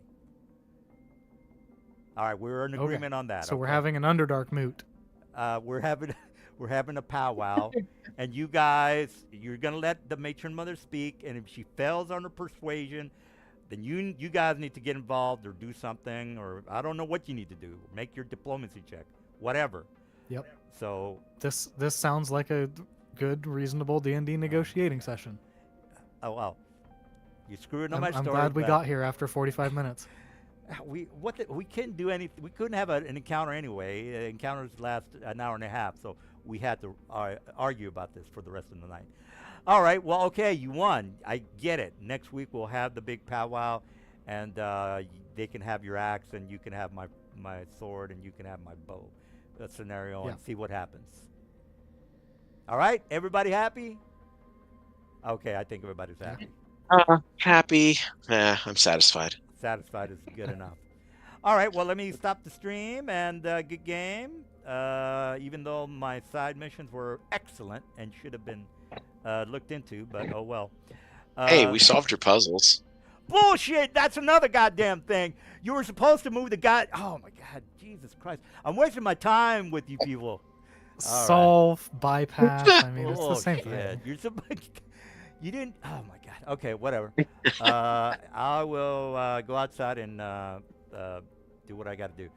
Let me stop the stream and talk to you guys next week, and see how Right. the Are see we? how the Where are we